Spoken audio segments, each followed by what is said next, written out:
A decreasing threat likely can rest easy after 10 o'clock tonight for those areas. But again, through Fort Smith, down south into northern Texas, East Texas as well, into southern portions of Missouri through central Arkansas. That is where your threat is going to go up. So we're watching for this, and you can see through Oklahoma City. And I do believe we want to get to a Fox weather alert.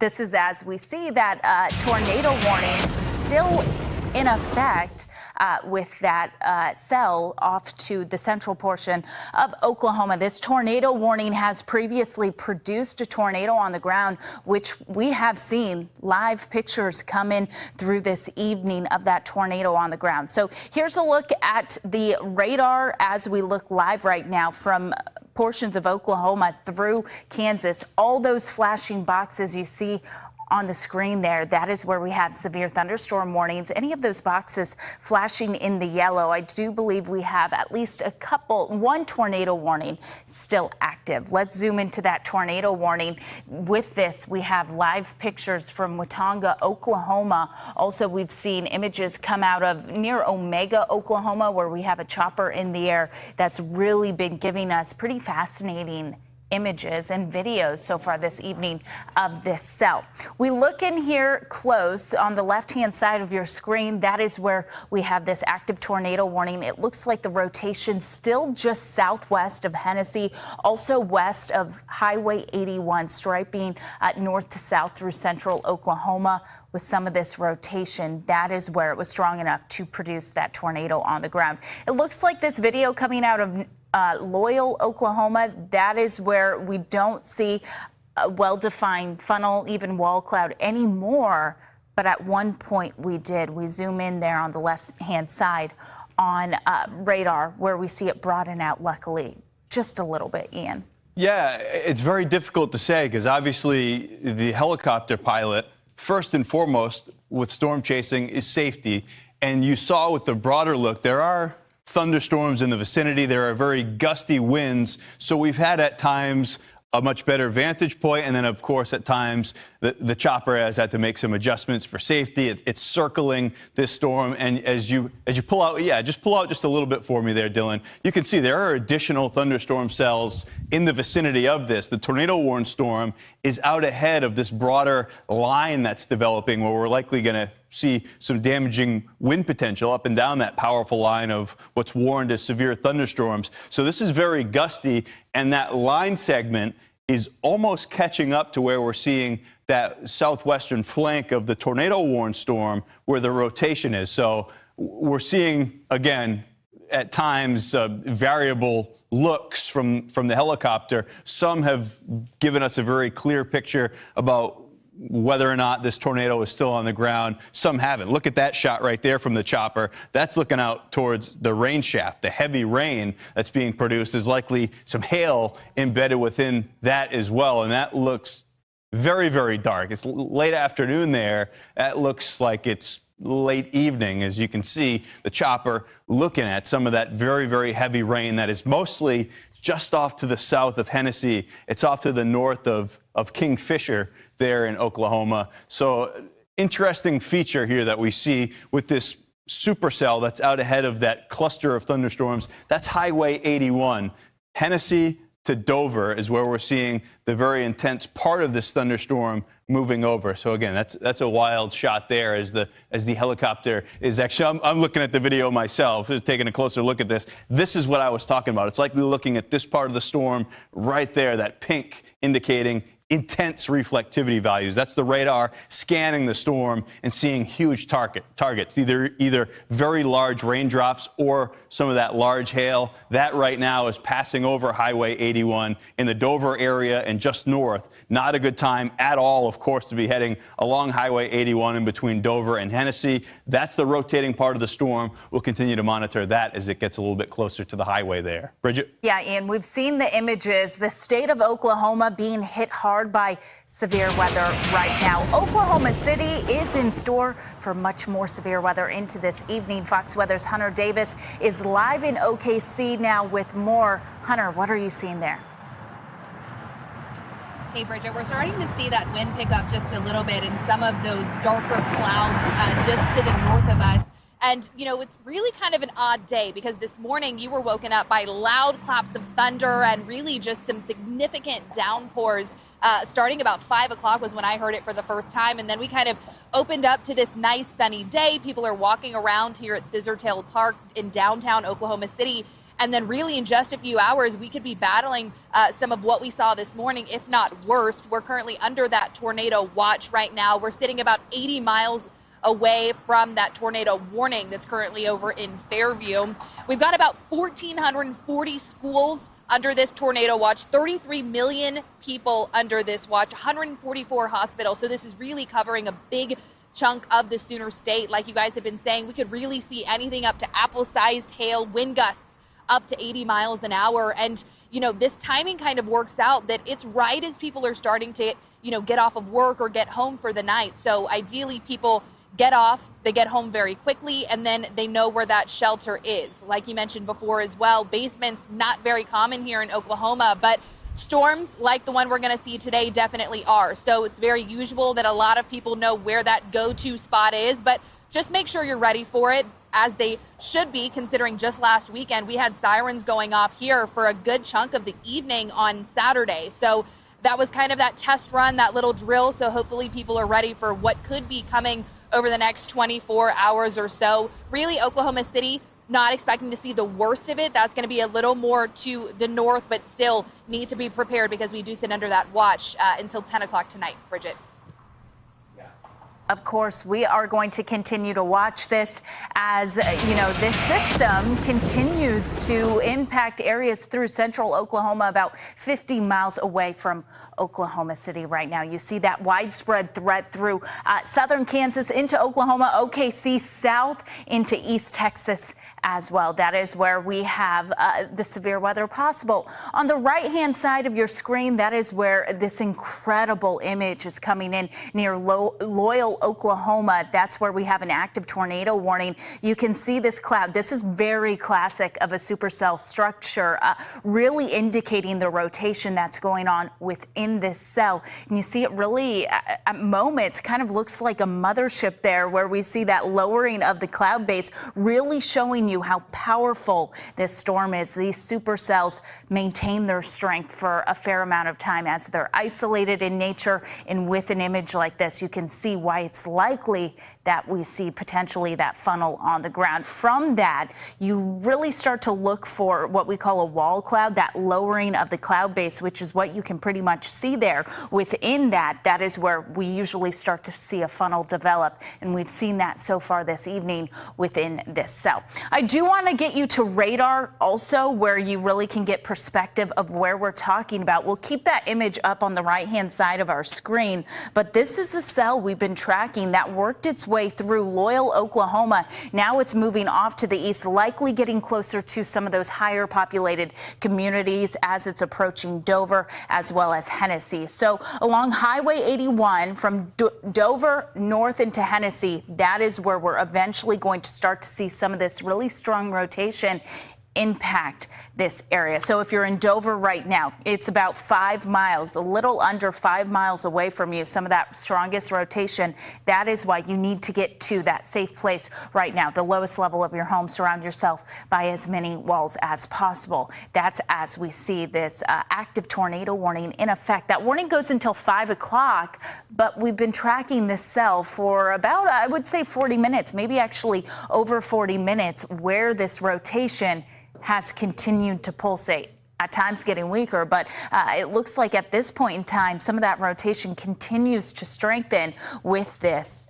You see some of that strong rotation just slightly west of Dover, eventually going to be crossing over Highway 81. Luckily, this still is a fairly rural area, as you can even see with our satellite image there. A lot of farmland here, but still, of course, people living in this area, it still only takes one community to really impact this. Here's a look at that tornado warning in effect until 5 o'clock. It's for Kingfisher, Oklahoma, on the right-hand side of your screen. You really can see that chopper that's been in the air for about the last 40 minutes as well, kind of tracking this. Luckily, the sky view is a safe vantage point for us meteorologists to look at this cell as it's been continuing to really gain strength. All in association with the same line, we have widespread damaging winds from the tornado warning up to the north through Enid, Oklahoma, as well as farther to the north, crossing over I-35 within a matter of 30 to 40 minutes or so. So we put a track on that widespread line as it's going to be moving off to the east, likely going to impact the communities of Ponca City, Perry, Guthrie within the next hour or so. And unfortunately so, these cells have been maintaining their strength. It looks like some of the supercells actually starting to connect into more of that well-defined line. Hopefully once they connect, it will eventually turn into more of a damaging wind threat rather than a tornado threat. But still, damaging winds still need to be taken seriously within these cells. They still can produce as much damage as a weak tornado. So we're watching for this. We'll continue to track this into the later half of the evening. The tornado watch still in effect for some of these areas. We'll be back in just 2 minutes after the break.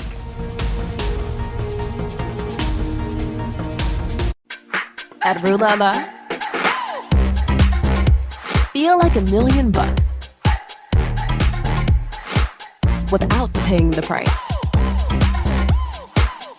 Seize the deals on top.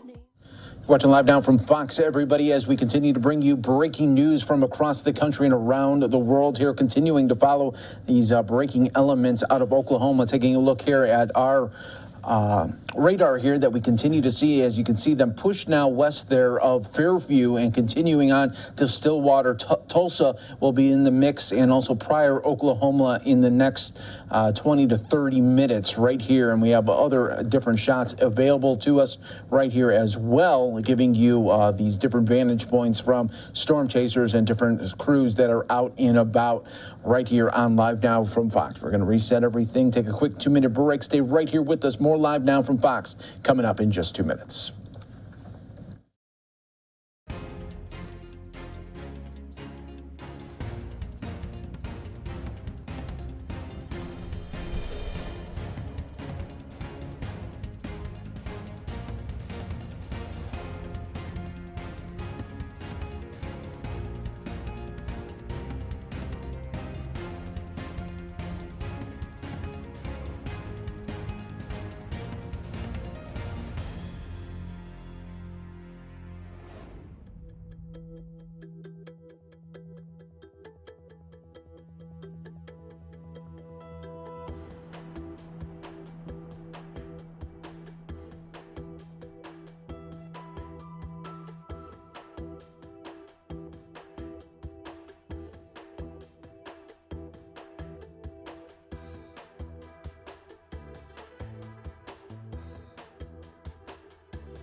Welcome back, everyone, here to Live Now from Fox as we continue to follow breaking weather news in Oklahoma here. Several tornado warnings and watches continue in central Oklahoma right now. You can see them passing through Fairview on their way now to Tulsa, Pryor, Oklahoma right now. We have several different vantage points right here of different storm chasers that are out and about that continue to showcase what is happening there in Oklahoma right now. We're going to go out to some of the coverage from Fox Weather as they continue on this severe threat story in Oklahoma.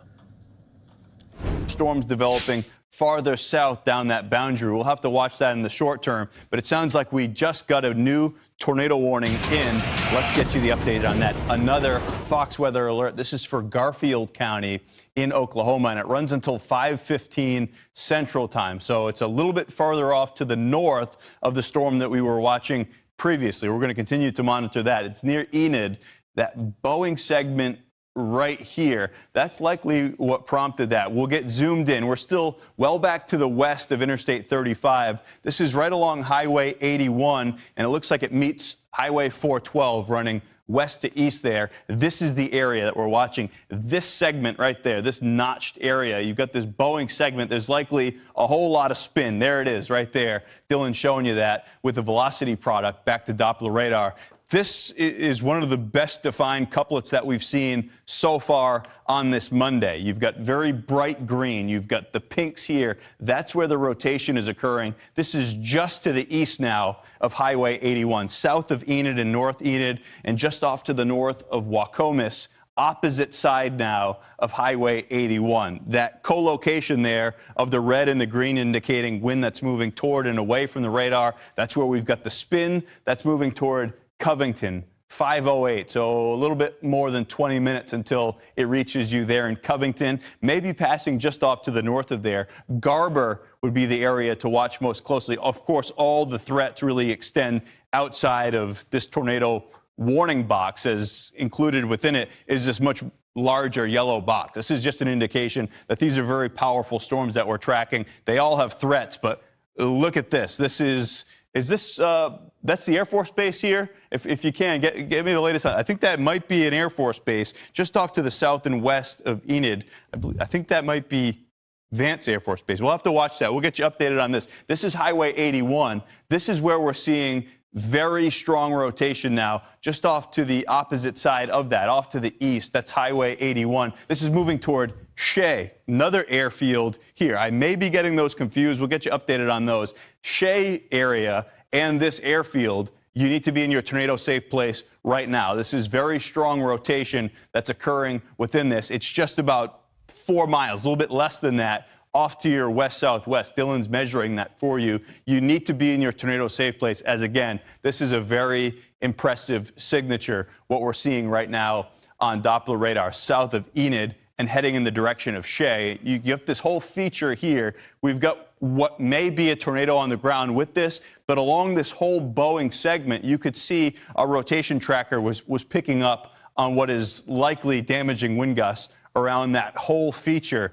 in between Enid and Wacomis, right along Highway 81 there. So just be prepared for those wind gusts in excess of 60 miles per hour. Large hail a possibility with this, as we're clearly seeing that notch feature within the broader look at this cluster of thunderstorms that's back to the west of I-35. The hail threat, that's what we're looking at here. This isn't as impressive as what we've seen with a handful of the more discrete supercells so far this evening, but it's there. Some large hail could certainly be produced, and we'll be watching for that as we head on through the next several minutes with this storm. Let's get a quick check of the storm farther off to the south. We'll see if there's been any new significant developments with that. This is now along and south of Hennessy, the tornado warning for Kingfisher County in Oklahoma that runs until 5 p.m. Another 11 minutes with this. That's the look at the couplet with this. What's the motion on this now, Dylan? If you could shout that out to me. Clearly, this is the area here where we're seeing some. Okay, so it's moving off to the northeast at 20 miles per hour. These are the areas, at least with this broader rotation. There's intense wind in there, no question. It looks to be fairly broad. Can you flash up the rotation tracker with this? Moving off to the northeast, we'll watch for this. It's weak rotation being detected right now by radar. Moving off to the north and east, it'll take it toward Highway 81. This is a little bit farther off to the south again, and moving very close to Hennessy. So if you're watching from Hennessy, you need to be in your tornado safe place right now, as this is another powerful storm that could be producing a tornado. We've seen them on the ground already in this overall vicinity so far over the last couple of hours. So this is about 5 miles, a little bit less than that, 4.5, back to the southwest of Hennessy and moving directly toward that town. So something to be very aware of. In addition to that, look at this feature. All that pink, there's likely some large hail and very, very heavy rain embedded within that. That's moving into Hennessy right now. So you really need to be in your safe place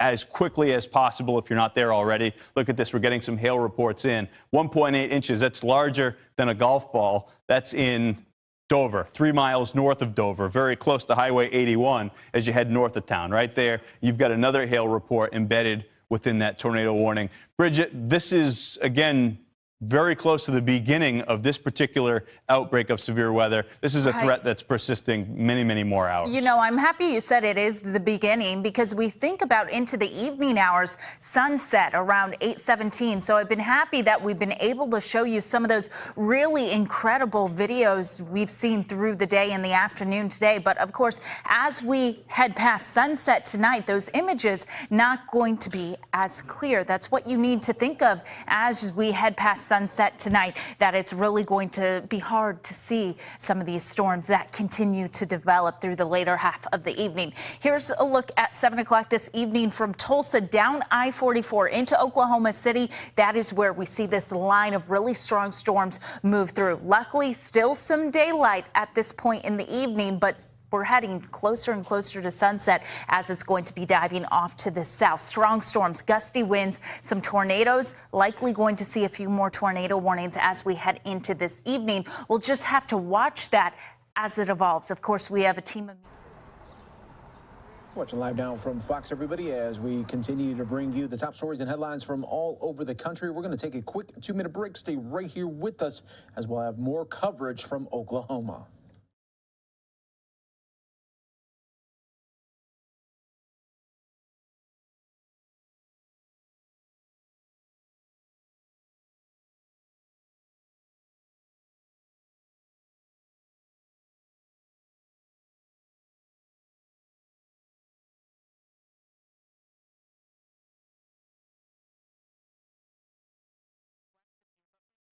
Hunters, live shots in OKC. It's already breezy. It's dark. Skies look ominous. By 7 o'clock, this rolls through your area. 7 to 8, hanging over Oklahoma City, but just south of the metro, just south of Norman along I-35 by around 8 to 9 o'clock. By 10 o'clock for OKC, your threat is now behind you. Hopefully you won't be cleaning up any damage, but it's a likelihood through this evening. Oklahoma City, damaging winds, large hail, those look the most likely. That's as this line segment is going to connect.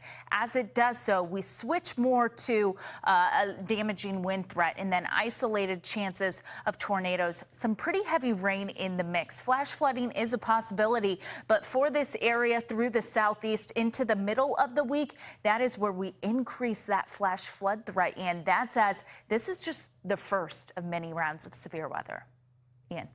Bridget, moments ago, we showed you that intense storm passing over that airfield. That was Vance Air Force Base in Enid, Oklahoma, a little bit farther downstream, that second airfield, Enid Woodring Airport. So that rotating part of it actually did pass directly over Vance Air Force Base. And I'm seeing a report from the weather site there, the weather recording site, of a 55-knot wind gust. So that's well in excess of 60 miles per hour, verifying some of the threats that we saw. What you're seeing on your screen right now, these were live pictures that we brought to you here on Fox Weather Across America as that funnel cloud descended from the wall cloud, the lowering of the cloud base below that very powerful thunderstorm. And then look at that. You could see clearly that rotation on the ground. It passed just off near a barn. Thankfully, it missed the barn. It stayed out in that open field. We watched that for many, many minutes here on Fox Weather. We're watching the active tornado warnings right now. But as Bridget mentioned, this is a threat that's progressing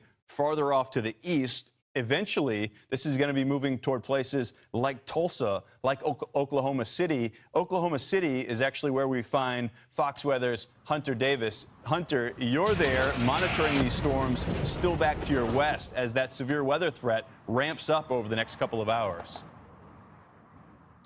Yeah, we're definitely playing that waiting game right now. In fact, it's kind of interesting because when I look forward behind the camera, it's very sunny, very, loose clouds over there. But as I kind of look to the north, you've seen it get a little darker as the time has moved on. And that's right on track for the timing, because it's really about 4 o'clock beyond that we were expecting to start seeing some impacts here in Oklahoma City. That's also right about the time that, people might be getting off of work or finishing up school or whatever it may be. So that's that kind of dangerous timing. And then some of those effects could linger into the night. And anytime it gets dark and then we have these significant storm chances that bring significant threat like hail or possible tornadoes, those nighttime hours get really dangerous. You can see the wind really starting to pick up. We're holding steady at about 24 mile an hour right now, but those gusts definitely higher than that. That warning that we were just talking about and that you guys were just talking about and tracking on air for us, only about 80 miles from here. So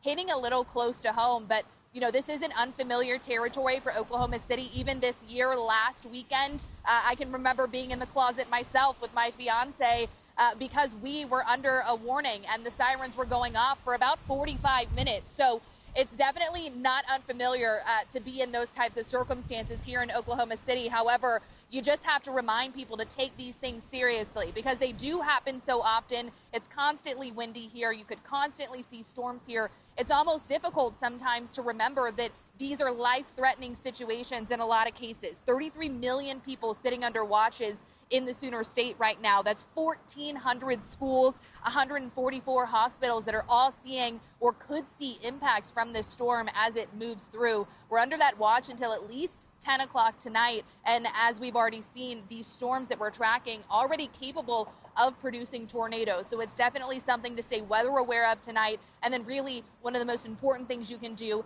have that shelter spot cleaned out. And then of course have multiple ways to get all of your alerts. Fox Weather being a great way because you can take it with you on your phone, of course, but also just make sure you've got that radio tuned up. Make sure you've got everything ready to go just in case things really start to creep up on you as we move into these overnight hours. Guys. You said it, Hunter. That's Fox Weather's Hunter Davis in Oklahoma City. Thank you very much. This is one of those evenings where you need to stay plugged in. Have the weather radio, as Hunter just mentioned. Have us here on Fox Weather. We're going to keep you updated every step of the way. We knew that conditions were favorable for the development of strong and severe storms. We've seen visual confirmation of tornadoes on the ground already this evening. And you see in Hunter's live shot, the storms still back out to her northwest, but even before those storms arrive, in terms of heavy rain, of lightning, you're going to see those gusty winds really start to pick up, even 40 to 50 miles out ahead of these line of storms. That is where we're starting to see that gust front really pick up. So that's with active severe thunderstorm warnings, a couple of tornado warnings still in effect through central to northern Oklahoma. Of course, we've been tracking that rotation, also giving you those live images of tornadoes on the ground. That's what we're going to continue to track as we head into this evening. And I do think, Bridget, we're going to have to watch the southern extent of that cluster of powerful severe thunderstorms. We've seen it zippering down to the south a little bit. It's now essentially approaching Interstate 40. We'll see if those storms continue to generate areas south of 40. That will be a concern for the OKC area as those storms move in. Again, active setup here moving through this evening with strong and severe storms. Stay with Fox Weather throughout the evening. We'll be right back. As they go to a quick break here, showing you live images out of central Oklahoma right now. We have a ton of them here, just giving you the different types of shots that these storm chasers are encountering right here on LiveNOW from Fox. As you continue to see strong, severe storms continue to push through. Let's show you the latest in the radar system that we are able to bring to you here right now. As you can see, these strong cells that continue to push to the east right now. Stillwater, Oklahoma could be impacted next, as well as Tulsa and Pryor in the coming hour as well. Of course, you're watching LiveNOW from Fox. We're going to take our final break here of the hour. Stay right here with us. More coverage from Fox Weather and more coming up in moments.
Watching live now from Fox, everyone. I'm your host, Mike Page. Thanks so much for joining us here today. It is now 6 o'clock out on the East Coast, 3 o'clock on the West Coast as we continue to bring you top stories and headlines from all over the country. Let's go out to Oklahoma because this is really the big story of the afternoon and the evening as strong cells continue to push through with severe weather, including tornado warnings happening right now. And just want to give you a look here at the radar that we are seeing right now as these tornado watches are active in Oklahoma City, Tulsa, and other big cities in Oklahoma right now as these cells continue to push towards the east right now there in Oklahoma. I want to go out to Fox Weather that continues this significant threat of severe weather coverage right here on Live Now from Fox. Is a very imminent threat, and it's going to be there over the next several hours. These are the severe stats where we stand right now. There are 8 total warnings. 7 of those are severe thunderstorm warnings, 1 active tornado warning. We'll show you that in just a moment. In total, close to 500,000 people under these severe weather alerts right now. We've seen about 4,000 cloud-to-ground lightning strikes. That's just in the last 15 minutes. We're just getting some new storm reports coming in, so I wanted to show you those really quickly. Garfield, Oklahoma, 63-mile-per-hour wind gusts. That's a severe wind gust right there. And like we saw end of last week, we're starting to see some large hail reports coming in, including Dover, Oklahoma. That was with the tornado-warned cell. 2.75 inches. That's up around tennis ball size hail. Larger than that. That's very, very large hail, almost to 3 inches in diameter. You also see in Kansas a couple of reports close to 2 inches. Visible satellite. On the right side of your screen, we've got a storm chaser video. That's Lacey, Oklahoma. You can see the heavy rain that's coming down there with those powerful storms as they're moving off to the east. The visible satellite here on the left side of your screen really tells the picture. That area of low pressure off to the north and west, the dry line is right here, which is effectively a front. It's a boundary in between warm and moist air out ahead of that feature. Behind it, it's very dry, dense air that just gives this air, the warm and moist air, which is rich with energy to produce thunderstorms, just a little bump. And with setups like this, that's all those storms need to get going. And you can see over the last couple of hours here, this explosion of thunderstorm activity closer to the actual area of low pressure, but right along the dry line. And you're getting a bit of this zipper effect that's going to be crossing the interstate, Interstate 40. You can see some of these clouds farther off to the south along the dry line that could be some of those thunderstorms just getting started. So we're going to have to watch that. As we know, the severe weather threat does extend down into southern portions of Oklahoma too, and those storms are intensifying just back to the west of OKC. So that visible satellite really tells quite a story of what's happening here this evening. Radar tells you the rest. Of course, that coupled with some of the pictures that we've been showing you, you've got this cluster of storms near Enid. We saw that the rotating part of that storm, no confirmation whether or not there was a tornado on the ground, but it was a tornado-warned storm that moved very close to, if not directly over, Vance Air Force Base. They did get a report from their weather sensor there of a 55-knot wind gust, which is well in excess of 60 miles per hour. You're seeing some of the storm reports in the wake of this system. That's the active tornado warning. It's Garfield County in Oklahoma. It runs until 5:15 Central Time. So another 10 minutes on this.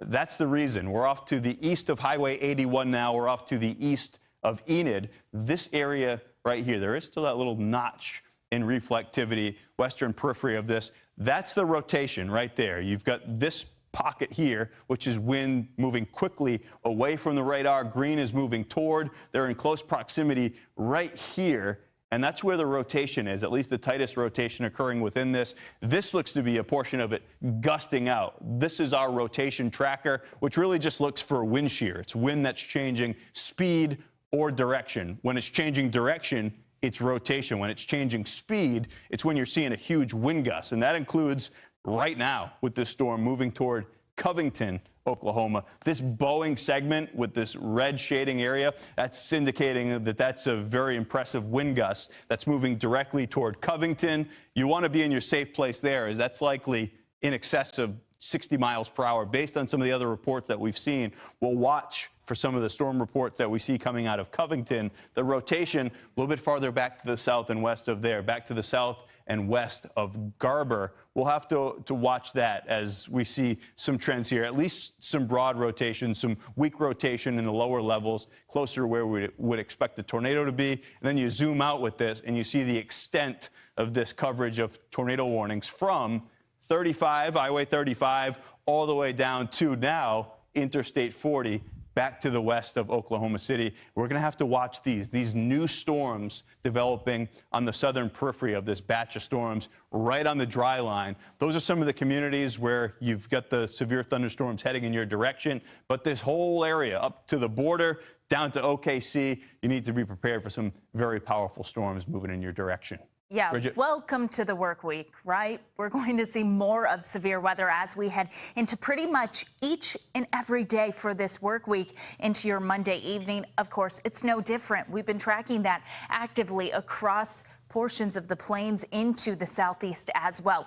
With some of these cells, we see the likelihood of some large hail. We've already reported hail in excess of golf ball size in diameter from Enid down through Oklahoma City. That is really the core of this system to produce some of the largest hail, extending up through Wichita, also into portions of Missouri and Arkansas. That is where we still see this potential. I do want to track it out hour by hour through this area. Right now it's 5 o'clock through the plains. 7 o'clock this evening, that is where it's going to arrive, right on that I-44 corridor from Tulsa to Oklahoma City. But as it's been trending right now, as we're really doing nowcasts, I think this line could actually progress a little bit quicker. So within the next hour, that is where Oklahoma City likely going to see those storms arrive. By 10 o'clock, you see the trend from Springfield down through Fort Smith. You see it's a pretty well-connected line. That is where we see those gusty winds, also indicating within some of this line, as it looks right now, we will have some rotation within that. Some of those storms extend even up the I-44 corridor through Missouri into St. Louis by tomorrow morning. And then take a look at this overnight tonight, remaining active, but that severe threat will slowly wane through the night tonight. Oklahoma City, we're talking to you. We're actually going to get a live look in Oklahoma City in just a minute, but before we do that, I do want to show you by 7 o'clock this line shifting south of OKC into Norman, right along that I-35 corridor. But again, this has been trending just a little bit earlier than these future track models. Nevertheless, over the next 2 to 3 hours, we see that punch. By 11 o'clock, that is where it clears Oklahoma City. So if you head to bed around 10 o'clock, luckily the storms will be out of your hair in OKC. Damaging winds looks the most likely, especially the most widespread. Large hail is a possibility, and we've already seen reports. Tornadoes confirmed on the ground from earlier reports. So we'll have to watch out for the possibility as that. Remember, I said we're going to get a live image in Oklahoma City. Let's go out there right now with Fox Weather's Hunter Davis. Hey, Hunter, last we checked in with you, very gusty winds. It looks like much of the same at this point in the evening. Yeah, those winds really still hanging around and picking up here and there. The sky, though, remaining about the same, not really getting much darker, which is, you know, a good thing. Anytime you're kind of just looking out your window, looking out your door and saying, oh, where is it? What does it look like? Things have really looked about the same for the last hour or so. That could change, though, really until 5:30 is when we could start to see some, significant impacts from one of these storm lines starting to move through Oklahoma City. As of now, most of that threat has really stayed just outside of us. But, we really will start to see some of these impacts as we move closer to the evening. People still really walking around, though, because in much of the city, it's still really sunny. And aside from that wind, that's really all that you can feel. However, the storm threat definitely creeping over here, and we could see damaging winds. You can see those gusts already. Isolated tornadoes cannot be ruled out. We've already seen some of those images just a little bit north of here over in the Fairview area. And then really those isolated tornadoes and then hail could be another threat that we see here. The National Weather Service putting out those tips that we all need those little reminders about.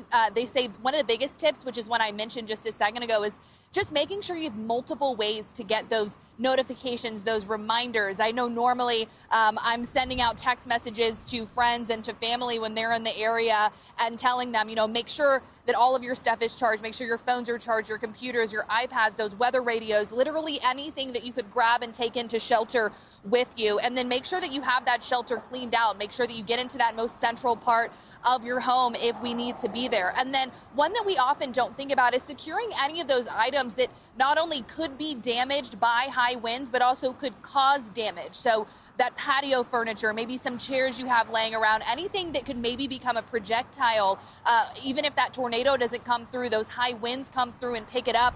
And now we've got some bigger problems here because of those items that maybe weren't secured very well. This threat currently right now stretching down into Wichita Falls, so crossing over that Oklahoma-Texas border and impacting a significant amount of people. And there you go, guys. Those are the gusts that we're kind of dealing with here and there as people start to get off of work. We're right downtown, so people are starting to get out and about. People are starting to head to their cars and ideally starting to head home before the main portion of this threat moves in, guys. Yeah, Hunter, we're seeing reported wind gusts in Oklahoma City now up to 43 miles per hour. Obviously, you're experiencing that there on the ground. Make sure you're staying safe as these storms roll through the evening. Thanks again, Hunter. All right, Ian, let's send it over to you. Yeah, Bridget, you could see those big wind gusts out ahead of those severe thunderstorms. We're going to have to watch the development. It's important what's happening back to the west of Hunter because we have seen these storms grow and extend farther back to the west. This tornado warning, we should point out, I believe that's been expired or will be expiring. The National Weather Service going to allow that to happen in the next few minutes. So some good news with that, but we've got to watch this entire line of storms like a hawk because not only what we've been seeing on radar, but we've watched with our eyes here over the last couple of hours, how quickly that rotation can develop, how quickly those funnel clouds can form, reach the ground as a tornado. Okay, it's been expired. You'll see this dropping off, thankfully, as it's approaching the interstate, this line of storms. But don't discount them because up and down this line segment are severe thunderstorm warnings. We've seen measured wind gusts up over 60 miles per hour. That's verifying that these are severe storms.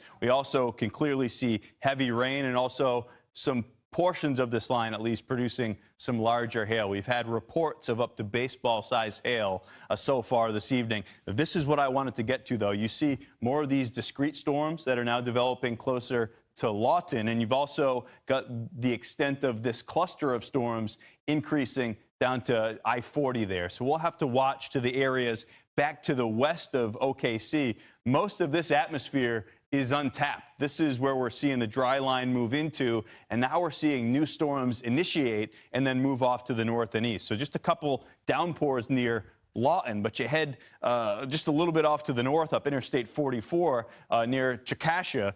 That's where you've got now an intense storm that's developed, a severe thunderstorm, and one that looks to be producing very large hail. We were just rewinding that in time just a little bit. You could see how quickly these new storms are now forming. These are the ones, actually, that could be the dry line right there that you're seeing. Okay, yeah, so there you go. You're seeing that on radar. That's essentially the boundary that we're talking about. That's actually not meteorological stuff that we're talking about. It's not even the cloud drop. That's dust, bugs. This is just like a cold frontal boundary or an outflow boundary that you see. That's the radar detecting exactly where that boundary is. So you'll have to watch right along this. You can see right up the line. That's where we've seen the storms initiate closer to the area of low pressure. But down this boundary and out ahead of it is where we're seeing new storms developing, including the one that was just off to the north of Lawton, but that's moving off to the north and east. That could be moving very close to the OKC metro area. So these are some of the threats that we're tracking. Even in the next 45 minutes or so, some of these could be moving into the OKC metro area. Dylan's actually... Okay, this is the cold front meeting up with the dry line. So what we're seeing is two boundaries. You're getting some enhanced lift. That's the cold front here. Here's the dry line, which has been responsible for initiating some of these storms so far today. That's catching up to this. And then once that happens, you likely see this overall threat becoming more linear. And what I mean by that is that you're seeing how better formed this line is up and down. Once that happens, you do get portions of that line that can twist up, and you can get some rotation embedded, tornadoes embedded within those lines. But out ahead of it is the more supercell characteristics that we see with those discrete thunderstorms, ones that are all alone in their environment. That would be an example of what we saw from the helicopter just a little bit over an hour ago now, an hour and a half or so ago. Storms that are in their own environment, untapped. You had a lot of instability. Those are the ones that produce huge hail. We've seen baseball-size hail already. So a couple of different threats, both threats, but two separate things that we're watching through the balance of this evening. That supercell, we're going to have to watch this one. It's producing some large hail, clearly about halfway in between Lawton and OKC, and it's moving toward the OKC metro area, very close to, just back to the west of Interstate 44. So we'll watch that. Looks like we also did just get a new severe thunderstorm warning that was issued closer to the Arkansas border, just back to the south of Fort Smith. So that's in the warm sector. We know in this whole overall area, Bridget, these are conditions that can easily produce some intense thunderstorms. We're going to be seeing more of those this evening. Unfortunately, and more of those as we head into the next several days. Unfortunately, so this evening may be just considered a warm-up compared to what we are going to deal with each and every day. Still a serious and potentially life-threatening warm-up, but still going to see this threat persist. Here's a look at your Tuesday.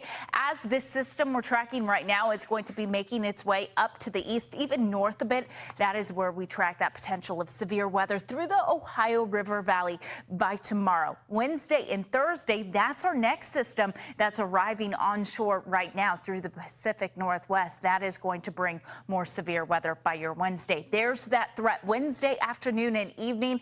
Unfortunately, it's in the same areas that we see tonight impacted, especially through Oklahoma City, down through Wichita Falls, into central Texas, up through the I-44 corridor, also including Arkansas on this threat by Wednesday afternoon. By Thursday, also a similar threat, just slightly off to the east, so similar areas impacted as well, just moving it east by a few hundred miles into central portions of Kentucky, as well as Tennessee, down through Mississippi and Alabama, included in on the Thursday threat. All because an area of low pressure is initially going to bring rain and some potential snow to the Intermountain West, but as it dips south, really continuing to intensify as it emerges from the Rockies. Here's a look at Wednesday through 10 a.m. Some scattered showers, some storms, but really the threat of severe weather is going to intensify by Wednesday afternoon and evening. Very similar time frame to what we're dealing with right now across the states of Oklahoma into Kansas, as well as down through Texas. Watch it continue to evolve by Thursday morning. More of that well-defined line that is going to dip to the southeast. So this is what's to come. We're already tracking what's active on radar. We're going to continue to track this with Fox Weather Alerts. We'll be back right after the break. All right, so once again, we've been listening in to Fox Weather there as they are tracking these storms moving through Oklahoma, specifically Fox Weather's Hunter Davis down on the ground giving updates of the sky, saying it's getting a little bit darker out there. So we'll be keeping you up to date with all of that. We'll also be keeping you up to date with all of the latest when it comes to the Met Gala. This is the Mark. This is on the Upper East Side out in Manhattan there, as many of these celebrities are getting glam and getting out to the big show here with some pretty fabulous looks. As I said, this is one of the hotels for Met Gala attendees to go to and to get ready before the big event. We'll be showing you some of the event from earlier today as Dr. Jill Biden delivered remarks about the power of fashion as a communication tool. This year's theme of the exhibition, it's called In America, an anthology of fashion. So more from that and more from the First Lady after the break.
And welcome back here to Live Now from Fox. I'm Daytona Everett. Want to take you out to a live look of the Mark Hotel as celebrities are heading to the Met Gala right now. We're catching a couple of them, and we'll show you all of those looks here coming up. But there was a briefing a little bit earlier today because technically the gala begins well before all of the celebrity guests arrive to walk the red carpet outside of the museum's Fifth Avenue entrance. The real kickoff comes a few hours earlier when members of the press and assorted fashion personalities gather to see the Costume Institute's new exhibit for the very first time. This exhibit this year called In America, an Anthology of Fashion. And this year's big guest of honor was none other than the First Lady, Dr. Jill Biden. So we'll hear from her along with some of the highest ranked fashionistas in the United States. Let's listen in.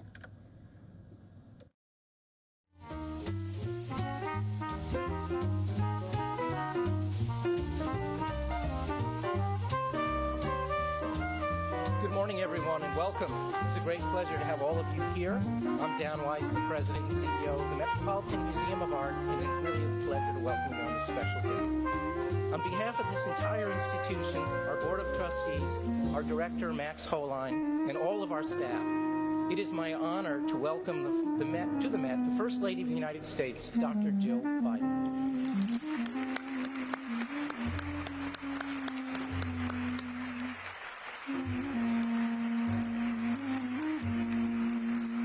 Since its founding, the value of teaching and learning has been at the center of the Met's mission. So it is a special pleasure to be in the presence of one of our greatest champions of high-quality education that is accessible to all.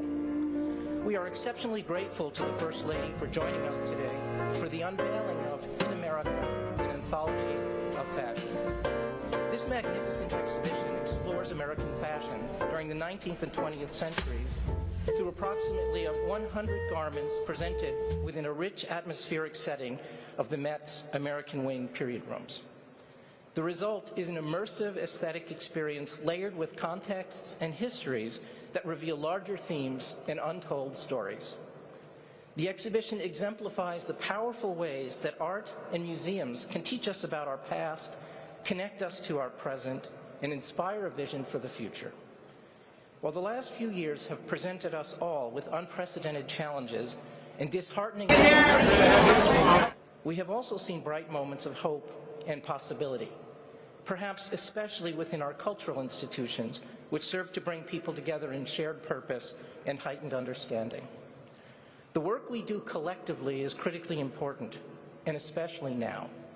A place like the Met serves foremost as a cultural and intellectual sanctuary for everyone, where all are welcome to have a chance to learn about their culture, the culture of others, and what it means to live in community. And now it is my pleasure to invite Max Holine, the Met's Marina Callan-French Director, to the podium. Thank you so much.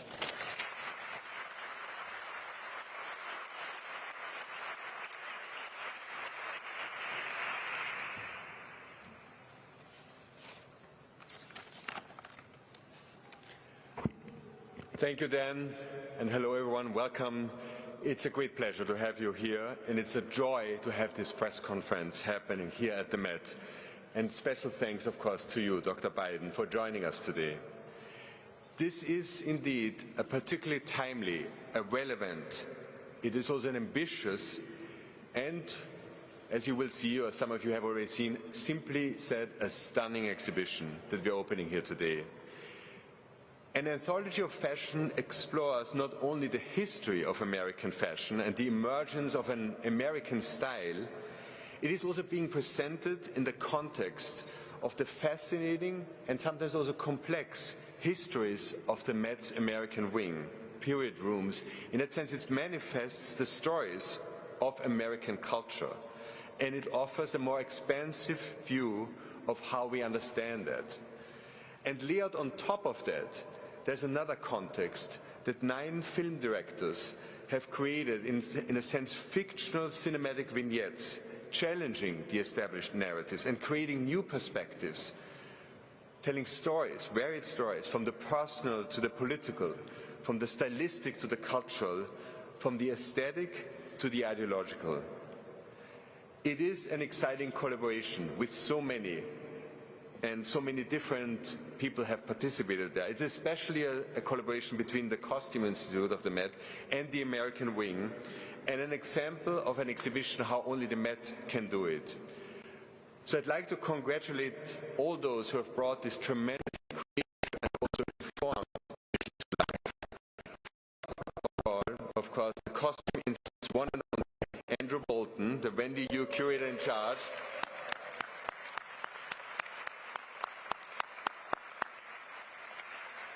who is one of the most productive, imaginative curators we can think of, and certainly the employee of the year at the Met, who really took inspiration from the curatorial vision that we put forward and created something truly unbelievable. Freeze frames that kind of expand our imagination about what you're seeing, imparting on new perspectives of American fashion and highlighting also their own singular aesthetic. It's wonderful to have a couple of them here at this press conference. So I want to really probably acknowledge Radha Blank, Yanitza Bravo, Autumn de Wilde, and Julie Dash, who are all here today. Thank you for joining us.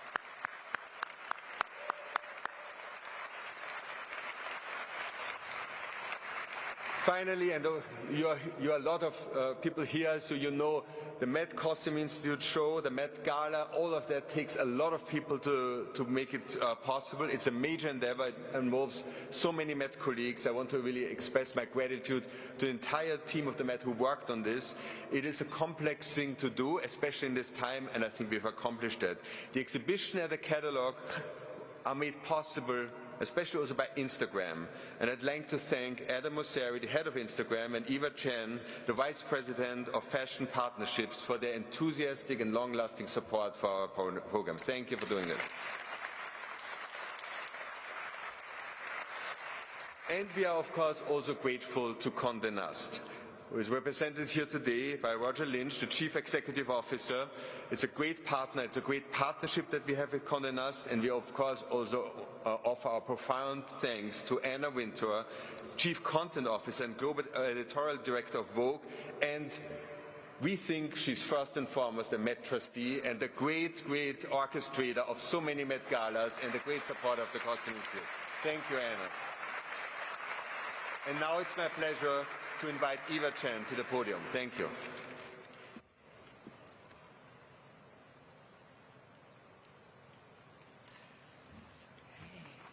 Thank you so much, Max. I'm Eva Chen, Instagram's Vice President of Fashion and Shopping Partnerships, and I'm honored to be here today for the debut of Part 2, In America, an Anthology of Fashion. Do you remember your first Instagram photo? I do. My first Instagram was a very heavily filtered square, obviously, photo of friends that I snapped while out at dinner. The lighting was comically bad. Ring lights didn't exist back then. The picture was crooked, and if I remember correctly, the filter I used was Kelvin, which I'm not even sure if that exists anymore. That photo was over a decade ago, and how Instagram has changed since then. From reels to live, and yes, even portrait and landscape photos and videos. But while formats have evolved, the fashion industry's embrace of Instagram hasn't. Fashion, ultimately, is about storytelling and self-expression. And what is Instagram if not another format of self-expression? For the creative director who wants a clean slate profile every season, my worst nightmare, but anyway. For the makeup artist doing live shopping drops on Instagram, and for the model who shares her journey from her first go-see to her red carpet debut at the Met Gala. These stories are told to an audience of over 1 billion people on Instagram around the world. And we know these stories are resonating because hashtag fashion has always been one of the top 5 hashtags since the start of Instagram.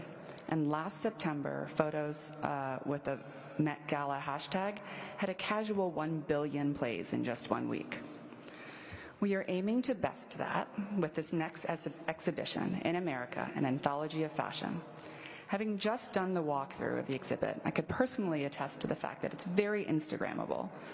But most importantly, this exhibit is a magnificent amalgamation of the untold stories in our history that have defined American style.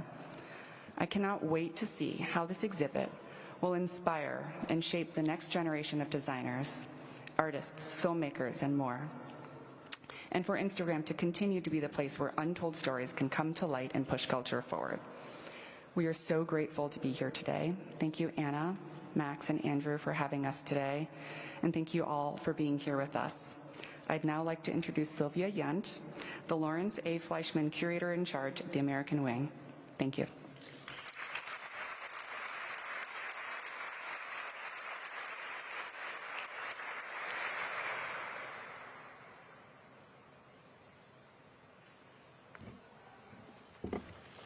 Thank you all for coming today, and welcome to the beautiful American Wing, the Met's historic department of wide-ranging architectural elements, decorative arts, painting, sculpture, and works on paper produced by African American, Euro-American, Latin American, and Native American artists.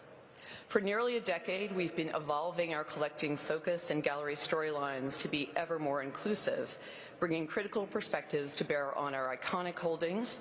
The current Winslow Homer exhibition is a good example of that approach, as well as to newer acquisitions, especially by women and artists of color. By increasingly foregrounding expansive and truthful histories, an American Wing is emerging that looks and speaks more like America. This effort is particularly notable in light of our origin story.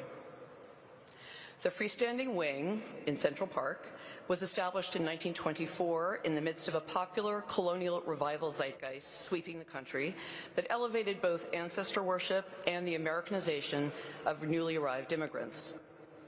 As a result, our founding collecting practice was centered on British American, colonial, and federal decorative arts and Americana, largely products of the original 13 colonies, and displayed in the then novel setting of historical interiors or period rooms, complete with costumed interpreters. Spaces that visualized a narrow definition of Americanness and cultural nationalism.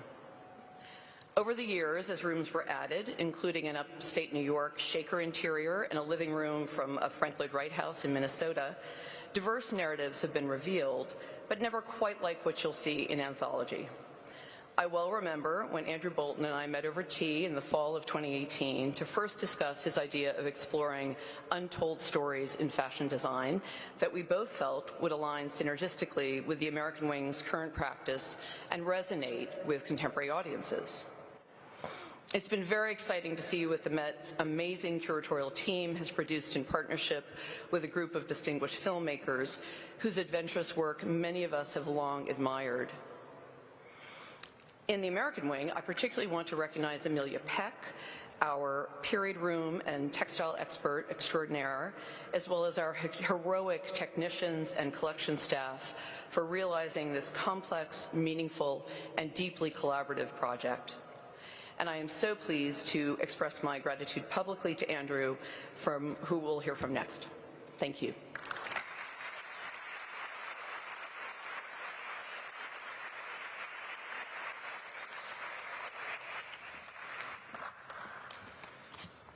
Thank you, Sylvia, and good morning. The exhibition in America, an anthology of fashion, is the second installment of a two-part show celebrating American fashion, but also marking the 75th anniversary of the Costume Institute. It unfolds across 13 of the American period rooms and explores the evolution of American fashion through two overarching themes: the emergence of an identifiable American style and the rise of the named designer, someone recognized for their distinct creative vision. Effectively, it serves as a preface to the first part of the exhibition, In America, a Lexicon of Fashion, which opened last September and is currently on view in the Anna Wintour Costume Center. While Lexicon is expansive, reflecting on qualities that have defined and continue to define American fashion, Anthology is more focused, presenting isolated stories on the work of individual designers and dressmakers, many of whom are women. The stories are grounded in the complex and layered histories of the rooms and relate to them through cultural, political, and personal connections. They've been developed in close collaboration with the American Wing curators, and I'd like to thank profusely Sylvia Yunt and Amelia Peck in particular for their advice and guidance. I'd also like to thank my colleagues in the Costume Institute for their support, especially Jessica Regan, the co-curator of the exhibition, for her help in shaping the curatorial narratives. Each story is presented in the form of a cinematic vignette that enhances the intimate and immersive aspects of the rooms and activates their histories in compelling and unexpected ways. These fictional tableaux have been created by 9 film directors: Rada Blank, Janixa Bravo, Sofia Coppola, Julie Dash, Tom Ford, Regina King, Martin Scorsese, Autumn de Wilde, and Chloe Zhao. And the directors were selected based on the themes of the stories, and each one has approached them through their own very distinct creative visions. They've used cinematic techniques to convey the dynamism and movement to otherwise rather static displays.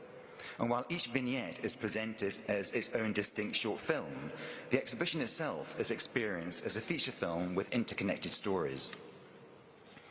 Acting as foils to these more evocative presentations are a series of case studies, in-depth forensic analyses of individual garments that extend and expand upon the central themes of the exhibition. And they include a coat worn by George Washington to his first inauguration, and 2 coats by Brooke Brothers that complicate this very American brand. One was worn by Abraham Lincoln when he was assassinated, and the other by an enslaved man. And taken together, these case studies and the stories told in the rooms comprise an anthology that challenges and complicates received histories. This anthology reflects ongoing research by curators in the Costume Institute to explore untold stories in our collection. Stories that highlight the work of designers who've been forgotten, overlooked, or relegated to a footnote in the annals of fashion history. Ultimately, the aim of the exhibition is to spotlight the creativity of these individuals and in the process offer a more nuanced and less monolithic reading of fashion. And while I was working on the exhibition, I was reminded of a quotation by J.R. Tolkien that I'd like to end with. "A story must be told or there'll be no story, yet it's the untold stories that are the most compelling." And now I'd like to introduce Diana, one of our former interns in the Costume Institute. Thank you.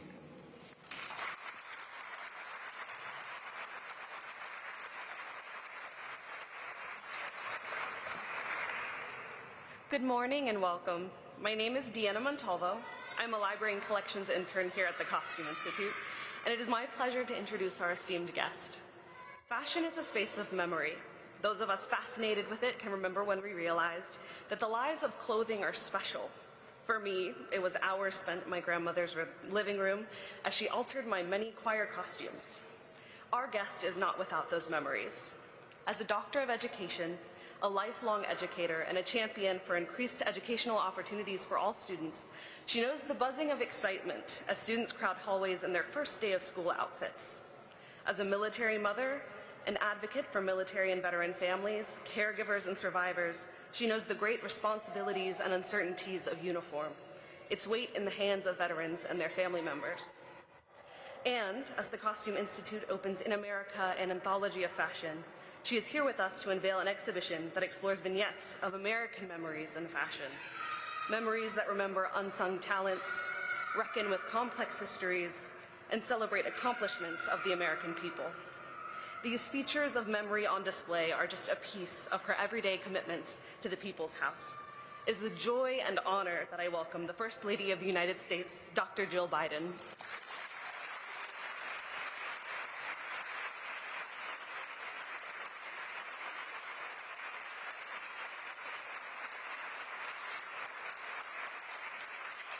Thank you. Thank you very much.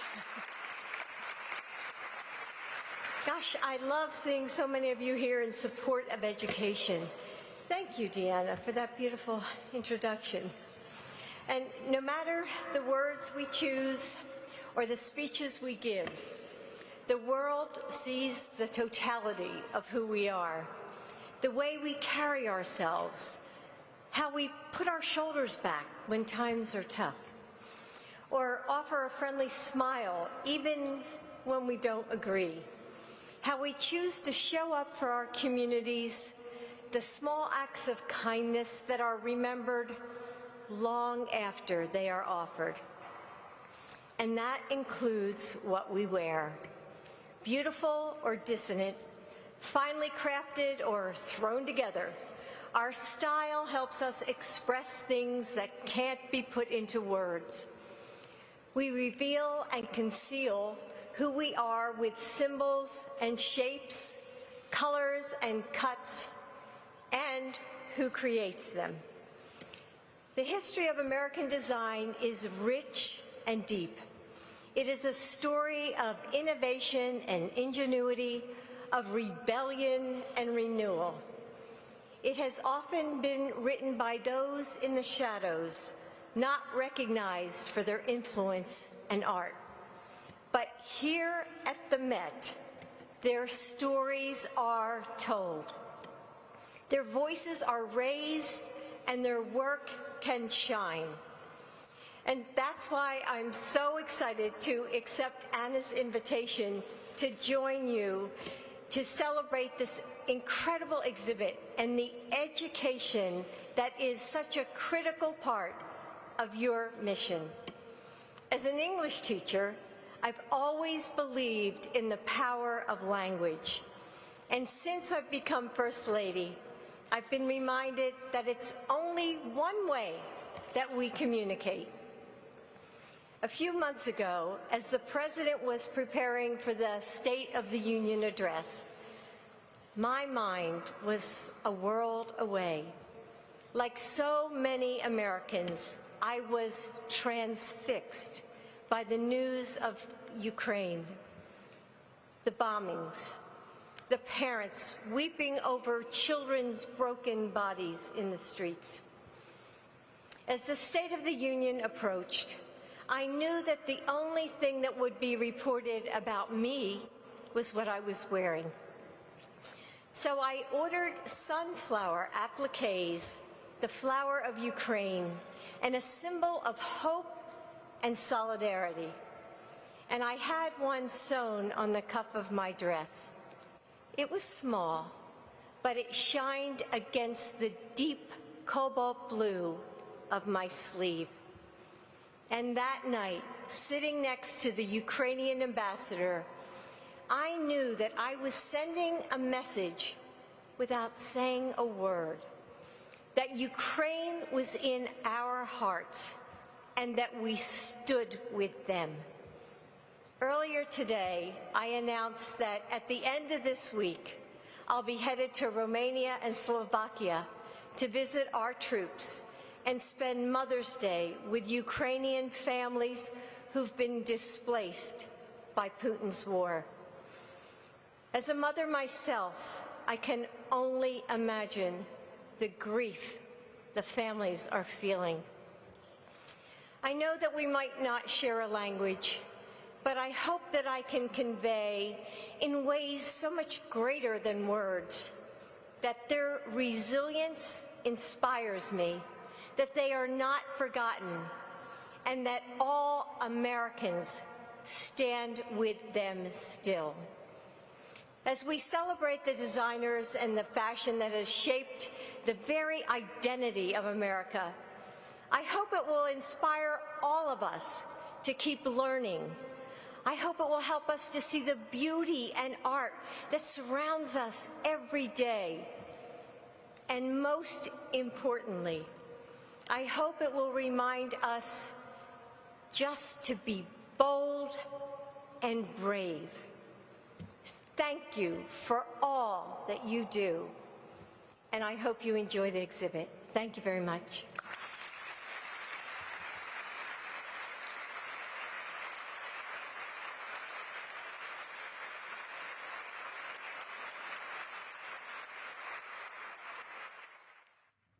Dr. Jill Biden, the First Lady of the United States, speaking earlier today ahead of the Met Gala here, as many of the celebrities are now making their way to, of course, the gala. This is right outside of the Mark Hotel. This is on the Upper East Side in Manhattan. As you can see the looks here, the exhibition called In America, an anthology of fashion. Gilded glamour is the theme that all of the celebrities have to go by. And if you're surfing through social media right now, it's likely you've already seen a lot of those looks, and sure to be some pretty great ones. I don't think Kim Kardashian has taken the red carpet yet. But we all remember her entrance last year in that full black bodysuit. Couldn't even tell it was her. And sure to be making an entrance this year as well. We'll be talking about what the expectations are going into tonight. We'll be taking a look back at last year's gala. And what does this theme mean in this moment that we're in the United States amid war right now? Obviously, the First Lady kind of touching on what fashion has meant for her in her position, saying at the State of the Union she wore a blue cobalt dress, but put down an applique of the sunflower, which is the national flower of Ukraine, because of the situation underway in Ukraine right now. So not only fashion statements, but political statements to be made tonight as well. So stick with us here on Live Now from Fox. We are also following some of these other live events going on right now. This right here is the Rocket Lab Electron launch happening in New Zealand. We just saw it just a couple of minutes ago, but don't worry, after the break, we'll play it out for you in full. Don't go away.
Welcome back here to Live Now from Fox. I'm Daytona Everett. We are full Met Gala coverage going into the top of the hour, 4 o'clock here in Phoenix, 7 o'clock out on the East Coast. Celebrities heading out of the Mark Hotel as they all got ready. This is a famous hotel on the Upper East Side where they're getting makeup done. They're putting on their extravagant dresses. Again, the theme for this year for the exhibition, In America, an anthology of fashion, gilded glamour is what they're all going for. To break all this down, I want to bring in Lauren Conlon, entertainment reporter. Lauren, thanks for being with us here on the show. We want to talk all about this because this is what everyone's talking about on the internet right now, and we've already seen some pretty good looks.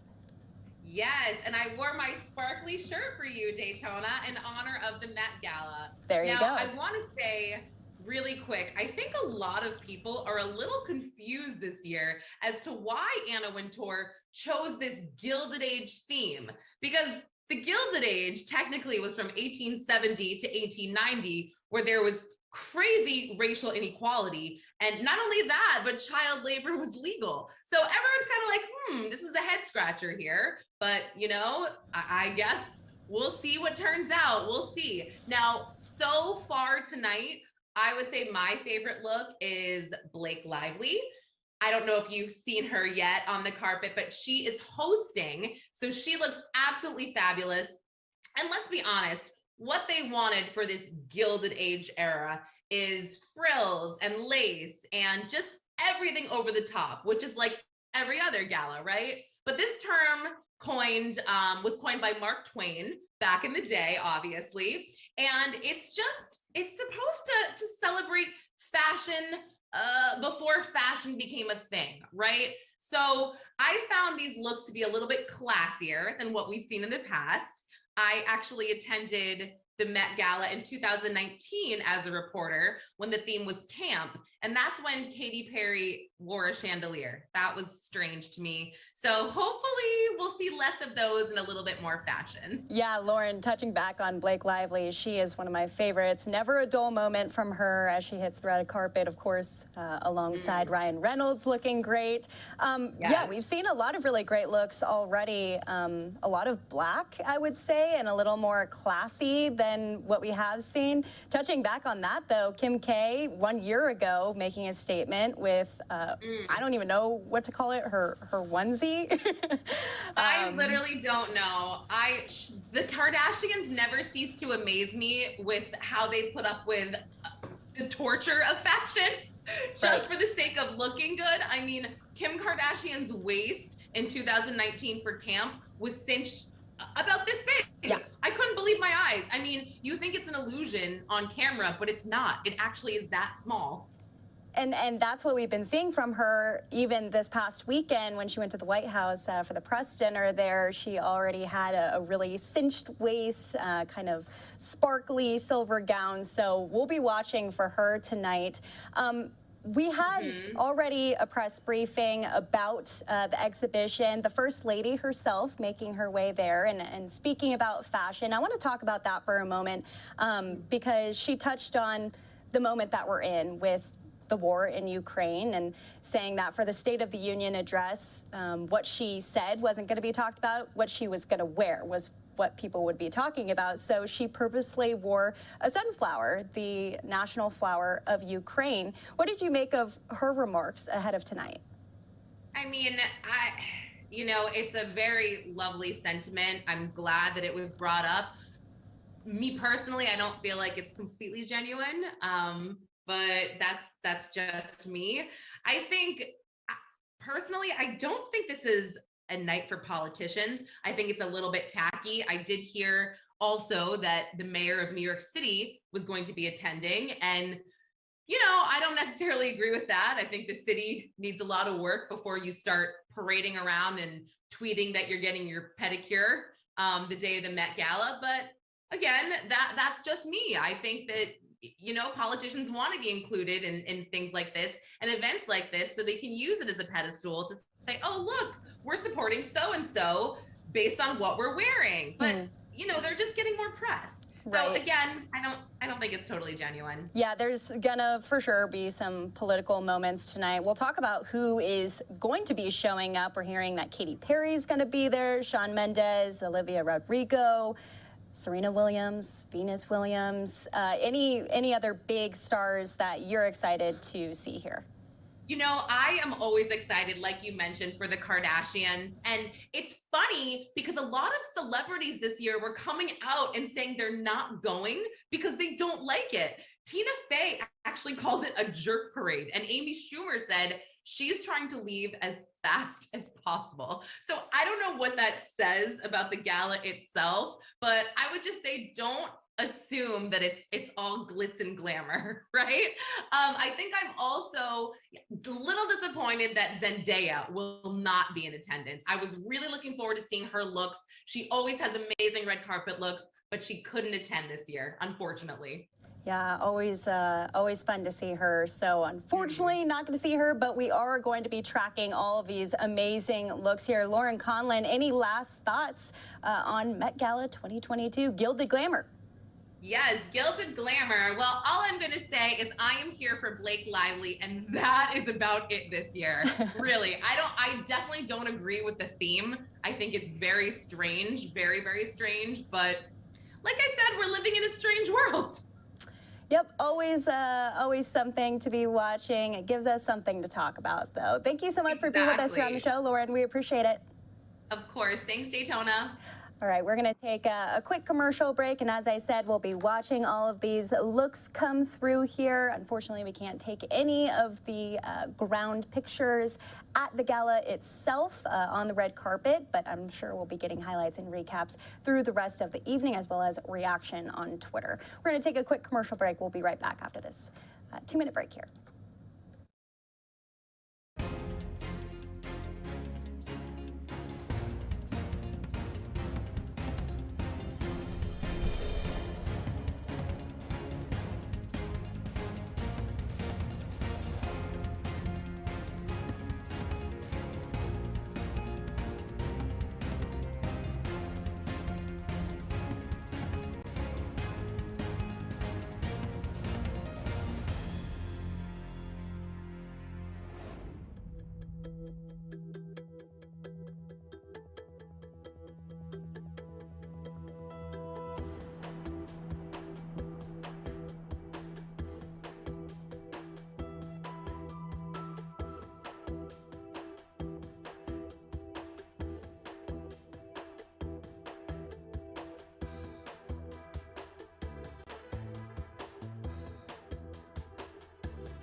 Welcome back here to Live Now from Fox. Want to pull up our radar system here as we are tracking weather alongside Fox weather as there are tornado warnings and just really severe weather moving through. You can see on the front here, but this isn't the only thing that we've been watching. Tornado Alley working to rebuild yet again after a tornado touched down in south central Kansas on Friday night. More than 1,000 buildings were in the direct path of the tornado, and first responders say it's a miracle that no one died in Andover, Kansas. That's where we find Fox's Caroline Elliott. She's live tonight with an update on how that community is holding up. And Caroline, how are they doing? Well, Daytona, as you can imagine, this was a close call for hundreds of families that live in this area. This is actually where I started my career as a reporter, so we know this is a really populated area. Now, rescue crews also tell us that if the tornado's path had changed even an eighth of a mile, it could have wiped out an entire apartment complex that doesn't have basements or storm shelters in place, and that could have easily made this a mass casualty event.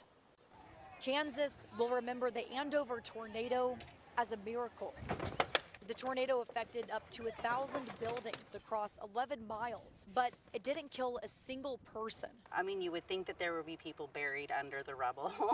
I can't explain it. How would you describe the way your neighborhood looks? I would say a war zone. I've never experienced that either, thank goodness, but that would be what I would think. It almost looks like bombs went off. It is very much just, that in and of itself is emotional. The EF3 tornado threw cars in 165 mile-per-hour winds, destroyed the local YMCA and the city's elementary school. Children were inside the YMCA when the tornado crumbled the building. Moments later, phone service shut down and many parents panicked. My last thoughts was, is this going to be my last phone calls with my kids? Is hearing them in there crying that the ceiling is caving on them and you can't stop, you can't help them? All you keep thinking is, was this our last moment? Is this going to be it? Now, there were many other factors that helped many other families survive that night. Not only did the National Weather Service send out early warnings, but this tornado happened moments before the sun went down, and it wasn't raining, so you could clearly see it coming.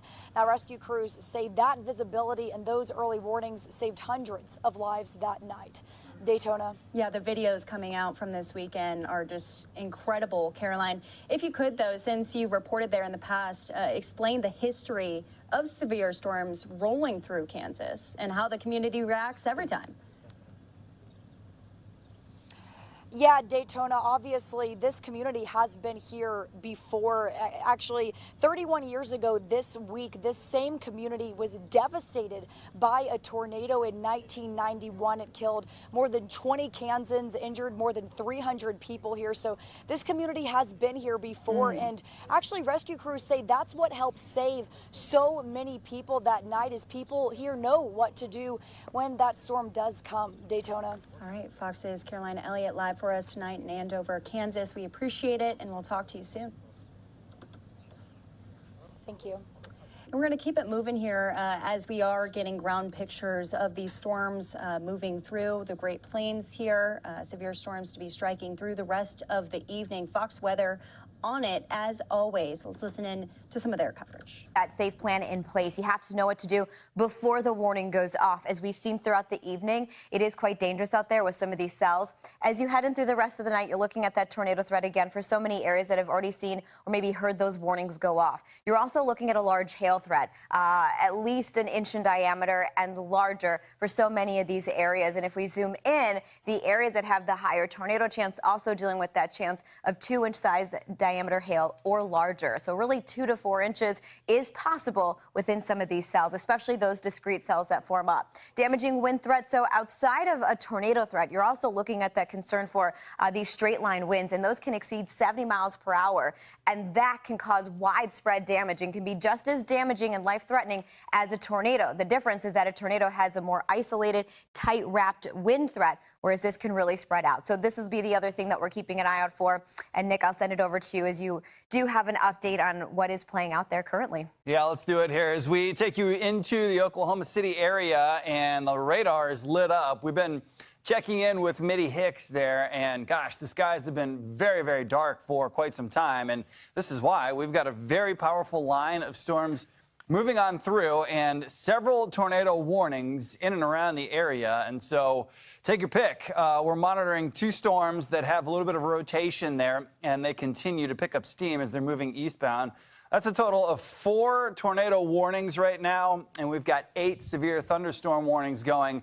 That's going to impact 1.2 million people. And so we're talking about pretty big and very populated areas being under the gun for some of this weather that is threatening to property and life. Let's go ahead and diagnose this storm system headed right towards Pawnee right here. And we're talking about this area. This is why this storm is warned right there. We've got that notch inflow. The radar is picking up on velocity, the rotation right there. We're labeling it. It's actually right on top of Morrison. So a heads up for Morrison. Obviously, things are deteriorating likely quickly in your area.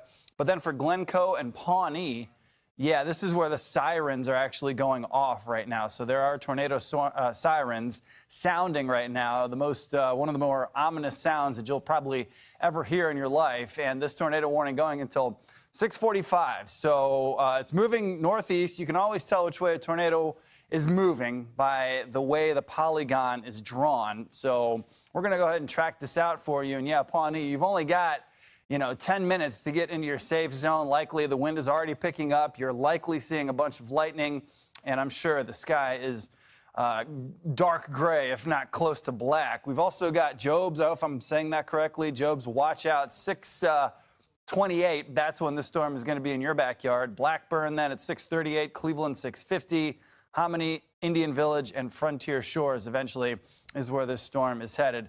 Meanwhile, we've got just a little bit further south here. It looks like a pretty nasty straight line wind situation going on near Lela, just to the east of Morrison. So, yeah, with these storms, there's a lot of energy rising and falling. And as that energy falls and crashes to the ground, The potential is there for some very gusty straight line winds, so 40, maybe even 50 mile per hour straight line winds.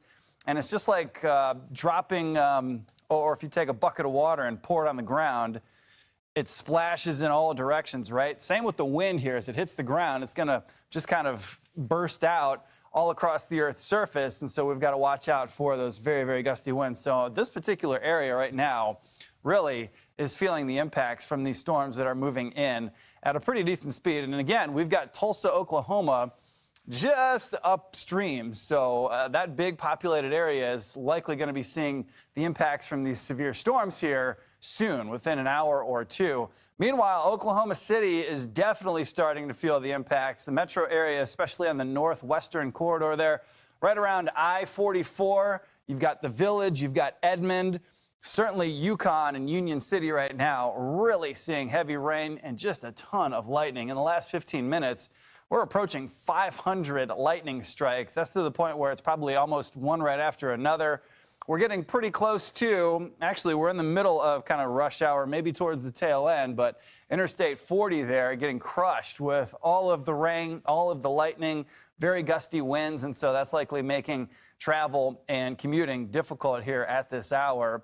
And then you get just a little bit further south, you see those couple of tornado warnings, but as we track this entire squall line, it's going to be impacting a lot of people here. Arcadia at 610, Sooner at 611, Lake, okay, well, the thing just changed on me there, but going down the line here, Midwest City, 616, Moore, Oklahoma, 620. You've got Cushing, 629, and then Norman itself there at 636. That's actually Norman. All right, so we were watching just some of the coverage there from Fox Weather. Obviously, we will be keeping an eye on this developing story here with severe storms continuing.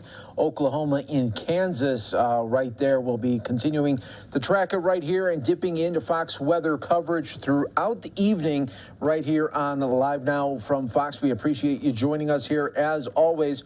When we come back, though, we are going to get an update on the disturbing story out of Pennsylvania, where a mother is charged with attempted murder after shooting her two sons in her home. We'll have the details coming up here on Live Now from Fox.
Welcome back, everyone, here to Live Now from Fox as we continue to bring you live top stories and breaking news elements all in the mix right here on Live Now from Fox. I'm your host, Mike Page. Always great to be here with you as we continue to roll on. We're going to get an update right now in Pennsylvania. A really disturbing story out there in Upper Makefield right there, where the mother is charged with attempted murder after shooting her 2 sons. That's according to the district attorney right here. We're going to get the update right here on Live Now from Fox.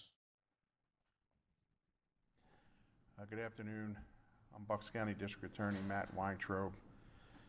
I've called this press conference to announce the arrest of Trin Nguyen, age 38, for currently the attempted murders of 2 of her sons, aged 9 and 13, and the attempted murder of her 22-year-old neighbor, Gianni Melchiondo, who fortunately was not injured.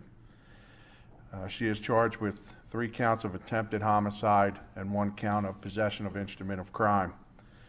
All of these crimes took place early this morning, both inside and outside of the defendant and her son's residence at 119 Timber Ridge Road in Upper Makefield Township.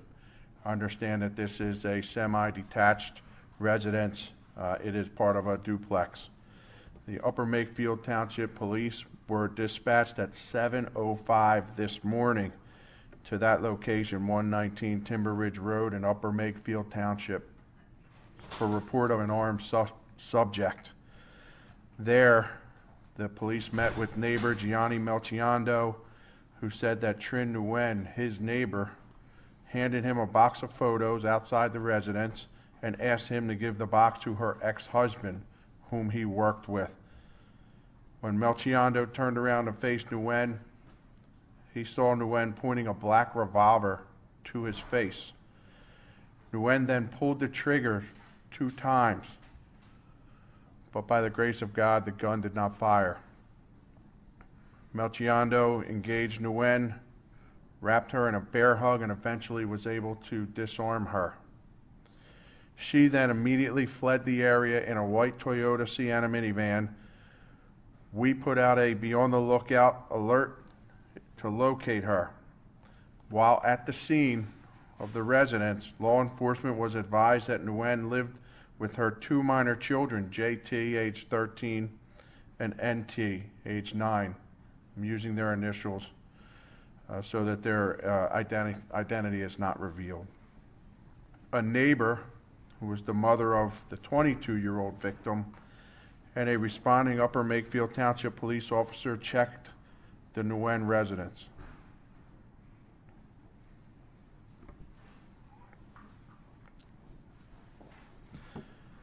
Upon entry, both boys were found still alive, but in their beds with gunshot wounds to their heads.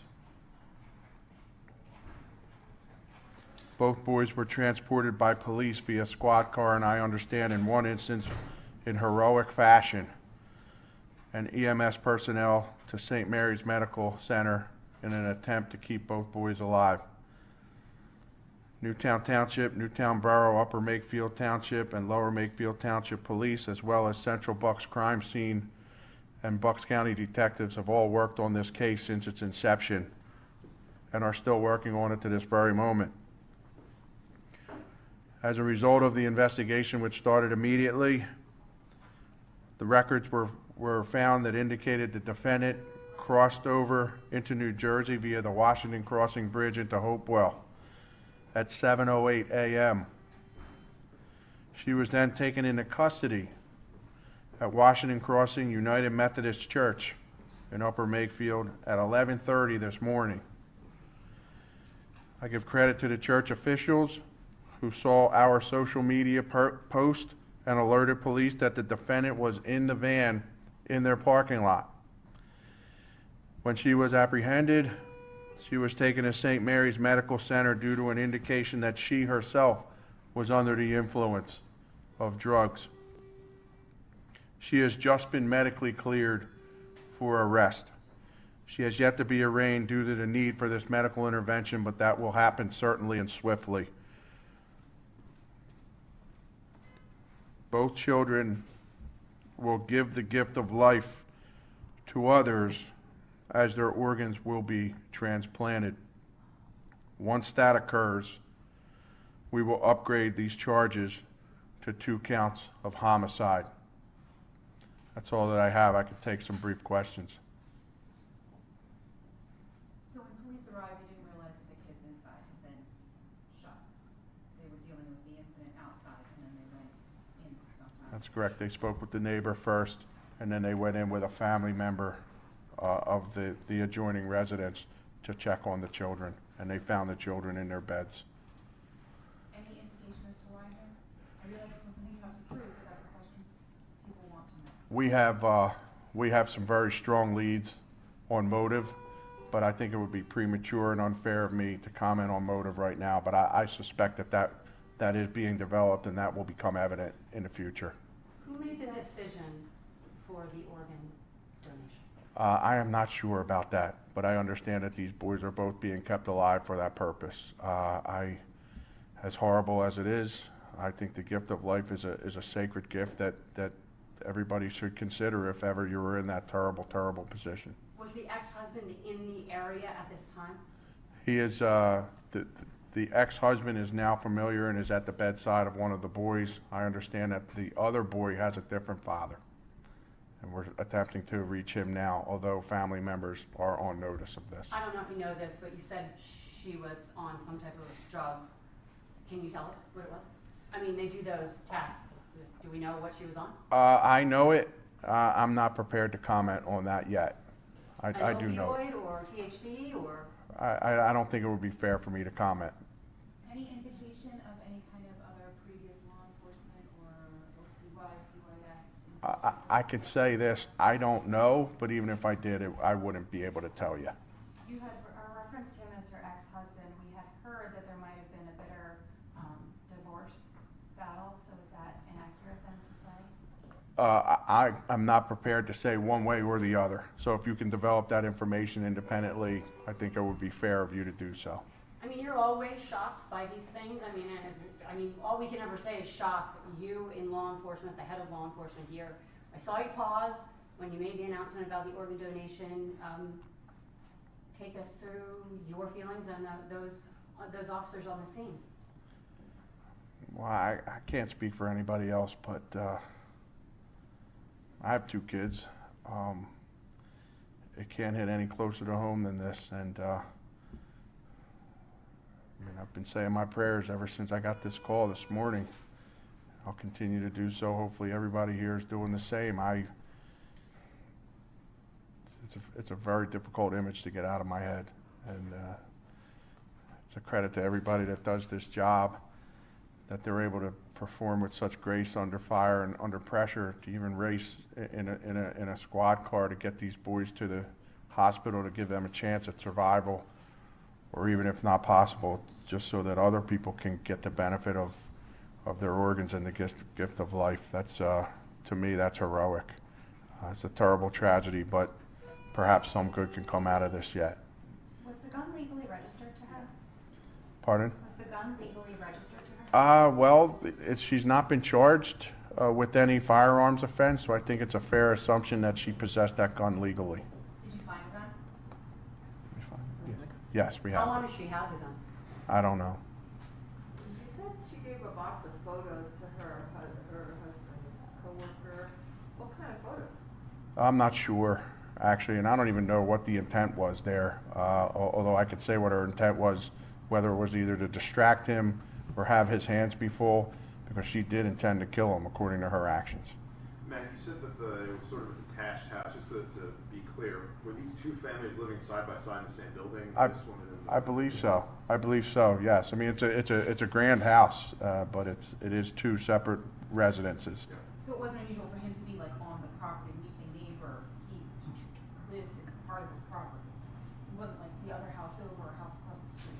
I'm not sure. If you've been there, you probably are in a better position to comment than I understand these houses to be on the same property attached. Okay. Common driveway.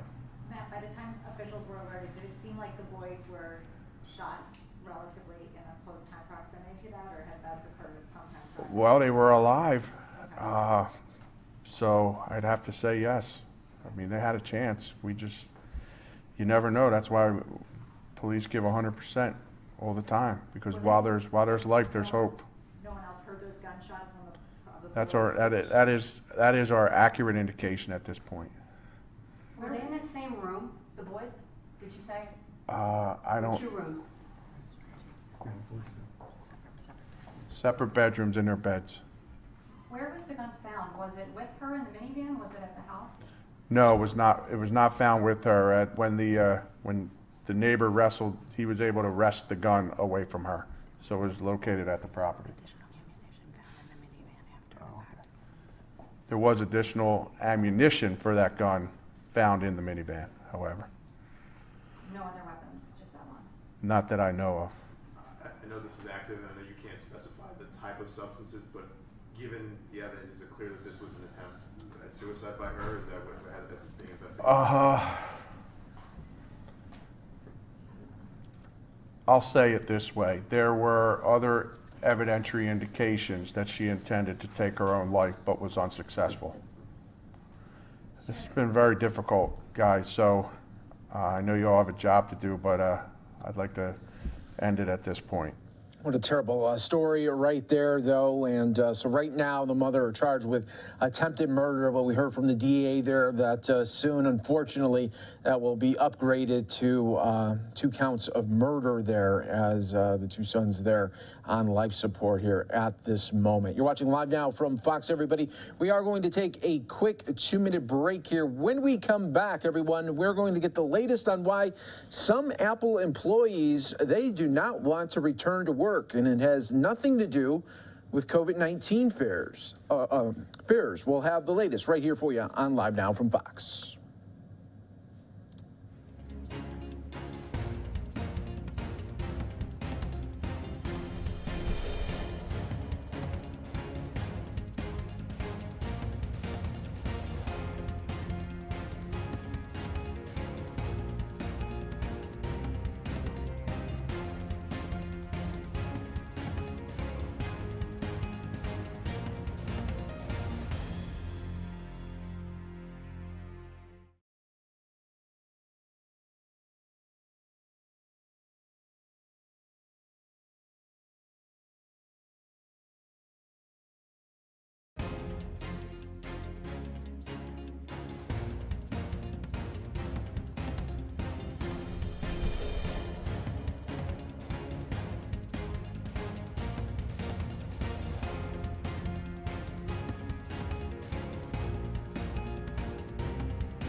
Welcome back, everyone, here to Live Now from Fox. Well, some Apple employees are pushing back against the company's plans to have employees come back to the office, saying such policies will make the tech giant younger, whiter, and more male-dominated. The group Apple Together, which comprises some 200 employees of the company's 165,000 in total, released an open letter to Apple's executive team last week titled Thoughts on Office-Bound Work.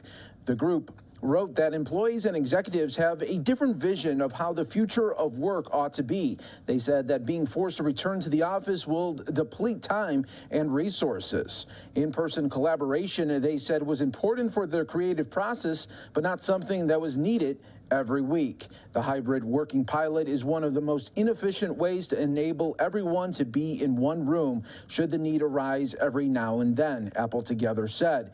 What is also required for creativity and excellent work for many of us in time for deep thought, but being in an office does not enable this, especially not many of our newer offices with their open floor plans, which make it hard to concentrate on anything for an extended amount of time. The group then elaborated on how forcing employees to relocate to the office for at least 3 days will fix a change in the company culture, they said there. And we continue to show you just the Apple returned their policy. They want by May 23rd to be there for 3 days. The group also said it will make Apple younger, whiter, more male-dominated, and more able-bodied. In short, it will lead to privileges deciding who can work for Apple, not who'd be the best fit, Apple Together also wrote. The group concluded its letter by urging executives, stop trying to control how you can see us in the office. Trust us, we know how each of our small contributions helps Apple succeed at what's required to do so, they said. Our direct managers trust us and in many cases would happily let us work out of the office there in a more flexible setup. And why wouldn't they? We've successfully done it for the last 2 years. Why don't you? Fox Business has reached out to Apple for comment on the letter, but did not hear back before this report. The company rolled out its hybrid working plan on April 11th, requiring corporate workers to come back into the office at least once a week. Workers will be expected to go to the office at least 3 days a week towards the end of May. Before the new policy, many Apple employees had been working entirely from home through the duration of the COVID-19 pandemic there. So that is the latest update there is Apple's return to office plans. You could see it rolling out right there. All right, everybody, we are going to continue to keep our eyes right now on the weather alerts in Oklahoma and Kansas right now. You are seeing portions of there from our radar there, all lit up with severe weather storms that continue right now in the South Plains to the Ozarks going on right now. Let's go out to a little bit more of our coverage from Fox Weather as they continue to break this weather alert. Looks like some rain has already started to come down as I see the wet roads.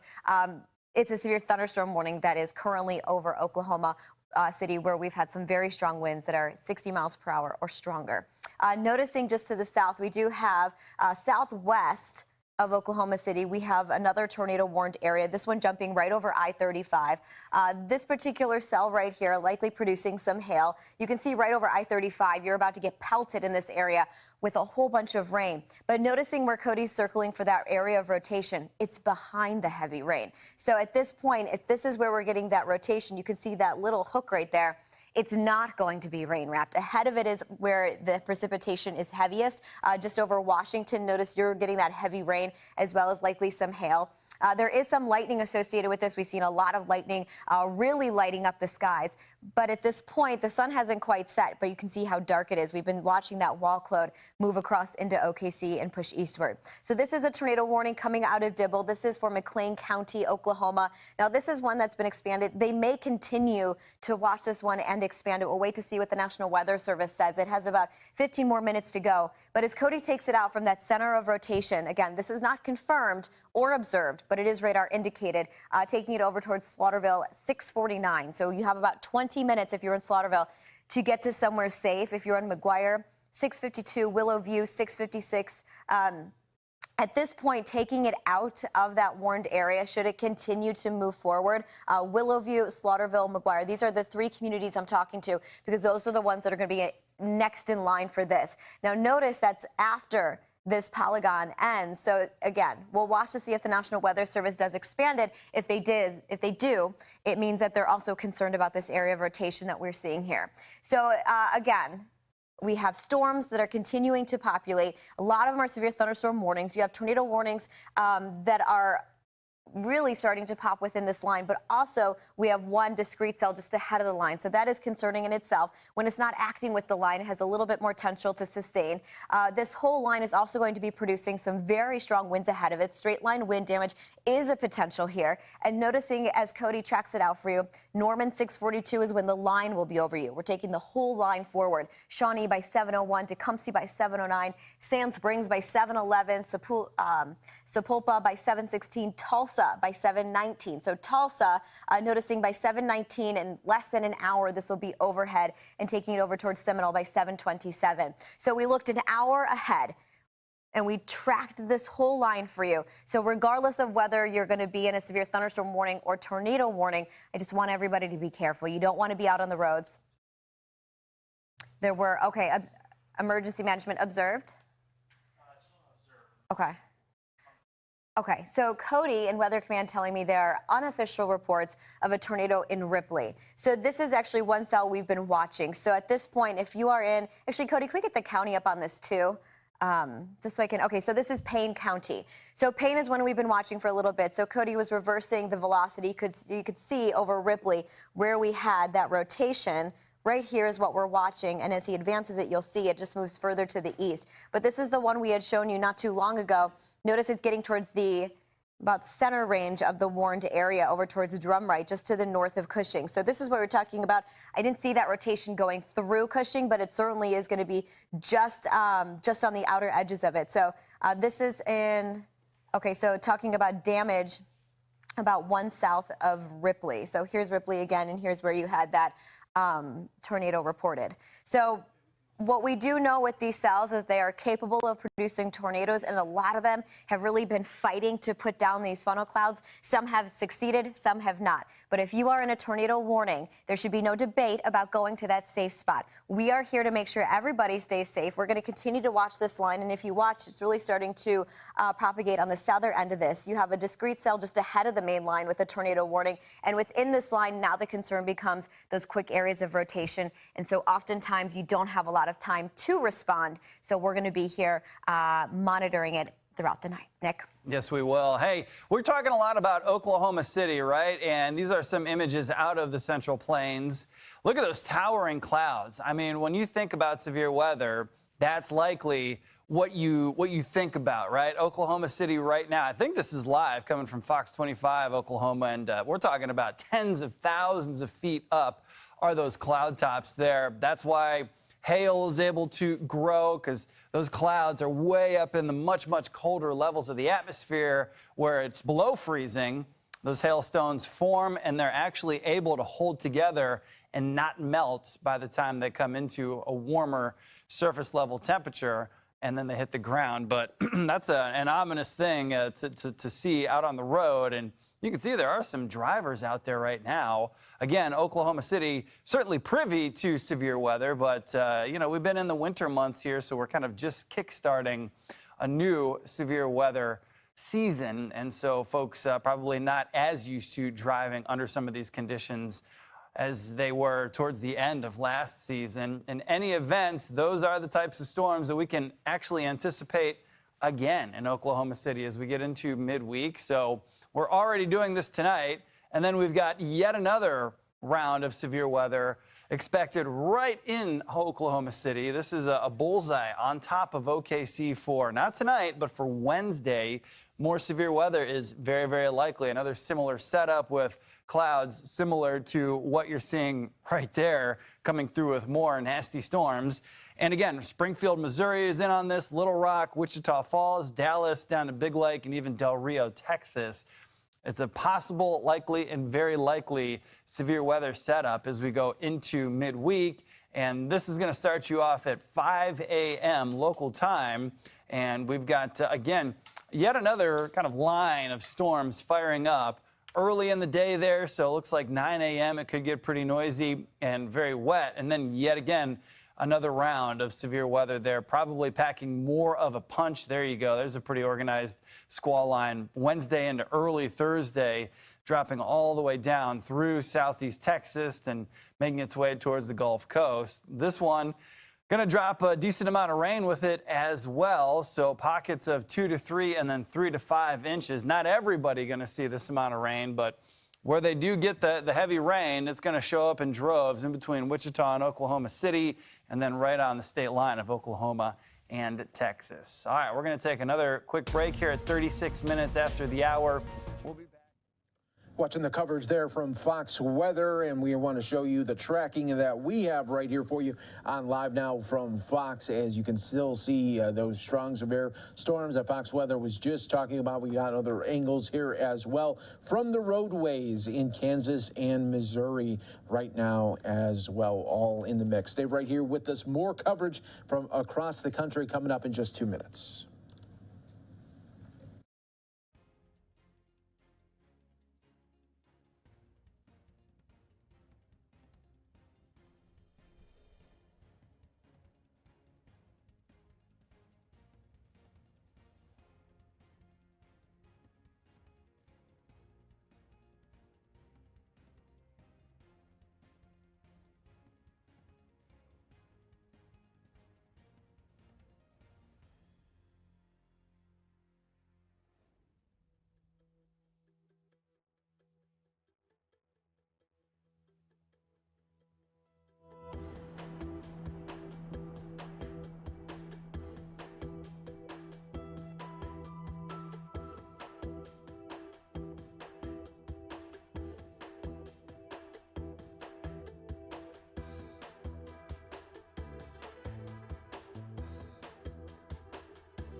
We're live for you right back here on Live Now from Fox. I'm your host, Mike Pace. Thanks so much again for joining us here today as we continue to track strong, severe storms really in the plains right now of Kansas, Oklahoma, and Missouri to the Ozarks as well, as these strong storms are producing tornadoes, hail, and, of course, a lot of rain here. So let's go back out to some of the coverage from Fox Weather as they continue to track these severe storms. Was reported in Dibble with an observed tornado, at least reports, unconfirmed reports of a tornado there. So this is the one we've been tracking for quite some time. You've seen the cell continue to head eastward and really not weaken all too much. So you're noticing as it continues to head further east, I know the sirens went off in southern Norman. And so right now, southern Norman is watching this cell as well for that rotation. At least within the past few minutes, nothing has been observed that I've noticed. But I will tell you that there is rotation that we're picking up on here on the radar, and it is a concerning one. So McGuire by 6:48 is when that area of rotation will be over you. Notice you've got some heavy rain in the front of this line at the cell and also some hail. This will be over McKittyville by 6:57, Needmore by 6:57, Etowah by 7:01, Burnett by 7:10, Tribby by 7:12, Macomb by 7:16. So I'm giving you anywhere from 8 minutes to 30 minutes to get to that safe spot. I also want to point out that there was a preliminary report of a mobile home that was damaged, and I'm trying to find that information for you. But here's the point I want to make, is that a mobile home, it's wonderful affordable housing, okay? It's your home, I get it, but it is not safe when you have a tornado warning, especially rotation overhead. Hopefully you have a shelter you can get to. If you do not, and that is your only option on the board, you have to stay in an interior room, get away from those windows. I want to point out that these tornadoes, if they do pop down, are going to be strong enough to cause some damage. Noticing when you get to the main line, we do have other warnings that are tornado warned areas. So coming out of Ripley in towards Cushing, this is the one that was observed earlier, that rotation just over Cushing at this point. And I do know they activated the sirens there. We're continuing to see that one advance. Now notice this one, I don't think we've gotten any further updates on if it's still being observed on the ground, but as it continues to head east, again, here's that area of rotation where you're looking for the wrapping of the winds.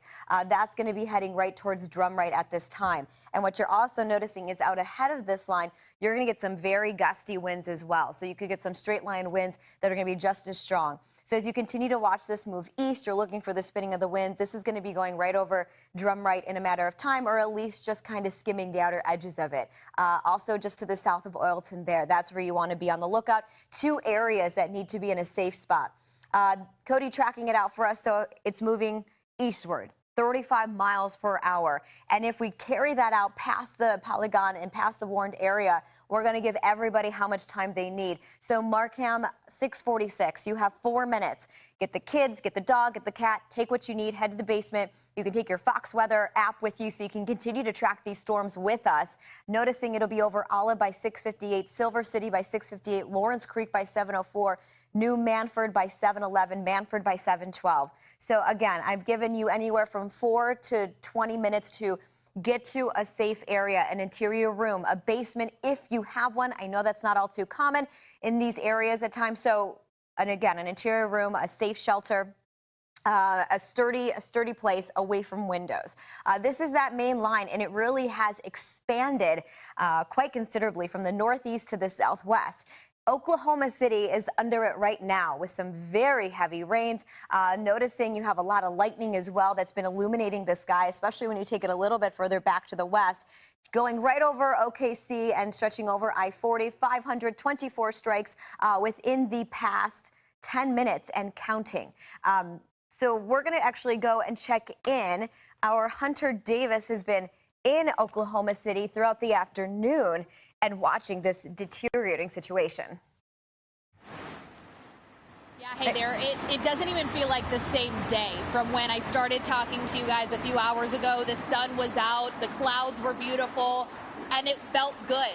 Now here we are, significantly deteriorating conditions out here. We've got rain literally coming sideways. I'm actually going to step out of the way so that Dean, my photographer, can zoom in a little bit and kind of show you guys. It was like clockwork. When we wrapped up that last live shot, this big gust of wind came in. It actually took my hat right off my head, and then this kind of torrential downpour continued right after that. So really the last half an hour or so, these have been the conditions. The latest kind of warning coming in actually is about 20 miles from here, impacting the University of Oklahoma. We've got people actually walking back and forth right now from the convention center over to the Omni Hotel, trying to get back inside, coming out here looking at this rain. But like I said, that latest warning impacting the University of Oklahoma, OU Campus Safety on Twitter, jumping on to tell everyone to get into that interior room, get to your lowest floor right now. OU is in Cleveland County, so you've got a lot of students, you've got a lot of staff, all currently impacted by that latest warning right now. And again, that's about 20 miles from here. So really, that thunder you're hearing, this rain coming down, this kind of ominous looking background, that is probably a lot of what they're seeing right now. And this is kind of that closest look we can give you while we maintain our safety as we wait to see kind of what happens as this storm moves through this area, to include over there in Cleveland County where the University of Oklahoma is, guys. All right, Hunter, thank you for that, and stay safe out there. That was Hunter Davis there reporting for Fox Weather. You see her sometimes right here on Live Now from Fox as well. We'll definitely be keeping an eye on Fox Weather as they continue to showcase the strong weather alerts that are happening in the Central Plains right now. Oklahoma, Kansas, and Missouri all in the mix right here as we continue to showcase these different driving shots as well in Oklahoma. You're watching Live Now from Fox, everybody. We will take another quick 2-minute break. When we come back, It's closing time at a bar, but not the way that you might think.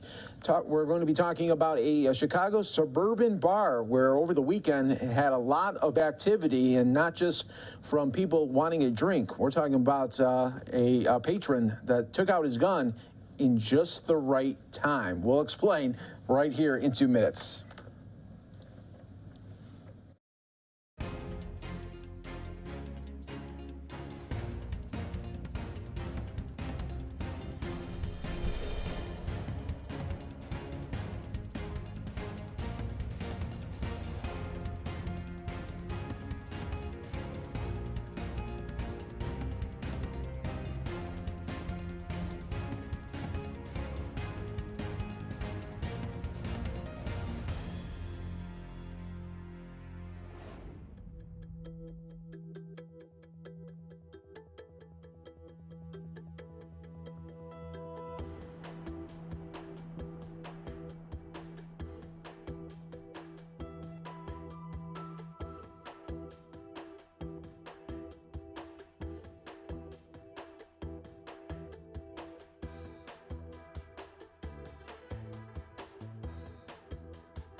Welcome back, everyone, here to Live Now from Fox. We appreciate you joining us here today. I'm your host, Mike Page. Well, our next story takes us out to a Chicago suburb, southwest side of Frankfort, Illinois. A big story there that happened over the weekend. Imagine this. You're at a bar and you're having a good time with your pals, and then all of a sudden, two people come in with the guns, and, well, it's an armed robbery instead of having a good time. But luckily, one patron had a gun himself and decided to shoot one of the suspects there. Let's go out right there to some of the video. This is Ryan's in Frankfort, Illinois, and it took place on Saturday night.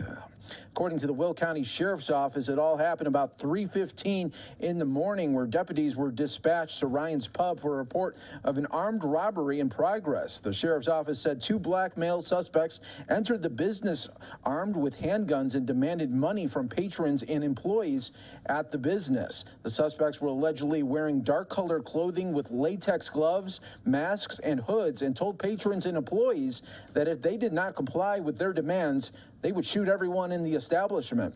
Deputies later learned that the victims pleaded for their lives as the suspects brandished the firearms. A patron of the bar who had access to a firearm pointed it at the suspects and shot at them multiple times. One offender was shot multiple times.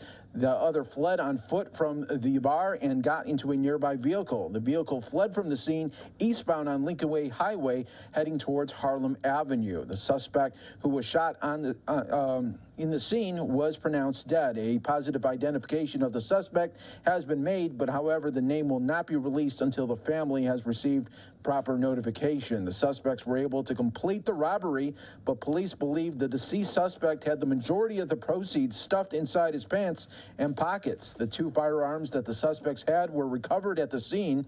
One firearm was located near the deceased suspect, and the other was found in the parking lot of the business. The firearms were determined to be replica firearms similar to airsoft guns. Authorities say the statement from witnesses are consistent with video surveillance obtained from inside the business. No one has been charged in this incident there. So that is the latest there from Illinois after a very, very busy early morning right there at Ryan's. You're watching Live Now from Fox, everybody. We are going to keep you heavily in demand here for the next hour right here on Live Now from Fox. Live look here of New York City here. We're going to take our final break of the hour, and then we'll get back to more of Fox weather, continuing to track severe storms in the plains and so much more. We got you covered here all night long.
Haven't had any updates. So we're really focusing in on where those areas of rotation are, because that's going to really be our guide as to distinguishing which storms are the most threatening, but also where you still have that rotation and concern and an imminent threat. So noticing here near Oilton and just to the south of Yale, this is a cell that we've also been watching. This area of rotation right here, just to the south of Oilton, coming out of Cushing. And I do know that in some of these areas, some of the warnings had been going off to really get people to where they need to be, which is the safest spot possible. Just to the south of Cleveland, Cody also highlighting some rotation there. And what I also want to point is ahead of this line, which is really heading towards Tulsa. Here's Tulsa right here. This is going to bring some very gusty winds out ahead of it, and very similar to the setup that we saw in Oklahoma City, where you had this wall cloud, which you can see extending eastward, and that's going to be ahead of the storm. That's really indicating the outer edges of these storms, and that's where you're going to feel some very strong winds out ahead of it. The rain comes second.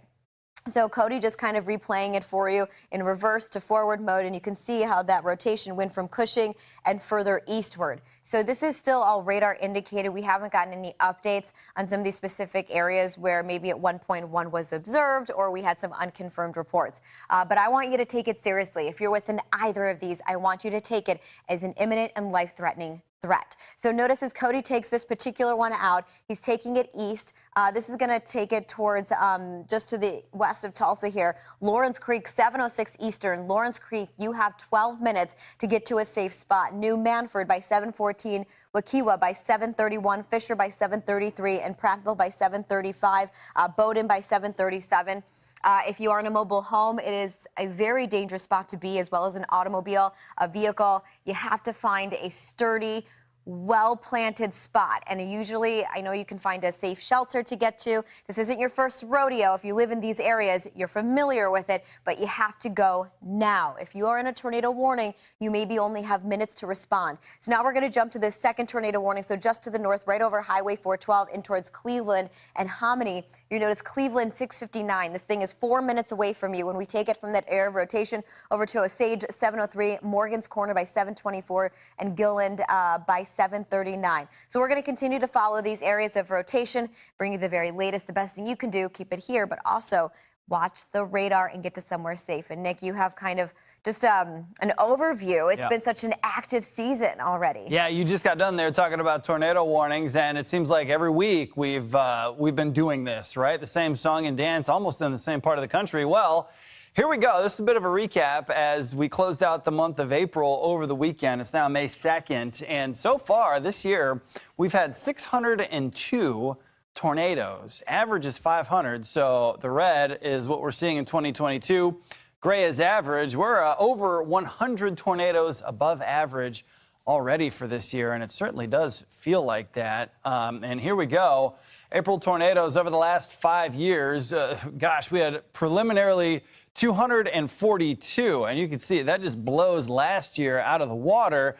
A little more on par with what we saw in 2020 and 19, and 18 was almost cut in half there at about 130. So, yeah, this year has felt like a lot. And it has been a lot, and certainly maybe even since last year was so quiet, this year feels even more active, right? And here you go with the April tornado reports, as we had 76 tornadoes there on the 5th, 24 on the 6th. We had 40 actually on the 13th, and then on the 29th to close out the month, we had 22. So all those days in the red, those were well above average days. Daily average for the month of April is about 10, and these are all of the reports that we have seen here across the nation in terms of April. Heck, we even had one all the way out there in California, if you can remember that. I believe Marissa and I were actually on the air for that one.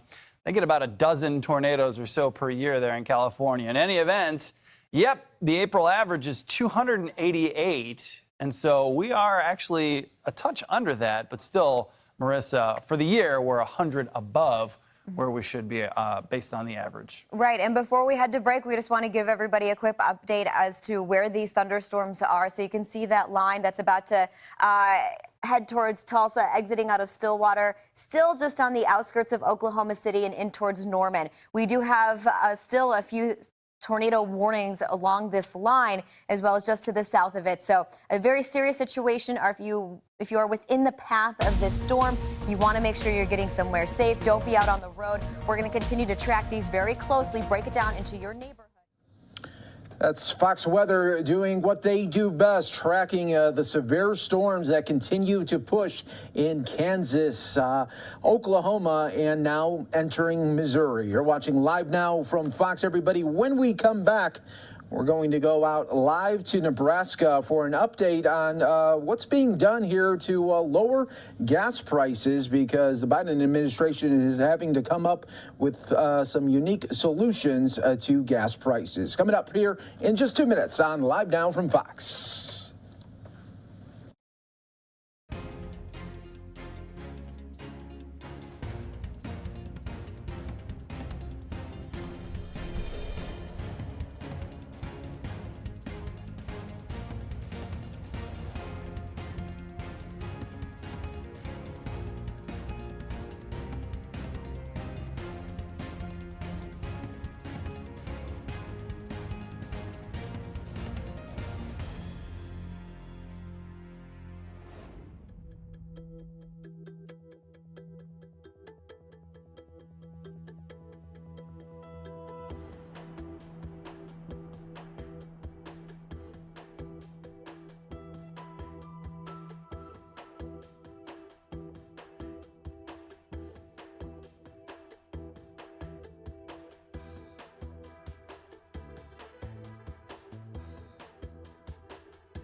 Welcome back, everyone, here to Live Now from Fox. Well, the U.S. is turning toward a different solution to fight high gas prices at the pump. Last Friday, the EPA issued an emergency fuel waiver for E15, a gas blend with more ethanol to be sold during summertime, a season where it's typically banned. Fox's Madison Scarpino joins us live from a corn farm in Gretna, Nebraska, with the very latest. Madison. Hey, Mike. So E15, the sale of E15 gas is typically not allowed in the summertime due to air pollution concerns, and that's because of a federal law in place since the 1990s. And E15 has a 5% more ethanol, a product made primarily from corn, than the normal gas we're used to. And here in Nebraska, of course, they are known for their corn, so this is a big win for farmers here. We're demanding more of our products that we raise in the farm, so it's a huge deal. We're demanding more of our products that we raise in the farm. We're recently over the last decade or so.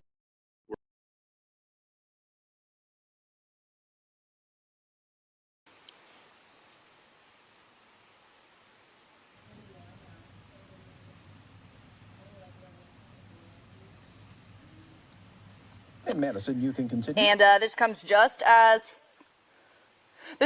farmers here in the Corn Belt are beginning to plant in their fields, and a later start this year because of the colder weather, but nevertheless, growing season will soon be in full swing. And head of petroleum analysis for Gas Buddy, Patrick DeHaan, says there are currently less than 3,000 gas stations that sell E15 gas across 30 states. And DeHaan says it's probably not as widespread because stations aren't willing to add E15 pumps if they can't be sold all year round, but this gives some Americans another option at the gas pump, and they'll spend an average of around 5 to 10 cents less per gallon, and in some places up to 30 cents less per gallon. Over the last decade or so, the more ethanol being blended into gasoline, the lower the price has been. And I think as gas prices nationally are still amongst the highest we've ever seen, I think it's without a doubt the administration wants to offer Americans another option. And as for those environmental concerns, DeHaan says that there's talk that the E15 gas can create more smog, but there's also studies that show that burning ethanol is more clean. And he also says there's a chance the EPA could extend this and possibly implement it permanently. But it is important to know that while most newer models of cars can take E15 gas, not all of them can. So it's definitely best to stick to the manual on that one. Back to you. Yeah, always double check there, no doubt. Madison, thanks so much joining us live from Nebraska. We appreciate it right here on Live Now from Fox. Thanks again. Of course, we got you covered right here, bringing you all of the top stories from across the country and, of course, around the world as well. We got you covered right here on Live Now from Fox. Let's enter into a quick 2-minute break right here.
Welcome back, everyone, here to Live Now from Fox. We appreciate you joining us here today, giving you always top stories and headlines from across the country. I'm your host, Mike Pace. Our next story, we take you out to Polk County, Florida. This is where we are getting an update from Sheriff Grady Judd in the very latest with this investigation. Let's listen right here on Live Now from Fox. Get over an upper respiratory infection, so if you'll just bear with me a little bit.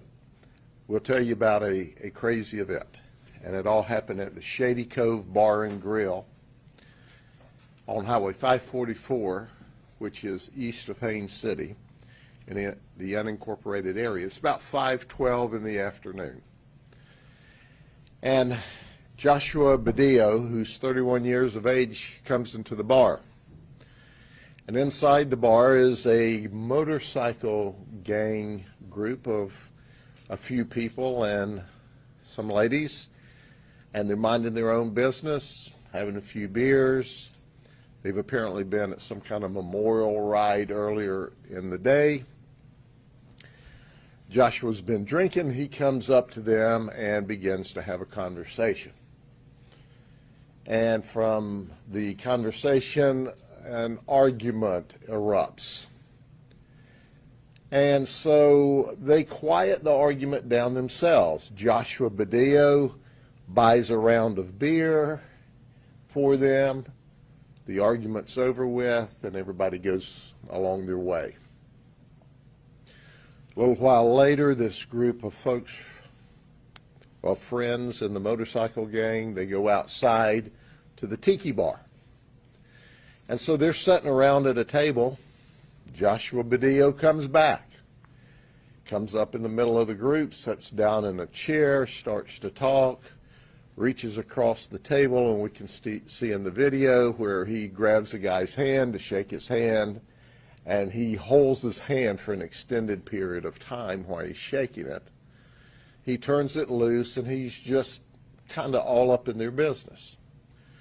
Well, you can see one of the guys goes to what is an off-duty bar employee and says, "Can you get this guy out of here? We want him away from us." So they go talk to him. One of the folks with the gang is a pretty good sized guy, and then you have the employee of the bar, and they get him finally moving. He's had quite a bit to drink, as you can tell by his body language. They come out of the tiki bar, which is kind of behind the bar, and they walk back through the bar into the parking lot out front. Next door is a convenience store. And you can tell through other video that they're having conversations and pointing at each other. And the particularly big guy, who turns out to be our victim number one, is kind of in his face, and they're telling him he needs to leave. He goes back toward his truck slowly and begrudgingly, with some people who he knows from the bar encouraging him to leave and to get in his truck. So they're kind of pushing him and encouraging him to go across the parking lot. When all of a sudden he turns and starts running past two people that are trying to get him into his vehicle. So he runs past those two, and he runs past three more, and he shoots our victim one, which is a big man. Shoots him through the hand and also through the groin with one shot. At this moment in time, a guy burst out of the bar with his firearm in order to protect his buddy and starts shooting at our suspect. The suspect goes around behind his vehicle, which is parked further out in the parking lot. And the guy with the firearm goes out and around the truck along with another person. So now you've got our suspect who did the shooting, Badillo, with his gun. You've got the guy who came out of the bar, who is now going to be victim two. And he goes to the other side of the truck outside of the camera view. And immediately there's gunfight in the parking lot. You can tell by the body language of other people that are in camera view that they're scattering. Victim 2 is shot in the chest. He falls down. He gets back up and he staggers back toward the bar where he once again falls. Our suspect, Joshua Badillo, now he gets in his vehicle and he says, "Feet, it's time to go." And off he takes off at a high rate of speed. He goes toward his home, which is probably 5 minutes away. Interestingly enough, he has a vehicle crash, so he's involved in a hit and run on the way to his home. Deputies are arriving, EMS is arriving, we gather information, it's no secret about who Joshua is, and we go to the house. We circle the house. It's in a very nice community. I'm guessing the house is probably $1 million, $2 million home, upscale neighborhood. He goes into the house. We walk around the vehicle and we see blood. Turns out Joshua Badillo is shot as well, and he's in the house. So after about 45 minutes in the house, apparently he decides, hey, I'm really bleeding. This could be serious. He comes out to the deputies. We take him into custody and we remove him to the hospital, where we determine that he shot under the armpit and it comes out his back shoulder. So we have this shootout at Shady Cove where the suspect shoots 2 people, kills one of them, and he, in fact, is shot in part of the shootout. And it all started over an argument, a simple argument, and ended up with a dead man, a shot man, and a shot suspect. Joshua Badillo is charged with attempted first-degree murder and felony first-degree murder on the individual that died. There may be other charges filed later as we plow through the details. Some of our witnesses fled from the bar. We'd still like to talk to them just so we can finish the investigation and tie it all up nicely and neatly. But we're relatively confident that we've got the primary players in the event, and certainly we have a lot of details. It's been a long time since I've arrived at a bar to find knives, stilettos, guns, and blood all on the bar floor, and the concrete pavement out in front of the bar. It was quite an event, and we've got a dead person. So the investigation is still underway. Our homicide team, which is simply the very best, is at this time mopping up the details and will be for a few weeks. Do you have any details, any questions of me? Assuming all the stilettos and other things were on the people who were partying, who were not involved in this? Well, we suspect that some of the people who went to the hospital were there, because we ended up with, I think, 3 knives, maybe 4 knives on the ground. A gun on the ground. That was the one that our victim ultimately used. The victim had a .38 caliber. The suspect had a .40 caliber semi-automatic. But they were slinging lead in Haines City on Sunday afternoon. Did he have the weapon on him when he was inside, or did he retrieve it from the truck? This was over an extended period of time, because he started the initial argument, and then he bought them all rounds of beer, and it calmed down. And there's at least some testimony that he might have gone back to the truck and gotten the gun at that time. We're not absolutely sure. But these folks were minding their own business from everything that we've picked up so far. And they simply went back to the tiki bar, which you have to go through the bar, out the back door in order to get to the tiki bar area, minding their own business. And he stumbles up there drunk again, and he's hanging over the table and trying to shake hands, and still They don't start a fight with him. They go and get help and say, hey, can you get this guy out of here? And of course, they start to get him out, and one of the folks who is victim number one, he now is following him out, trying to help get the guy out. And you can tell he's telling him what he's going to do for him if he doesn't leave. So when this guy decides to start shooting, I mean, he's all the way, they've got him all the way out the front door, across the parking lot, almost to his vehicle. When he decides, it ain't going to be like that at all, and he runs past 5 people to shoot victim 1, back up near the front of the store. And then he goes back, and as he's going back toward his vehicle, that's when victim 2 ultimately runs out and is shooting at him with his .38. And then victim 2 is reloading in the parking lot and goes to the other side of the truck where they have shootout at the Sandy Cove Bar and Grill parking lot.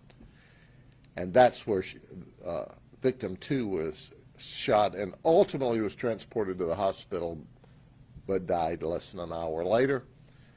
And our victim, he leaves, he's involved in a hit and run. We catch him he lives there, but as I understand it, his parents' house in a very nice neighborhood. But this guy here, if he'd have just minded his business and left these folks alone, none of this would have happened. It's on him. What's the status of the person he hit? The person he hit, is he in a car wreck? We're following up with that. That person's okay. How many bullets were exchanged, and did any go inside the building, either at the convenience store or at the dive bar? We're still counting because there were shots toward the bar, and then there were shots across the parking lot and across Highway 544. And then there was a shootout parallel to Highway 544. And then apparently the suspect, after he shot the victim in the chest, for good measure, ripped another one at him, which went across Highway 544. We can see where it skipped through the dirt. So we had a surreal life shootout for a few minutes. And we've got a dead person as a result of it. And this guy should spend the rest of his life in prison for his efforts. And it all would have been so easy if he'd have just minded his own business. But that's not always what drunks do. How about history? Has he got a history with you, or does he know you? He doesn't have a significant history. He's got some minor stuff, I believe, but not a significant history. Was the victim that died part of the motorcycle group? Yes, yes. And once again, they weren't being rowdy. They weren't out of control. They were minding their own business. And we got Joshua Badillo, who, he drank him some liquid courage and decided he'd march around like a banty rooster, and now we've clipped his wings and he's going to jail. The man who died was the one that shot in the chest? Yes. And he was one of the group. So you have a motorcycle gang. Could he be a motorcycle guy and be in a rival gang, and maybe that's what... No. So far, we don't see any gang affiliation with him. He did apparently recognize one of these other guys as being part of a former gang, and they've now gone to a new gang, but these guys weren't creating any trouble. Are you saying that he was part of the gang at one point? No, the other guy. He recognized one of the others as being a former gang member. At this point, we've not been able to document that he's part of any gang or ever has been. What gang are we talking about? Well, we don't like to give out their names because we don't like to market for them. Can we have the age of the victim who died? The victim, I think, was 54 or 56. 54, we'll get the details for you, but and It's sad. It should have never happened. But stupid is as stupid does. Sounds like he's looking to be alive until he easily bled out. Well, he is. He's lucky. If the other guy had been a better shot, he would have been dead too. But the other guy was not a good shot, and ultimately he came out to protect his buddy, and he ended up dying. Victim 2 did. That was a crazy story right there, no doubt. Let's go back out to Fox Weather as they continue to track breaking weather news. Matter of fact, the entire metro area is under a severe thunderstorm warning, so heavy rain, possibility of some hail. We've already seen up to baseball-sized hail be reported today with some of these storms, and really gusty winds actually are probably going to be the biggest concern. Yep, I was just going to point that out. Cody and Weather Command here going ahead and tracking this squall line as we move through time, and there are likely some very, very gusty winds, straight line winds, right along that bowing feature of this squall line. Mounds at 7:31, you see it here, going to get hit pretty good, and so that's coming up in about 10 minutes for y'all. Beggs at 7:42, Bixby 7:50, in the next hour, Haskell and Morris. So really, this is going to be very similar to what we saw in Oklahoma City. I don't know how many of you have stuck with us since last hour, but we've had Mitty Hicks out in Oklahoma, and really all within about an hour and a half, right? You see this squall line approaching. It's super dark and ominous overhead. You have then, once the rain moves in, buckets of rain coming down pretty quickly. The wind really picks up. And then after about 20, 30 minutes, the heaviest of the rain is over, and you could get some clearing in, heck, before the day is over. And so that's likely what it's going to be like in Tulsa as well. So there's Oklahoma City. Norman right now seeing some pretty hefty rainfall. They're also under severe thunderstorm warnings, and we've got several other towns as well. Chickasha here, one of them. Slaughterville, another one. As we track this storm, the squall line out, it's moving into, it looks like a fairly populated part of Oklahoma, so it's sort of dropping right down south along I-35. Lexington, 728. Lindsay, Wayne, Maysville coming up here between about now and 7:45. And then towards the end of the hour, Marlow, and then into next hour, Bray and Pauls Valley. Same thing with this, as you're going to see the skies darken up. Heavy rain will come in. You can see the intensity of some of the rain there on the right side of your device as it's coming down in buckets for sure. We've got some flood warnings too here popping up, and so that is a good indication that these are producing big time rainfall rates. As right now you can see, sheesh, we've got a pretty solid stripe of orange showing you that 3 to 5 inch rainfall rates per hour with these storms. Not saying people are going to get 3 to 5 inches of rain over the next hour, but that's just how we measure how much rain is coming in out of these storms. If they were to hang over the same exact area for 60 minutes, boom, you'd almost have half a foot of rainfall on the ground. And then look at that. We've got one discrete cell up here towards Wichita, and that one is producing a severe thunderstorm warning as we move you on into Kansas here. And this is moving to the north and the east, and it actually looks like it's trying to take on a kind of a textbook supercell type of shape, maybe trying to get its act together for a little bit of rotation there as it's trying to move to the east and the north and east. So this is now east of El Dorado, heads up Eureka. It's coming your way. That purple right there, that is a hail swath. So this is definitely dropping some hail and has been right through Wichita, Riverside, Park City, and as it's made its way through El Dorado, definitely dropping some hail here. And that was actually right along Interstate 35. So hopefully folks that were driving home from work didn't suffer too much damage to their cars. So that means if you're in Eureka right now and your car is parked outside, put it in the garage or the carport, do what you can to put it somewhere safe because there is a little bit of hail heading your way. All right, it looks like, yeah, we're good. No tornado warnings here.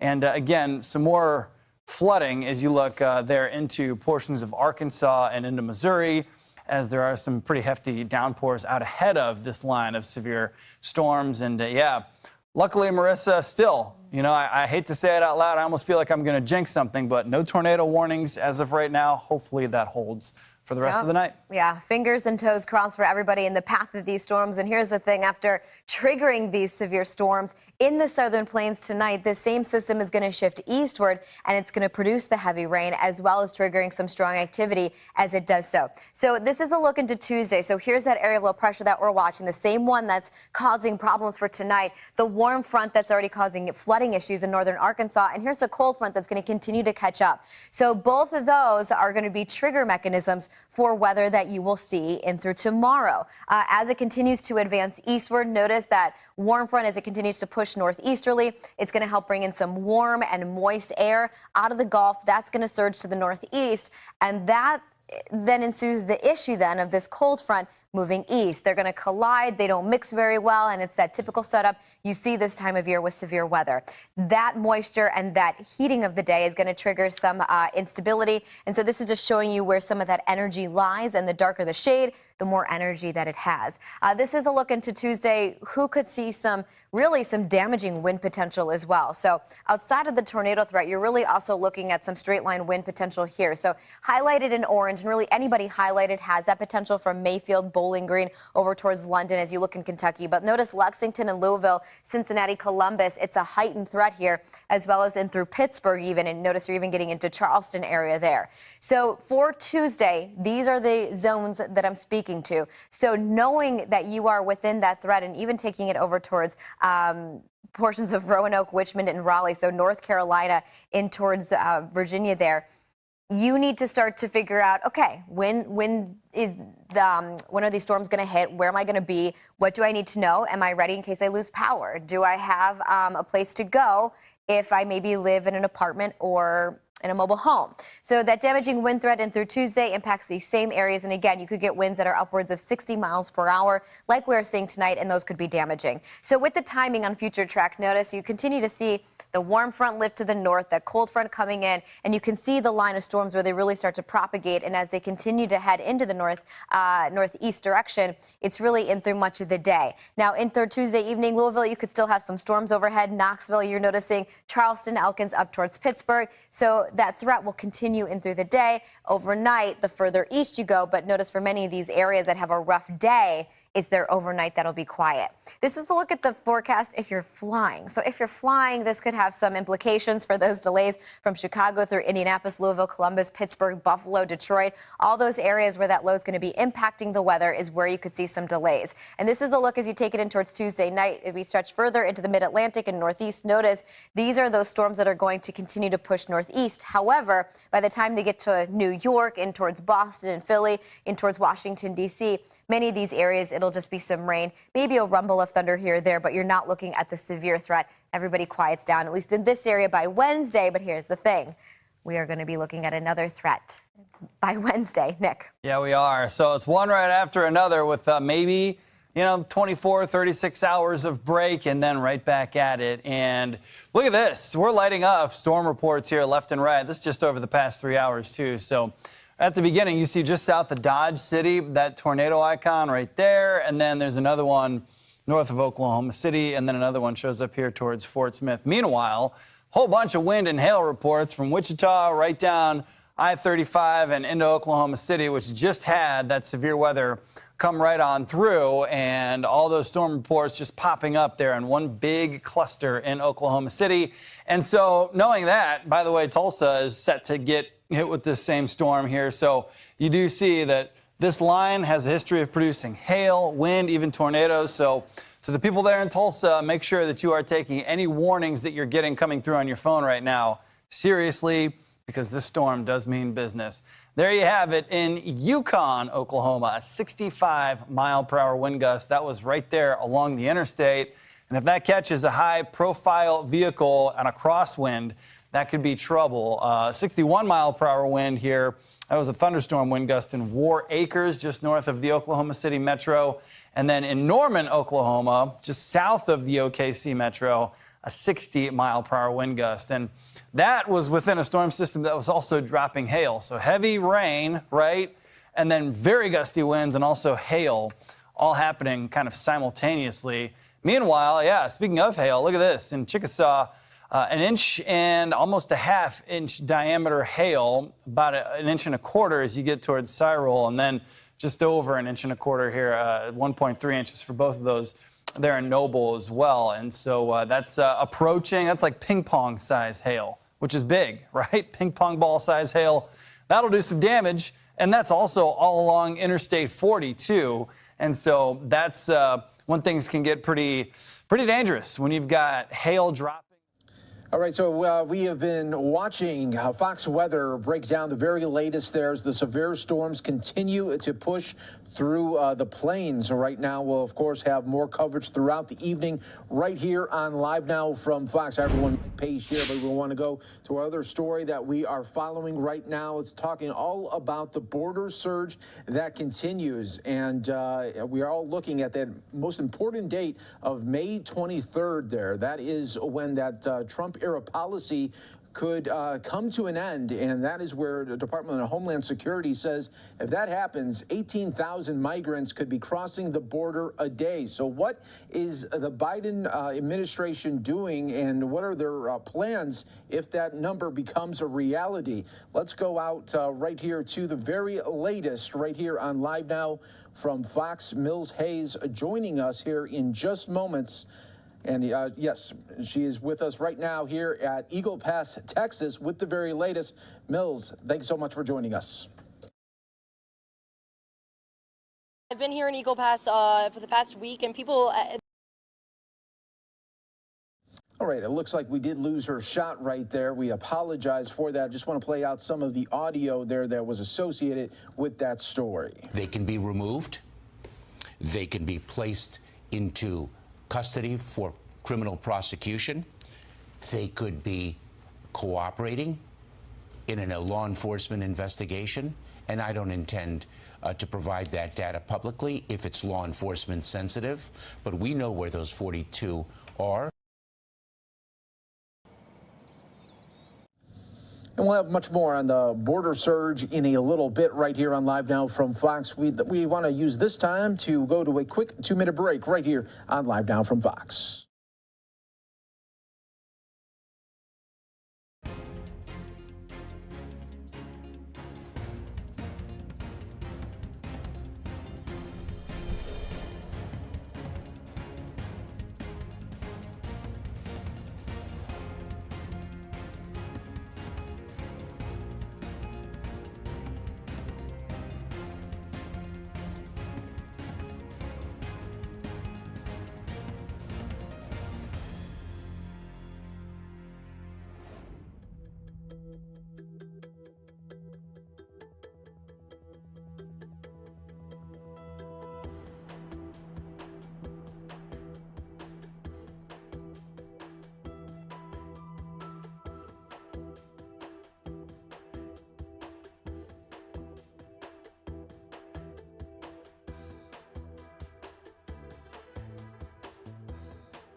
Welcome everyone here to Live Now from Fox, the very latest from the Pentagon on Ukraine and so much more right here as you have Secretary John Kirby right there speaking. Units that are representing 5 branches of the military, including the Coast Guard. Now, since being closed to the general public since March of 2020, I'm pleased to announce that on the 10th of May, the Pentagon will reopen tours on a limited basis. This thing died on me. It's going great today.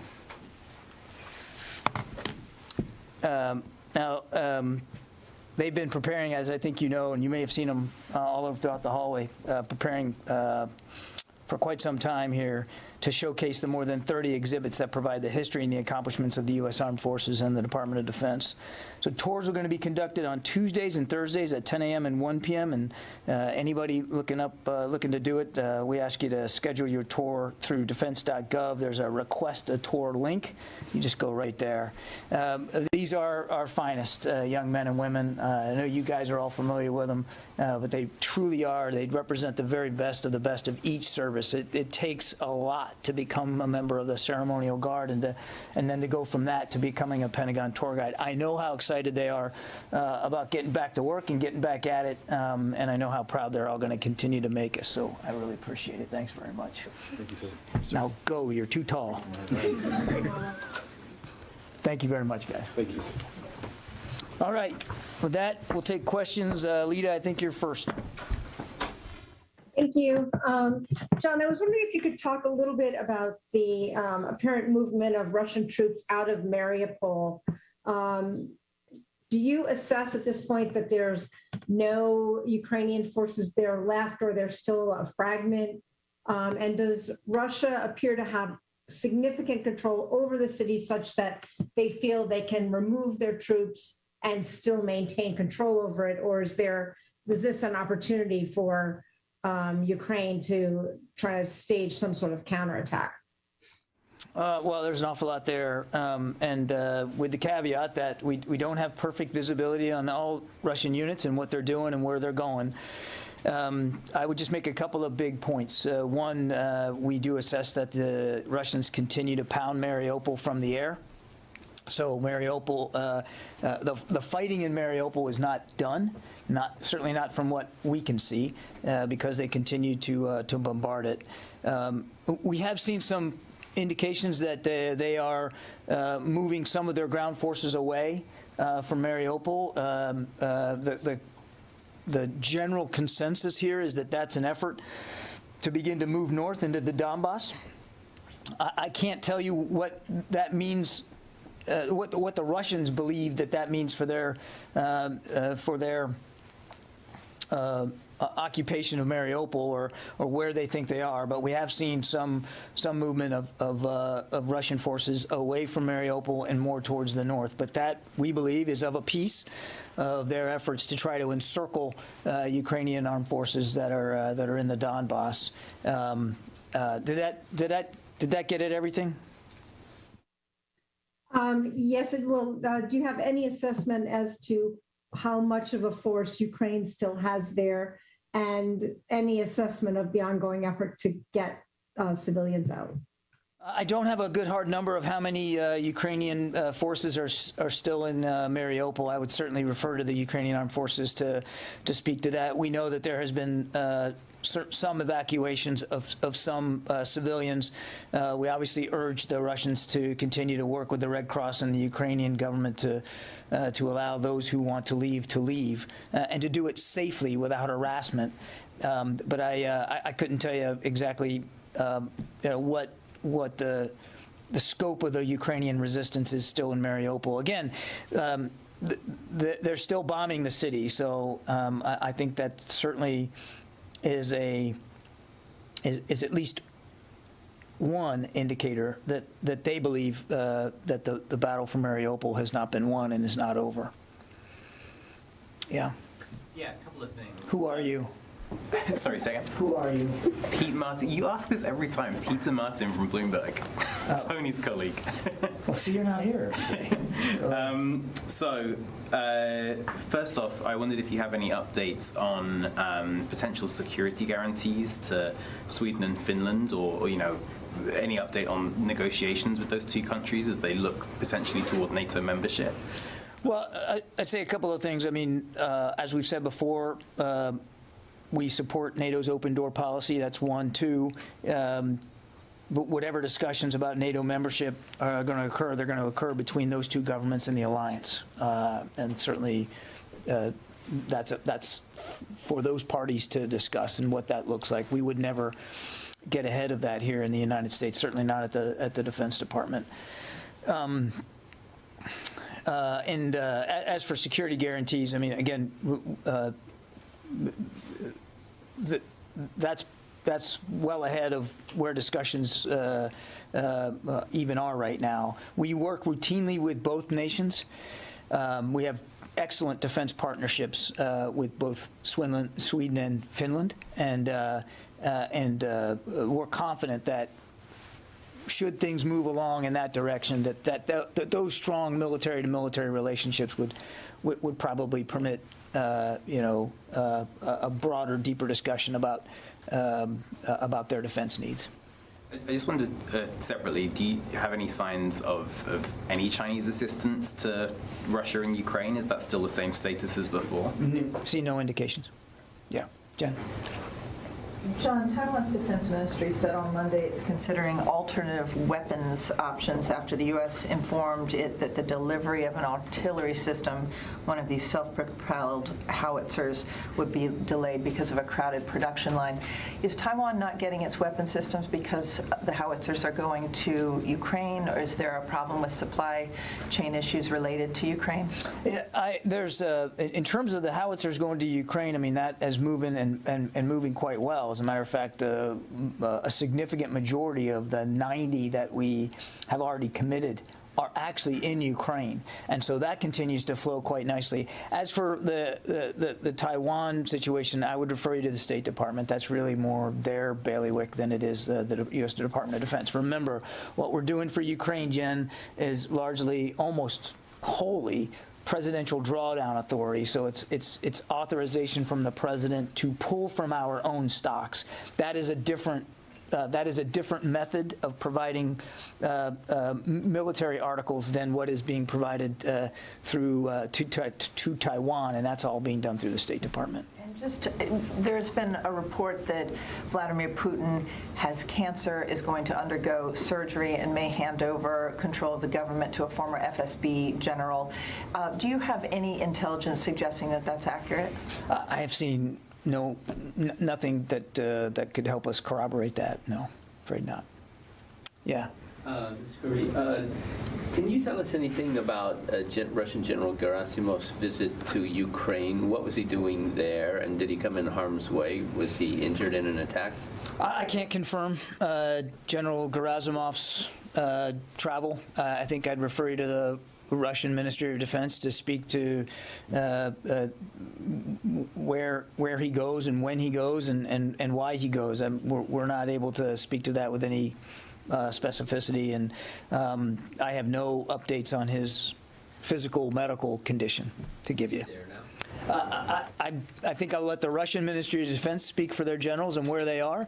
I don't have anything that I can corroborate or confirm with respect to General Gerasimov and his whether he went to Ukraine or not. Can't confirm that. Gordon. Do you have any updates to the claims the Ukrainians have made on the drones taking out the ships? And are those claims you could give any updates on the veracity? Can't confirm those reports. I mean, I've seen the same video that you guys have seen, I think, online, and we're not in a position to confirm that. Okay. And in anticipation of the president's trip tomorrow, do you have any updates on the number of contracts the Pentagon has issued to industry to help replenish some of the stuff that's been provided to the Ukrainians? And is the Pentagon still kind of happy with the way industry has responded to this? No new contracts to speak to, but as you know, there's a threshold for what level of contracts we actually publicly announce, but no contracts to announce or speak to today. The only thing I would add is under the USAI, the Ukraine Security Assistance Initiative, you know, we have talked to industry about the Puma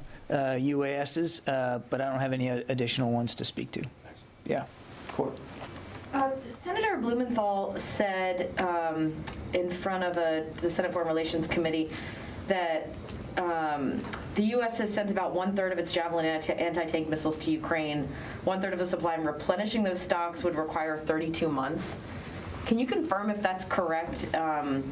And are there any other of those kinds of like resupply of some of these other things like the M777s that you can talk to how long it takes and where the U.S. stockpile is? You're going to have to let me take some of that, Court. I'm not an expert on how long it takes to make a howitzer. I would just say a couple of things. Number one, we're not going to talk about what our own inventory is of anything. And I think you can understand why we wouldn't do that. We don't think it's particularly helpful to lay out what our inventory level is for any one particular system or set of munitions. Number two, with every drawdown package, the chairman of the Joint Chiefs, as well as the department, makes an assessment as to the impact on our readiness. And it's not about just how many of these you have on the shelf. It's what your readiness is for the capability. So it's not about counting, say, javelins and being able to say, well, if you reach a certain level, then all your readiness is gone. Javelin is an anti-armor capability. So we judge it all as a conglomerate of what's our ability to meet this particular mission set, realizing that a javelin isn't the only capability you have against armor. So with every drawdown package, we make an assessment about the impact on our readiness. And what I can tell you is that thus far we have not seen any negative impact on our ability to defend this nation across a range of military capabilities. But that is not something we take lightly. That's not just a glib, cliche way of trying to get out of your question. It is a legitimate thing that we look at with each and every drawdown package. Is there anything that's written in like legislation or anything that says, you know, every specific capability like anti-armor or anti-air has to maintain this percentage of its stockpile? The U.S. can't go past that. The Pentagon can't make a decision to go past that. I'm not aware of any legislation that requires a percentage of a certain. No, I'm not aware of any. Now, again, it's because look, technology keeps changing and the capabilities get better and more refined with each passing year. So it's not. There would be a limited utility in assigning a certain percentage that has to be on hand at any given time. But that could change depending on the munition we're talking about. I mean, not every piece of armament is of the same operational strategic value as another. So again, it's a holistic view here about readiness. And all I can assure you is, and certainly we can assure the American people, that we are more than capable of continuing to defend the homeland. And we look at this with every single package. And we're doing the best we can to make sure that Ukraine has the capabilities it needs in the moment, right now with the fighting in the Donbass in the south, to better defend their sovereignty. And as you saw, the Secretary and the Deputy Secretary met with the defense contracting CEOs just a couple of weeks ago to talk about production lines. When we were in Ramstein, the Secretary dedicated a whole session of that afternoon to talking about the defense industrial base, not just of the United States, but all those nations there, because so many other nations are contributing systems and weapons to Ukraine. And of course, you know, we'll continue to do that going forward. So let me take a couple from the phones here. Idris. Hey, John. Now that we're more than 2 months into the war, could you talk about when the last time the secretary tried to reach out to his Russian counterpart? And I assume he hasn't been successful. What happens when he reaches out? Is it the protocol office reaches out to the Russian side, they don't respond, or they pick up the phone and then they say no, thank you? You just sort of talk us through that. Normally, you reach out through the policy channels, and you also use the defense attaché. The defense attaché at the embassy, no matter what the country is in question, that senior military officer is a representation of the Secretary of Defense inside all of our embassies, and so they are usually after working it through policy in terms of the efficacy of doing a call. Usually, we rely heavily on the defense attaché. I don't have a date to give you, Idris, when the last attempt was. It's been quite some time, certainly many weeks since we've attempted another communication with Minister Shoigu, and there has not been much interest shown by the Russians in having that conversation. Mike Bress, Washington Examiner. Thanks for taking my question. With Russia's victory from today, does the Pentagon believe Russia will make a stronger push to get a definitive victory between now and then? I can't speak for the Russian plans here, Mike. I think that is a question better put to the Ministry of Defense. And I think when you're asking them, I'd also urge you to find out when it is Mr. Putin's going to do the right thing and end the war, because he can end the war right now if he so chooses. But as for what their plans are regarding Victory Day, I think I'd let you speak to them. What I can tell you is that the Ukrainians continue to fight back, to resist, to do so ably and nimbly, quite effectively. We haven't seen the Russians make a whole lot of progress in the Donbass area, or quite frankly in the south, and that's a result of the skill and the bravery, and quite frankly the kinds of capabilities that the United States and so many other countries are providing the Ukrainians in their self-defense. But as for what their plans are for later this month, I think that's something that they should speak to. What we would urge them to plan to do is to meet with Mr. Zelensky to pull their troops out of Ukraine and to end the war, and they can do that today. Yeah, Joe. On the Defense Secretary's meeting with his Japanese counterpart this week, what are the deliverables going to be from that meeting, and how much will parallels between Ukraine and Taiwan play into that conversation? I'm not going to get ahead of the deliverables for the meeting. I mean, we'll have a good readout of it, and you guys will have access to the opening comments for that. We're looking forward to this. This is one of the most important alliances we have around the world is with Japan, and very, very excited to have Minister Kishi come see us in person. He attended virtually, but he attended the security consultative, the defense consultative group meeting in Ramstein on Ukraine. So I fully expect that issues regarding Ukraine and how Japan and how the United States are going to continue to support Ukraine will be on the agenda. I also fully expect that tensions with China will be on the agenda, as you might expect. But the degree to which there's an interplay between the two, I think we'll just let these two ministers talk before we get out ahead of that. I would just offer, if I might, and you heard the Secretary has said this publicly, that we got to be careful drawing too many comparisons between Taiwan and Ukraine. Completely two different scenarios. Nothing's changed about our continued adherence to the one China policy. Nothing has changed about our continued dedication to continue to support Taiwan's self-defense needs through the Taiwan Relations Act. It's a different situation, and I think we all need to be careful before drawing too many parallels.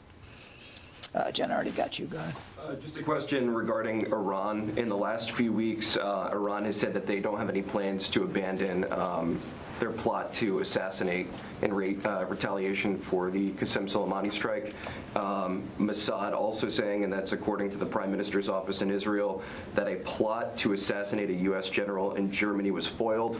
And also in the last week, China and Iran furthered their military cooperation. So how does this Iranian provocative activity change our force protection posture when it comes to overseas deployments? We always look at our force protection overseas, particularly in the Middle East, and we change it routinely based on whatever the existing security threat is. I would just tell you a couple of things without getting into the specific anecdotes you cited there. And I'm not going to talk about intelligence, but nobody here at the department is oblivious to the fact that Iran continues to be a malign actor in the region. They continue to support terrorist groups. They continue to develop a ballistic missile program.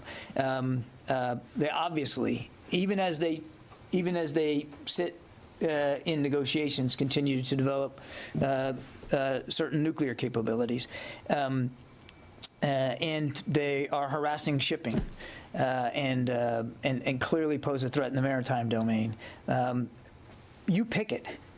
There's an awful lot there that Iran is doing in a malign way in the Middle East region. And that is why, even as this department continues to believe that And Iran without a nuclear, no problem in the Middle East is easier to solve with Iran having a nuclear weapon. So we continue to support the work of our diplomats as they try to get a new agreement here on their nuclear development. But even with all that support, we still have a fundamental obligation to protect our security interests in the Middle East and those of our allies and partners there.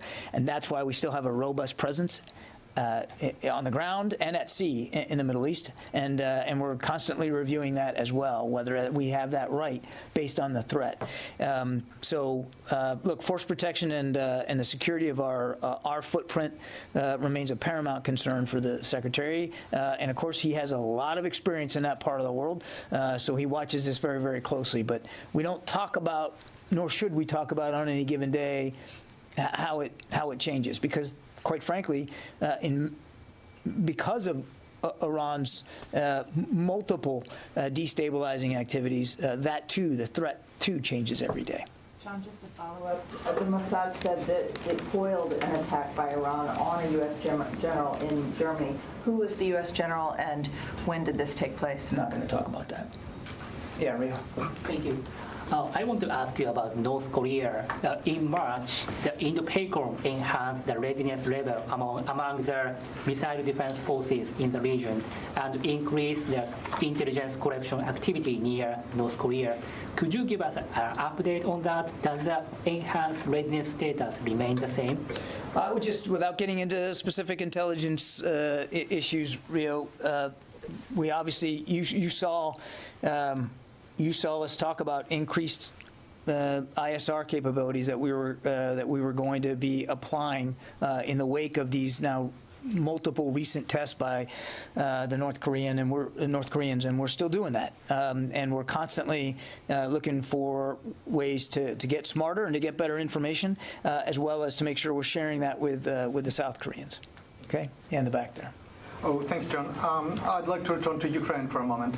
A couple of days ago, I covered the moment when Congress just approved the Lend-Lease Act for Ukraine, and they talked about the political importance of this. But I'd like to ask you about the military perspective. Do you have any plan or any strategy? Which equipment, which arms might be provided to Ukraine using the Lend-Lease? What will be the difference between, foreign military sales or foreign military aid? And does it mean that, for example, like it was during the Second World War, that arms will go separately and something like lorries, like Humvees, will go through Lend-Lease? Yeah, so it's pending legislation. The president hasn't signed it yet, so I'm not going to get ahead of the president here. If and when he signs that, then it becomes law, and then we'll execute it, and then I'm sure we'll be able to talk about it in more detail. What I can talk about is what we're doing right now, and what we're doing right now is continuing to send over the weapons and material of the last two presidential drawdown authorities, what we're calling 7 and 8, which was very, very focused on artillery, particularly, and some radar capabilities, as well as some unmanned capabilities. The kinds of things that we know that they need because they've told us they need in the Donbass and in the south, and so that's what we're focused on right now, and I just don't want to get ahead of legislation that hasn't been signed into law by the president. Yeah, Warren. I just kind of wanted to follow up on Bloomberg's question, just broadening it out beyond China. Is there a guy from Bloomberg here? Have you seen other countries provide arms or equipment to Russia? If so, which ones, or do you assess that Russia is still just going and burning through its own inventory? Yeah, Warren, I've seen no indication that they have gotten external assistance from a third nation. And to remind, I know we've talked about this an awful lot, unfortunately, over the last couple of months, but they had assembled an awful lot of their own organic combat power outside Ukraine before the 24th of February. More than 120 battalion tactical groups, a large portion of their Air Force, and other capabilities that they had available to them, and as they concentrate now in a smaller geographic area, they still have a lot of that combat power left. I'm not at all suggesting that they haven't suffered casualties. They have. They haven't suffered losses. They certainly have, but they still have a not insignificant amount of their combat power still available to them. So they still have quite a bit to draw on. I just haven't seen any indication that they're trying to draw on external sources from other governments or other countries. Let's see, Laura Seligman. Hey, John, thanks for doing this. I wanted to ask you, from a U.S. and NATO perspective, does DoD see this situation in Ukraine as a long-term fight? We certainly think that it could be, Laura. I mean, nobody knows how long this is going to go. And again, I'll say it again. I'll keep saying it every day. It could end today. It could end right now. This is a war of choice that Mr. Putin decided to wage on his own while he still had diplomatic options on the table. So it could end now. There's no reason for it to go a single. All right, everybody, we want to continue to go to breaking news right here on Live Now from Fox. We do have a confirmed tornado on the ground in Oklahoma. Let's go to Fox Weather right now with the very latest. Stop. We've got our weather command here showing you where the rotation is, and it's all wrapping itself around this area. There's where the inflow is right here. So every single product that we look at here is confirming the worst with this storm. The radar shows us we've got a hook echo. That's what this is called. We've got velocity showing us a couplet. We've got our debris tracker showing us a debris ball. So all three of those things confirming what we already know. There's a tornado on the ground. It's moving east, getting real close to Seminole here. The good news is, say that again, Mindy? All right, the good news is if you're in Earlsboro, you're not in any danger. And if you're in Bowlegs, you might be just to the south of this. But I would still, just out of respect for the atmosphere, get in my safe place. And with that, Marissa, let's get it back over to you for maybe a little more info on what a safe place looks like. Yeah, don't be lazy. Get to somewhere safe. It's quite literally something that could take a few minutes and could save the rest of your life. So we're going to go over tornado safety. Notice we always talk about go to an interior room on the lowest floor if you do not have a basement. A basement is the safest spot you can be. I understand that's not always an option. So then we say an interior room. If you're in a mobile home, you want to get to a shelter. And if you're able to get to it in time, that's where you want to be. You want to crouch down. You want to cover yourself. Blankets. Mattress isn't always easy to take with you, but pillows and blankets are, and that's what you want to have. We also say to bring shoes. That's because if a tornado does hit, you could be walking over some very sharp debris, which could be glass, which could be nails and broken wood. Also a helmet. All things to protect your head, right? All things to protect you from flying debris, or should your house collapse, to protect you from that. So that's just a little bit of a quick checklist on tornado safety that we like to remind you of. Again, if you are in the path of this tornado, you have to be getting to that safe spot. We're going to keep it with that, but also just going to show you really quickly inside your home, getting down to the stairs. If you can be near, an interior part of that basement as well, not in an open area and away from any windows. And then if you do not have a basement, you can get into the bathroom, you can get into the bathtub, and that would be a safe spot. Or maybe a pantry. I know some folks go there, or underneath the stairs is another option as well. So all things to keep you safe. So we'll continue to watch here. Want to show you real quick. Now we have video. This is from one of our chasers out there. I believe it's Sequoia Quinton. So this vantage point, earlier he was in Tecumseh, but it looked like he was heading east towards Seminole. So we're going to keep it there, at least with that image on it as well. And you can see the darkening of the skies. Now I'm continuing to also follow just that threat with the... Oh, thank you, Cody. So Cody pulling up where the tracker is, Sequoia there. So noticing he is really within a very intense part of the storm, but also getting right on the northern fringes of where we have that rotation. And again, a confirmed tornado. That rotation, it did look like, according to the National Weather Service, the rotation might be weakening a little bit, but we're going to keep all eyes on it as, again, an observed tornado, a large and dangerous one on the ground outside of Seminole, just to the west of Seminole, and moving in an eastward direction right around 35 miles per hour. So this is still an imminent threat. This is still a life-threatening threat at this point, and we're not going to let our guard down, and nor should you. So this is until 8:30 Central. Yeah, so, okay, so Cody in Weather Command just reminding me, so where you have Sequoia at this point, so now he's a trained spotter. He's somebody that this isn't his first rodeo. He knows what to look for with these storms and where they're moving and where to be. There's his live look right there, and you can see at that point the leading edge, I believe, of that storm. I don't see any rotation at this point, but we're going to keep looking. You can certainly see all the lightning. So he is in a very dangerous part. He's on the northern edge of it. Now it is moving east, and if he's coming from the west, it's not heading toward him.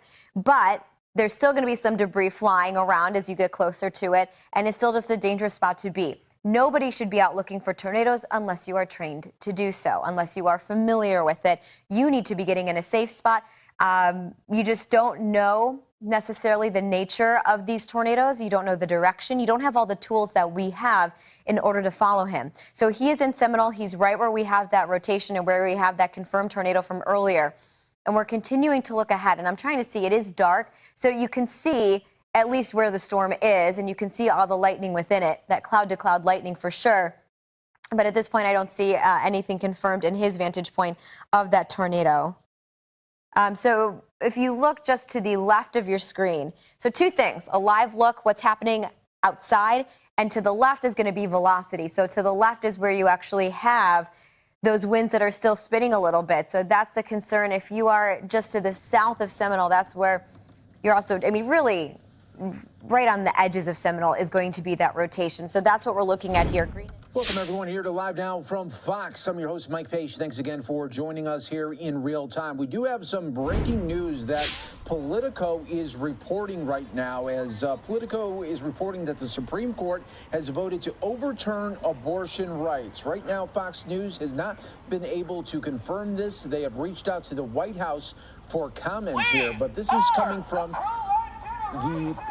Politico, saying the Supreme Court has voted to strike down the landmark Roe versus Wade decision, according to an initial draft majority opinion written by Justice Samuel Alito, circulated inside the court and obtained by Politico. The draft opinion is a full-throated, unflinching representation of the 1973 decision, which guaranteed federal constitutional protections of abortion rights, and a subsequent 1992 decision, Planned Parenthood versus Casey, that largely maintained that right. Deliberations on controversial cases have in the past been fluid. Justices can and sometimes do change their votes as draft opinions circulate, and major decisions can be subject to multiple drafts and vote trading, sometimes until just days before a decision is unveiled. The court's holding will not be final until it is published, likely in the next 2 months there. That is coming from Politico. Fox News is trying their very best to confirm this as well, but we just wanted to bring this to your attention right here on Live Now from Fox, as we are always continuing to follow the breaking news elements and any top stories that come up. We got you covered right here on Live Now from Fox. Again, Politico reporting that the Supreme Court has voted to overturn abortion rights. Draft opinion shows at this moment right now. We have to wait until they are published to become official there. That is likely to happen in the next 2 months. Will it happen? We will wait and see, but I just wanted to report what Politico is showcasing right now this evening to start the week on this Monday. You're watching Live Now from Fox, everybody. We, of course, always have you covered. Let's take another quick 2-minute break.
everything holds together, which it's showing pretty good signs that it will, this tornado warning will be extended in time and length out into, areas further east. So Wetumpka here and Wilitka could possibly be under the gun if a new tornado warning is issued. Look at this. We still have the rotation showing up pretty good. So that's, again, right on top of Seminole here, as this is a tornado warning in Seminole County, Oklahoma, and the rotation still showing up pretty darn strong. I mean, from a standpoint of weak to strong to extreme, we're seeing strong rotation still.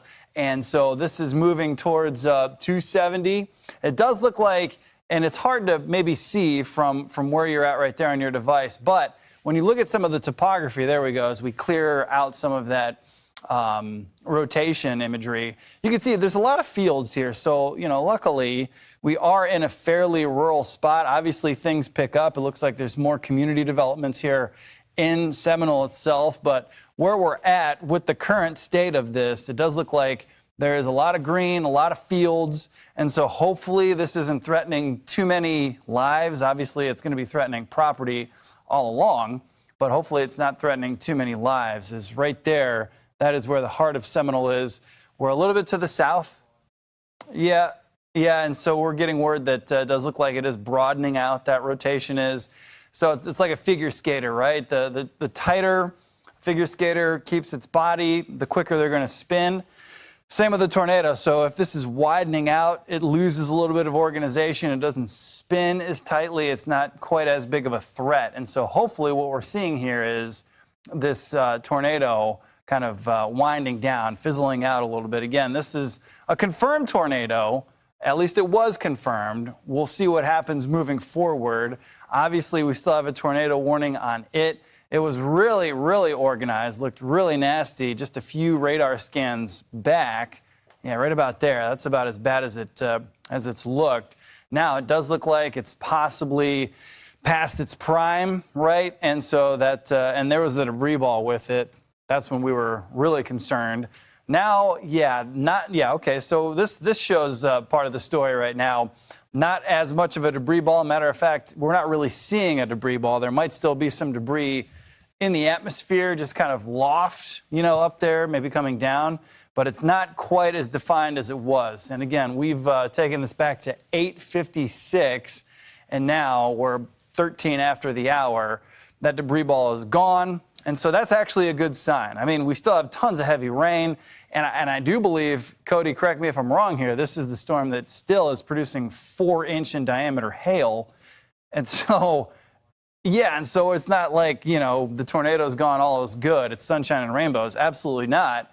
We still have some major issues with this. Heavy rain, huge softball-sized hail, likely still some gusty winds, but it does look like the tornado threat is gone a little bit. And so there you go. It does look like this is indicating that the tornado category, the threat, is pretty low at this point. And there it is. So we are within a thunderstorm warning as well. So there's a tornado warning within a thunderstorm warning. And so Cody, is this a new tornado confirmation here that I'm seeing? Okay, got it. All right. So okay, here we go. So here's the hail report showing us the 4-inch in diameter hail there. Around Seminole, really to the north of it there, and so that's a beast. That's a softball-sized ice cube essentially falling out of the sky. This storm system going to continue to push eastbound here, and again, as I mentioned, some of these areas further downstream, Wetumpka, Wilitka, a heads up. There's a dangerous storm system. Even if this tornado warning is not extended, you should know that 4-inch in diameter hailstones could be moving into your area. Okay, now this velocity product here, this view here on velocity shows us that radar is pretty weak now. It's probably more of a straight line wind event, and so the tornado threat is pretty well gone. Butner, a heads up, 828. This is headed your way. You're right on the cusp of this tornado warning polygon. And then, as I mentioned, these two hard-to-pronounce cities, Wetumpka and Wilitka, 8:48, 9 o'clock. local time, that's when this storm will be in your backyard. Carson 903, Bryant 909, Dustin 909 as well. And so not only can you expect some real gusty winds, but some heavy rain and some big time hail with this. And again, this is all part of a 1-2 punch. So tonight we're tracking this, and then it looks like these same areas. I mean, Oklahoma City is under the gun for another round of big time storms on Wednesday. And so some of these same towns that we're mentioning and tracking storms through right now could be going through the same exact thing 48 hours from now. And really, this whole squall line right here has been warned for hours. The whole thing, at least with a severe thunderstorm warning covering the entire squall line. And then we've had several tornado warnings popping up within that. So Interstate 40 and 35 definitely getting wet. Tulsa, the good news for you is you're no longer under that severe weather threat. Muskogee, here it comes. This is moving in your, say it again? Muskogee there in Oklahoma. This is heading in your direction. We've also got some storms out ahead of the main squall line showing up in Fort Smith. And so that's just a sign of things to come here for later on today. Also want to point this out. Duncan, you are no doubt feeling the wind pick up, and you're definitely seeing the lightning and the cloud coverage thickening up and becoming a little more frequent with that lightning as you're next up to get hit with these very, very impactful storms. 16 after the hour here. We'll be back closer to 18 or 19 after. Keep it here. More Fox Weather continues after a quick break. Of course, we got you covered right here on Live Now from Fox all night long. Yeah, we got you right here in the mix as always. We'll take another quick 2-minute break as we continue to track these storms that continue to push in Kansas, Oklahoma, and Missouri.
Whether it's tornado, flood, or severe thunderstorm. Good evening.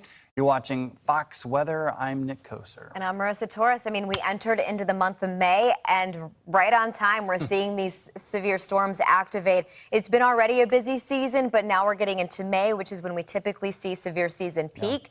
And it's just holding true even into tonight that it's busy. So we are tracking multiple rounds of severe storms, by the way, and through the plains, the Midwest, as well as the South through the week. Not just tonight, we're even looking ahead and through the rest of the week. But for tonight, all eyes really are on Oklahoma as well as its neighbors. We can already confirm several tornadoes on the ground in Oklahoma. And tonight really just the beginning of what is expected to be a long night. And Nick, you have the severe stats as well. But one tornado warning and some severe thunderstorms at this point. Yeah, there it is. So over 100,000 people under a warning right now, whether it's tornado or severe thunderstorm. We've been talking about this. Also, gusty winds with these storms, 60-mile-per-hour winds plus. And we just got that report of that 4-inch in diameter hailstone in Seminole, Oklahoma. And that storm still impacting that exact area there in Oklahoma. Here's your tornado watch. And, yeah, places like Oklahoma City, Lawton, no longer under the gun for tornadoes as everything is pushing eastbound, and the National Weather Service will trim the western edge of this watch as we go through time. But places like McAllister, Fort Smith, Mena, Little Rock, yeah, this squall line is headed your way. And so there is a significant threat here as we go through the next several hours for severe weather, as you just saw, 60-mile-per-hour winds and hailstones the size of softballs are absolutely no joke. As we get into later on tonight, truly becoming more of a nocturnal threat in northern Arkansas and southern Missouri is this squall line. And so there's your large hail threat.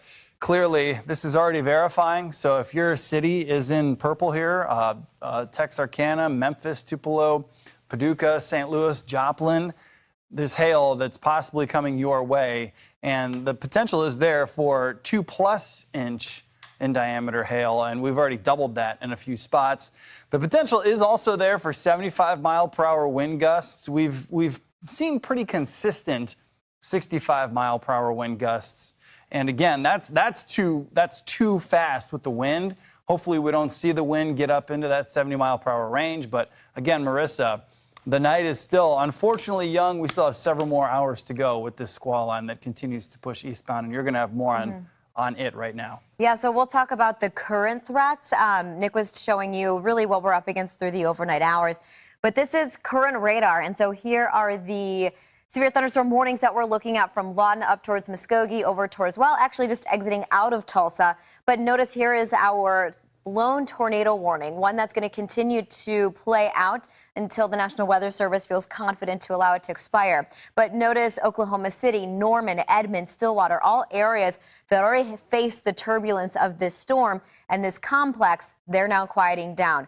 So we're going to go ahead and just kind of check in. So here's the line. So notice when you get a QLCS, a quasi-linear convective system, what we're essentially saying is this is a line of storms, and the threat then becomes these quick spin-ups. You get these little kinks in the line, and when you get a kink, it can help trigger some rotation, and that could lead to a quick spin-up. Whenever we say a quick spin-up is possible, that would be it. So I'd still be careful within these severe thunderstorm warnings. Notice it is moving a little bit in an east-southeasterly direction. So what Cody did was he took it ahead for you to time it out, so you know when it will be overhead. If you're in Holdenville by 8:26, Pauls Valley at that same time, into Duncan by 8:32, Walters by 8:36, Wynwood by 8:37, Sulphur 8:56. We're taking it to the bottom of the hour for you. So those are the warned areas. Notice it looks like they just extended that tornado warning.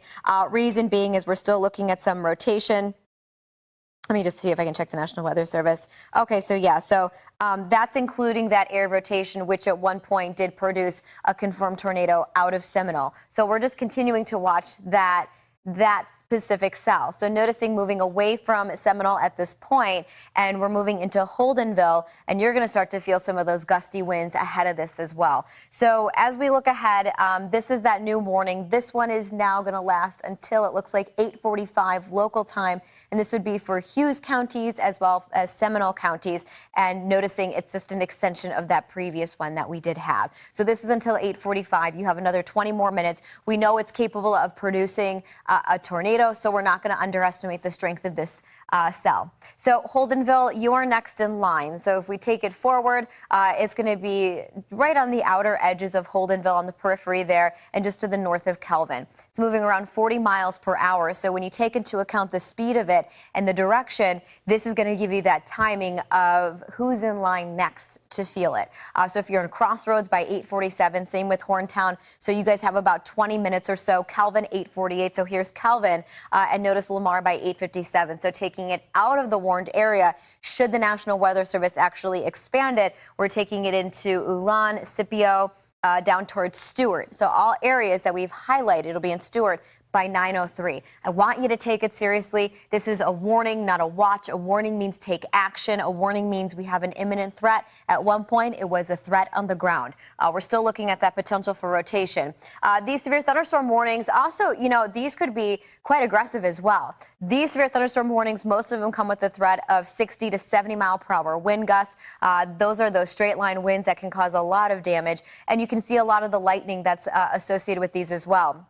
That's counting how many strikes that we have. If you look in the corner here, just about 200 strikes in the past 10 minutes. So you want to make sure that if you are just out ahead of these storms, you're getting into a safe spot. Make sure, not a safe spot necessarily, but at least getting inside and away from the windows. You don't want to be outside. This is showing you the rainfall rates. And if you notice, 3 to 5 indicates, orange indicates 3 to 5 inches per hour. And that's what you're seeing in a lot of these areas, even some isolated areas indicating a rainfall rate of 5 to 8 inches per hour. So that's showing you how much rain is falling per hour. Should this complex stay over these areas for 1 hour exactly, you could get up to 5 inches of rain, if not more than that. So that's why we've actually seen some flash flood concerns in some spots. Noticing just to the south of Enid here, we have a flash flood warning. That was because that's where that line went through and dumped a lot of rain. And even within some of these areas, a lot of communities are reporting some flooded roadways, areas that are prone to flooding, poor drainage. They're starting to collect some of that water. You even have some storms, some basic thunderstorms that are going to be entering in towards Kansas City, or at least south of it. But the severe threat really is on the southern portion of this line, all throughout Oklahoma. And we'll continue to watch it into tonight, because the threats, they're not done just yet. Nick. Yep, we're going to watch it into tonight and then also into tomorrow and beyond, as we're going to continue this severe weather threat right through the middle portion of the week and into the back half of the work week. Not for everybody, but in places like Cincinnati, yeah, we've got that storm threat moving in for tomorrow. 76, but... All right, everybody, we will slide away from Fox weather coverage. Stay right here with us. More breaking news elements coming up next.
Or lowering prices, it's also a vital component of our national security. So passing the Bipartisan Innovation Act means America will stay on the cutting edge of new technology. It means stronger, more resilient supply chains.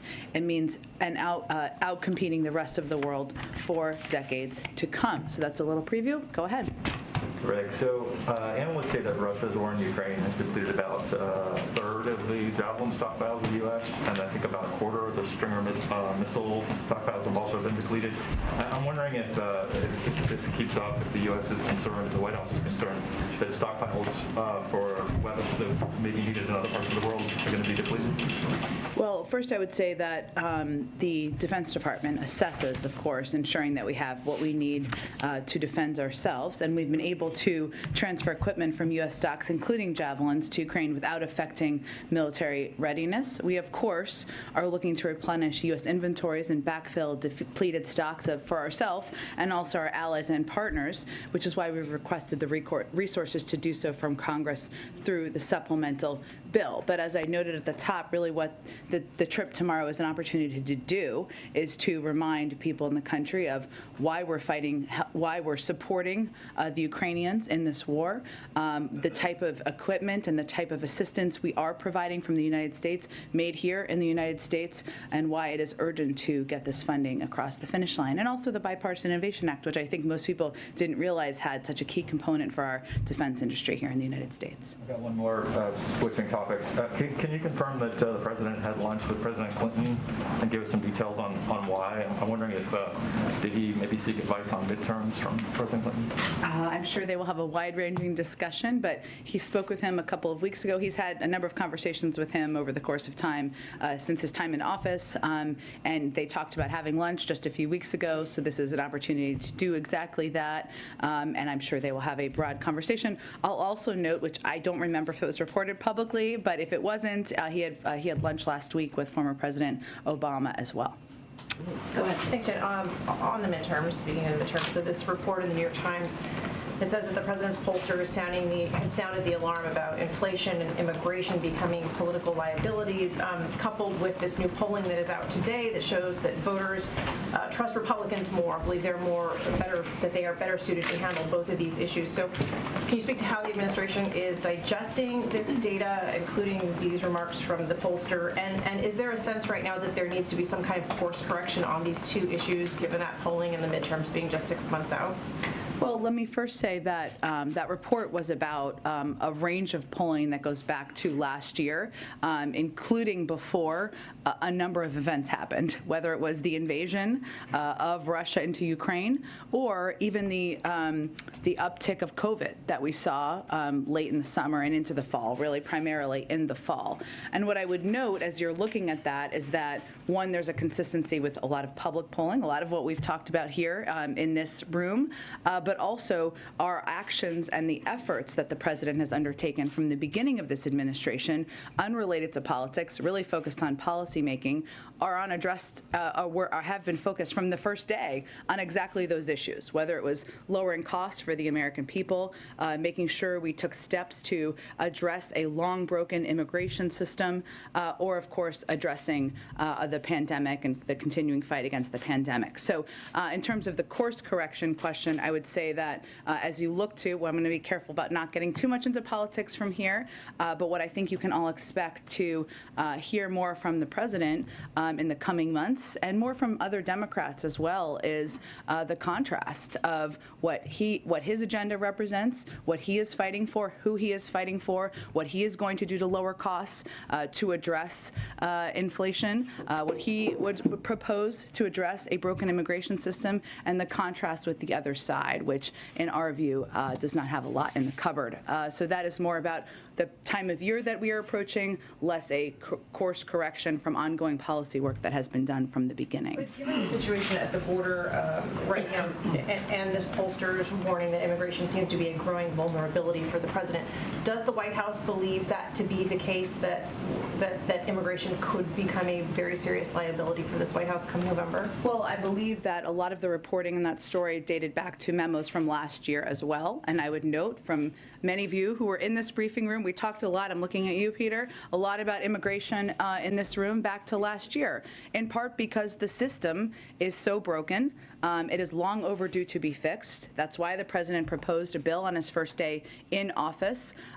Removing ourselves from the politics on that, we've long known that that was a substantive policy issue that more work needed to be done on. Not only did he put forward a bill on his first day in office, he has been a supporter and advocate for many attempts by Democrats in the Senate to include it in reconciliation bills, and we're going to continue to work with anyone who is willing and able and open to the engagement on getting immigration reform done. Really quick housekeeping.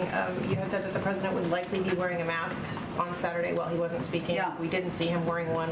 What changed? Was there guidance from the president's physician? I would say we made decisions based on consultations with the president's physician, which I know I noted as well. He was wearing a mask for portions of the behind-the-scenes visit to the White House Correspondents' Dinner on Saturday evening, and a determination was made that he did not need to do that while he was on stage. Go ahead. Thanks, Jen.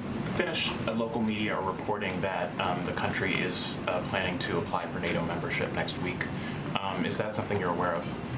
Well, we've seen some reporting, and I'm not going to speak for them, of course. We, of course, support the policy of NATO for those who are interested in joining to aspire and meet the qualifications to join, and certainly support any decisions by Finnish leaders and others to apply.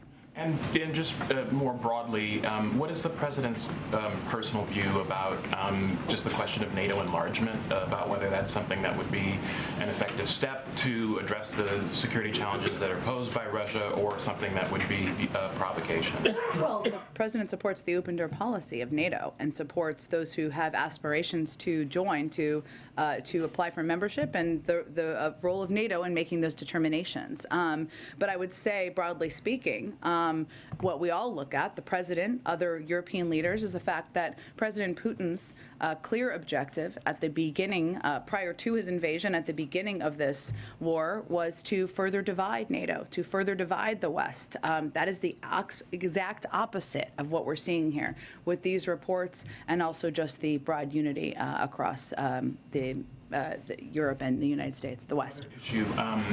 Amazon told its employees today that they would be providing a new workplace benefit to allow workers to travel to other states if they need to for abortion procedures. I'm curious what the White House thinks of that, whether that's something that is appropriate as there are more restrictions on abortion rights, and whether that's something that unions should seek in collective bargaining negotiations. Sure.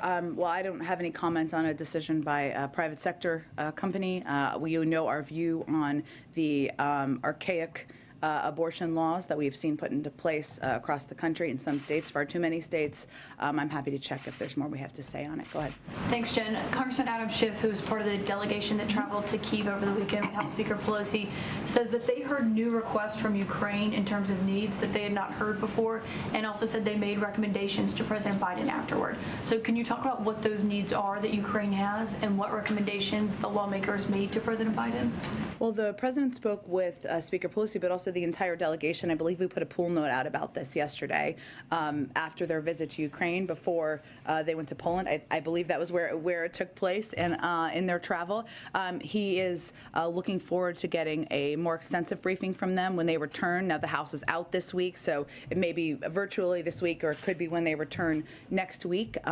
So I don't have any more details to speak to what the Ukrainians requested or asked for in their conversations. And nothing on the recommendations from lawmakers either?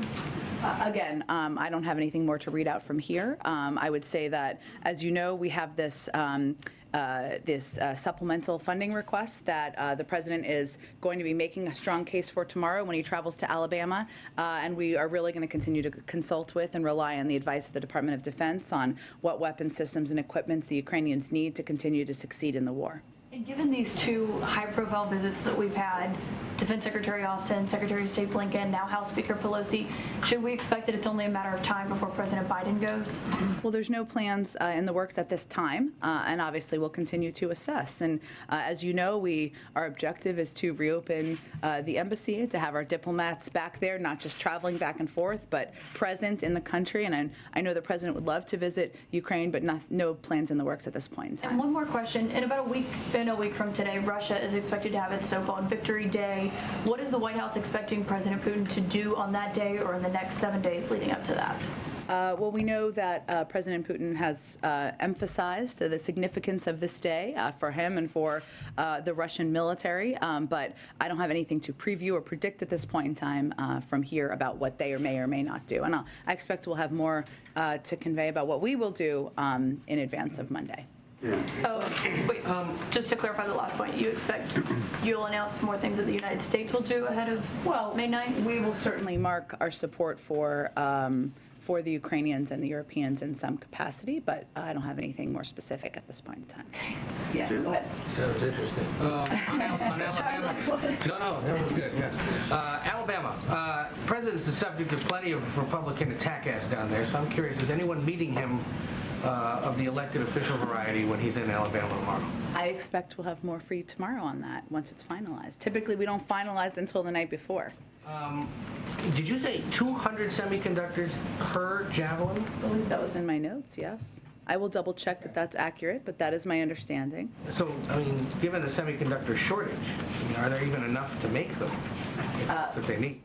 There continue to be, but that is why we need the Bipartisan Innovation Act signed, and why we need to ensure that we are not reliant on the whims of others in order to continue manufacturing here in the United States. And of course, the president confirmed a little while ago he's meeting with the parents of Austin Tice. He said Saturday night he wanted to meet with them. Yeah. Is there anything more about how that came together as quickly as it did? I mean, obviously they were here in town, but anything else we can learn about getting this meeting together so quickly? Well, I would say after the president made those comments, obviously we went into action to work to set up the meeting on Sunday and see if Deborah and Mark Tice, Austin's parents, would be available. I would note that since the December meeting with our National Security Advisor, Jake Sullivan, our Principal Deputy National Security Advisor, John Feiner, and other NSC officials have met with the Tice family in person on 3 occasions, including a meeting just last week. And so we have been very closely engaged with the family, and obviously meeting with the president is an additional and more significant step in that regard, but we have been in close touch with them as well. And what is the current U.S. government understanding of Tice's whereabouts and status?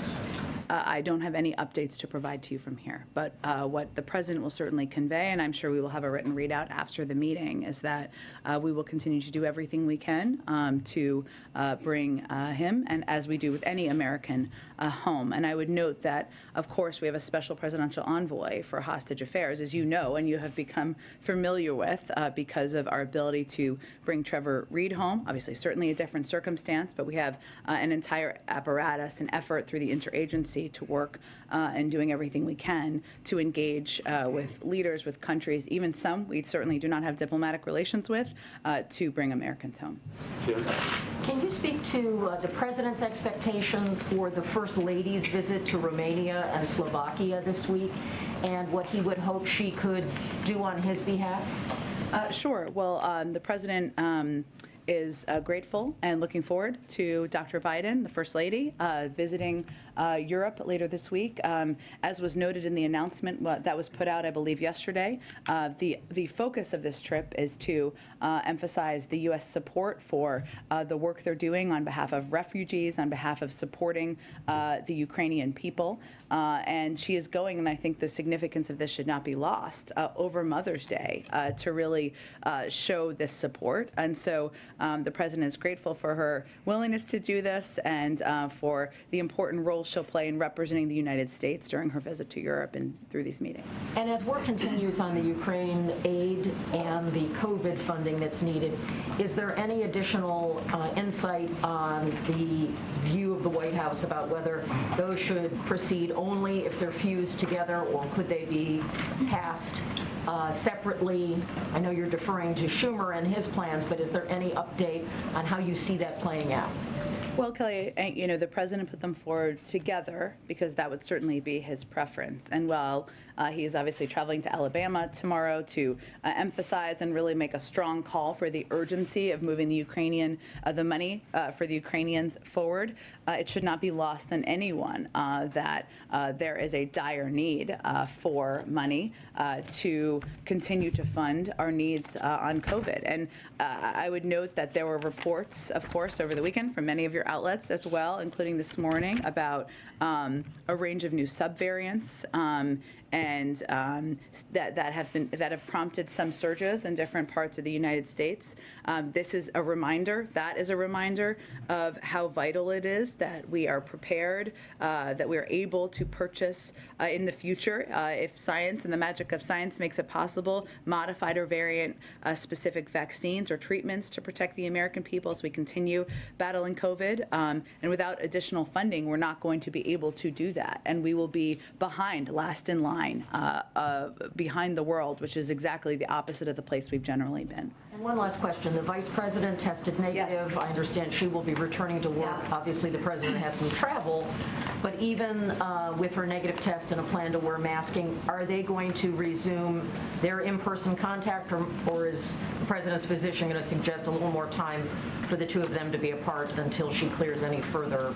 Sure. Let me check on what they might have scheduled. She will be wearing a mask through the 10 days, which is what our protocols are here, and we, as noted, tried to socially distance in meetings with the president, even as the vice president, but I will check and see if there's any meetings that she would be participating in. Go ahead, Peter. Thank you, Jen. So the DHS secretary is now talking about people on the terrorist watch list crossing the border into the U.S., and he says, we know where those 42 are. Why isn't he saying, we know where those 42 are? They're in jail. Well, Peter, I would really point you to the Department of Homeland Security to get more follow-up details on his comments. I know he's spoken extensively at a range of hearings and obviously on a range of Sunday shows yesterday, including on Fox, I believe. So then what is the president's priority? Would it be stopping potential terrorist attacks or letting these migrants come in? Well, again, I think as we noted just a couple of weeks ago when there was reporting about the number of individuals who are on the watch list being stopped at the border, that was the Border Patrol doing their jobs. That was the system working. And certainly part of the role of the Department of Homeland Security is to keep our country safe, keep the American people safe, and I think that's an indication of Secretary Mayorkas's work to do exactly that. But so if it takes 19 people to carry out the September 11th attacks, what do you guys think 42 people on a terrorist watch list might be capable of? Again, Peter, the number one job of the President of the United States, the Vice President, and certainly the Secretary of Homeland Security is to keep the American people safe. And I think a lot of this reporting you're referencing is an indication that they're doing their jobs and doing exactly that. And then on another topic, does the President know that DHS is putting together this disinformation governance board? Well, Peter, I think I would note, and I'm not sure if this has been in your reporting yet, but this is a continuation of work that was done under the prior administration, under the Trump administration, to take steps to address disinformation, address the use of disinformation in helping smugglers prompt the movement of more migrants across to the border. I would note that the first example given in the announcement about this was DHS's work to understand how, quote, misinformation spread by human smugglers that prey on vulnerable populations attempting to migrate to the United States. So for anyone who's out there who may be concerned about the increase in migrants to the border, this is the kind of apparatus that's working to address disinformation. And again, continuing the work of the Department of Homeland Security in 2020, something we're currently applauding. But just in terms of what the president wants out of this, does he want the people on this board to start censoring information that is not helpful to him? Well, let me be clear on exactly what this board does, or what the work they are doing does. And in their announcement, which is publicly available on the Department of Homeland Security website for anyone to read, it says, quote, the primary mission is to establish best practices to ensure that efforts to understand and respond to disinformation are done in ways that protect privacy, civil rights, and civil liberties, and the right to free speech. But, okay, there's this woman, Nina Jankowicz, who is going to be in charge of the board. She has said that she thinks the Hunter Biden laptop is Russian disinformation. So should we look forward in the future to her censoring internet traffic about the Hunter Biden laptop? I think I noted exactly what the objective of the board is, including continuing the work of the prior administration. And the woman you noted has extensive experience and has done extensive work addressing disinformation. She has testified before Congress, testified in Europe. She has worked closely with the Ukrainians and has unique expertise, especially at this moment we're facing. Go ahead. Thanks, Jen. Following up on the question about the stockpile and weapons, some experts tell us that the Pentagon has only just begun issuing the new contracts to replace some of the weaponry sent overseas. Wondering if the president is comfortable with the pace of contracting and defense industry production. Certainly. Look, I think I would point you to the Department of Defense for any update on on the status of contracts and they have quite a bit of experience in contracting and how they are navigating that. They do assess, of course, as they are making decisions about what type of equipment and materials we can provide, ensuring that it continues to allow us to defend and protect our homeland. And they are confident in that, and the president is confident in that. I would note that the Defense Department is also working closely with industry to evaluate the health of weapons systems production lines at the prime and sub-tier supplier levels and examine bottlenecks in every component to ensure if anything can be addressed, we can work to address that in the manufacturing process. And we're considering a range of options if they are needed to increase production capacity and improve production timelines of both javelins as well as Stingers. But that's an ongoing process, so I just don't have anything to preview at this point in time. On inflation, has the White House analyzed at all how much student loan forgiveness would impact inflation? I know there's been outside analysis of that, but I don't have any internal analysis at this point to preview for you. Thanks, Jen. You just said a moment ago that the president would like to see the COVID aid and the Ukrainian move together. I think last Thursday he said he didn't really have any kind of preference on how Congress moved it. So did his thinking change on this, and if so, why? That was what he put forward in his letter, but what I'm not going to do, and he's not going to do, is get into a hypothetical of what he would or wouldn't sign. Well, okay, but he's not urging specifically that Congress tie them together in a single package. He said that was his preference in the letter he sent up to Congress. But again, there's a process that needs to be underway. But the point is they're both urgent for different needs, and we're going to continue to press Congress to move them forward. And when Congress, I guess when the full Congress comes back, are you guys planning to send up officials as you've done in the past to urge them to pass this COVID relief? Is there any kind of like full court press you all are planning on that? Absolutely. I don't have anything at this point to preview. I'm sure as we get later in the week, when we'll have more updates on the schedule for next week, we'll have more to convey. But certainly, we haven't waited for Congress to be back. Our team has been in touch with members, with their offices, with teams, making clear what the urgency is at this moment. Thanks, Jen. Is the president, or how is the president following the evacuation of civilians from Mariupol? And can you share whether the United States played any role, whether helping organize, strategize, give advice on the current humanitarian corridor? I don't have any update on the latter part of your question from here. The president, of course, met with his national security team this morning to get an update on a range of issues, as he does on a very regular basis. And this, I'm certain, was on the topic of discussion. Obviously, there are also a range of news reports that have been developing throughout the day, as you know, about the challenge and the delay in moving more civilians and others out of the plant. So as much as, of course, it's positive that 100 civilians were able to depart, there's clearly more work that needs to be done. We continue to call for it, to press for it, but beyond that, I don't have any behind-the-scenes details to outline for you. On Title 42, I know you were asked about this on Friday, but did President Biden ask Mexican President López Obrador to increase troops? You're watching Live Now from Fox, everybody. We appreciate you joining us here as always. We are going to go to a quick 2-minute break. When we come back, we are going to continue to update you on the big news here just within the last hour here. Unprecedented leaking of Supreme Court draft opinion suggesting right now that the justices have voted to overturn Roe v. Wade there. That is according to Politico. We'll have the very latest coming up in just moments.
Welcome back, everyone, here to Live Now from Fox as we continue to break down this big breaking news that Politico is reporting. And we should also just continue to mention that Fox News has not been able to confirm this just yet, but this is the exclusive coming from Politico, in which the Supreme Court has voted to overturn abortion rights, in which a draft opinion shows. This would be one of the biggest leaks ever for the Supreme Court. Talk about not only for Supreme Court, but maybe the biggest DC leak that we have ever seen here, as the Supreme Court draft opinion is rocking Washington and really the country and around the world, as the Supreme Court has voted to strike down the landmark Roe v. Wade decision, according to an initial draft majority opinion written by Justice Samuel Alito, circulated inside the court and obtained by Politico there, though. And we should also just continue to remind everyone here that this is a draft, and sometimes those opinions could differ by the time it is actually published. The publishing could take anywhere from a month to 2 months, but here's the thing. We don't know now, could this process be sped up now because of this leak here that Politico is reporting here, which would be one of the biggest blockbusters in D.C. history when we're talking about women's rights and abortion rights all mixed in here as well. Deliberations on controversial cases have in the past been fluid. Justices and sometimes do change their votes as draft opinions circulate, and major decisions can be subject to multiple drafts and vote trading, sometimes until just days before a decision is unveiled. The court's holding will not be final until it's published, likely in the next 2 months. The immediate impact of the ruling, as drafted in February, would be to end a half-century guarantee of federal constitutional protection of abortion rights and allow each state to decide whether to restrict or ban abortion. It's unclear if there have been subsequent changes to that draft there. So that is the most important thing to point out. Once again, this is Politico reporting here, and they have seen a draft here that at least 5 of the justices have signed off on. Obviously, that draft can change anywhere from now until it is published here, but that leak is major, major, major, and we just wanted to bring that to your attention right here on Live Now from Fox. Obviously, a very unprecedented leaking of the Supreme Court draft opinion being reported by Politico in that exclusive that is set to watch. Just wait till tomorrow, everyone. Washington is going to be all talking about this, and really across the country. We could be seeing rallies for Roe v. Wade in every direction right here, from big cities to small towns could be having this. So stay right here with us on Live Now from Fox. It is going to be setting up to be a major, major showdown in Washington and really across the country. We'll have full details and more updates, of course, right here on Live Now from Fox. Stay right here with us. Of course, major breaking news, top stories, and headlines all coming up next here on Live Now from Fox.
will fight for their freedom, will fight for their democracy.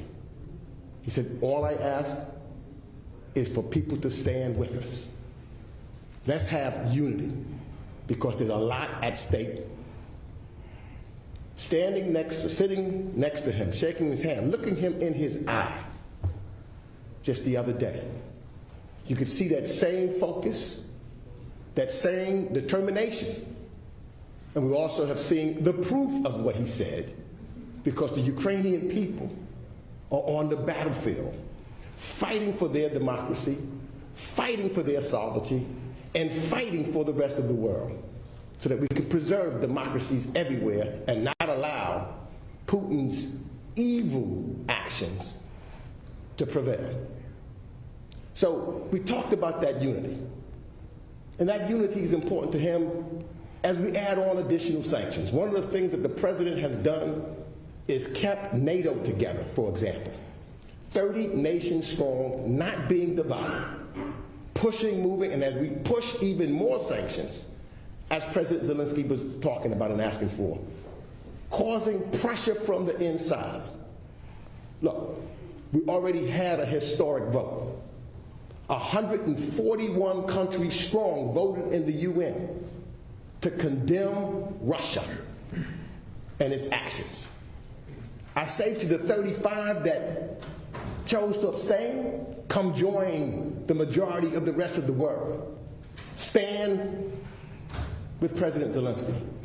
And to the 4 other than Russia that voted the other way, you need to change your ways very quickly. We're going to stand united. We're going to continue pushing forward. Secretary Blinken, at a hearing we just had, said that soon the United States Embassy will reopen again. That's important. That's another sign of the United States standing with President Zelensky. This land lease bill, he brought up before I could even bring it up. Seizure, asset seizure, to rebuild his country. We're going to stay focused on that on the committee. We're going to keep in making sure that we're bringing and having hearings to expose to the rest of the world the tragedy that's taken place by one man and his people, but the rest of the world standing together in unity to make sure we win. Thank you, Mr. Chairman, and thank you for passing the Seize and Freeze bill already this week. Important part of our discussion on security, of course, was about intelligence, and we were blessed to have with us the chair of the Intelligence Committee, who will speak to that subject and whatever else he wishes, Mr. Chairman. Thank you, Madam Schiff of California. Thank you, Madam Speaker. And at the outset, I want to thank you for organizing this delegation to Ukraine. I think it was incredibly meaningful, certainly for us, but very meaningful for Ukraine, for President Zelensky, that you would travel to Kyiv and demonstrate the resolve of the United States to support our ally. We visited 2 remarkable countries on this trip. Ukraine is persevering against one of the most powerful militaries in the world. It is showing incredible courage and resolve. We were, I think, all in awe of the sacrifice and the determination of the Ukrainian people, so ably demonstrated by their President Zelensky. At the same time, we visited Poland, a country that has taken in millions of refugees. It would be the equivalent of the United States taking in tens of millions of people into our homes. That is an extraordinary act of generosity and humanity by the Polish people. And we're very grateful for all they're doing.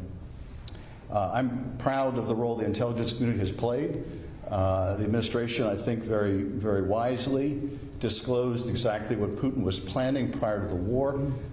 It stripped away any pretext that Putin might have had, and I think helped the administration marshal the international community in rapid speed to coalesce around a really punishing set of sanctions.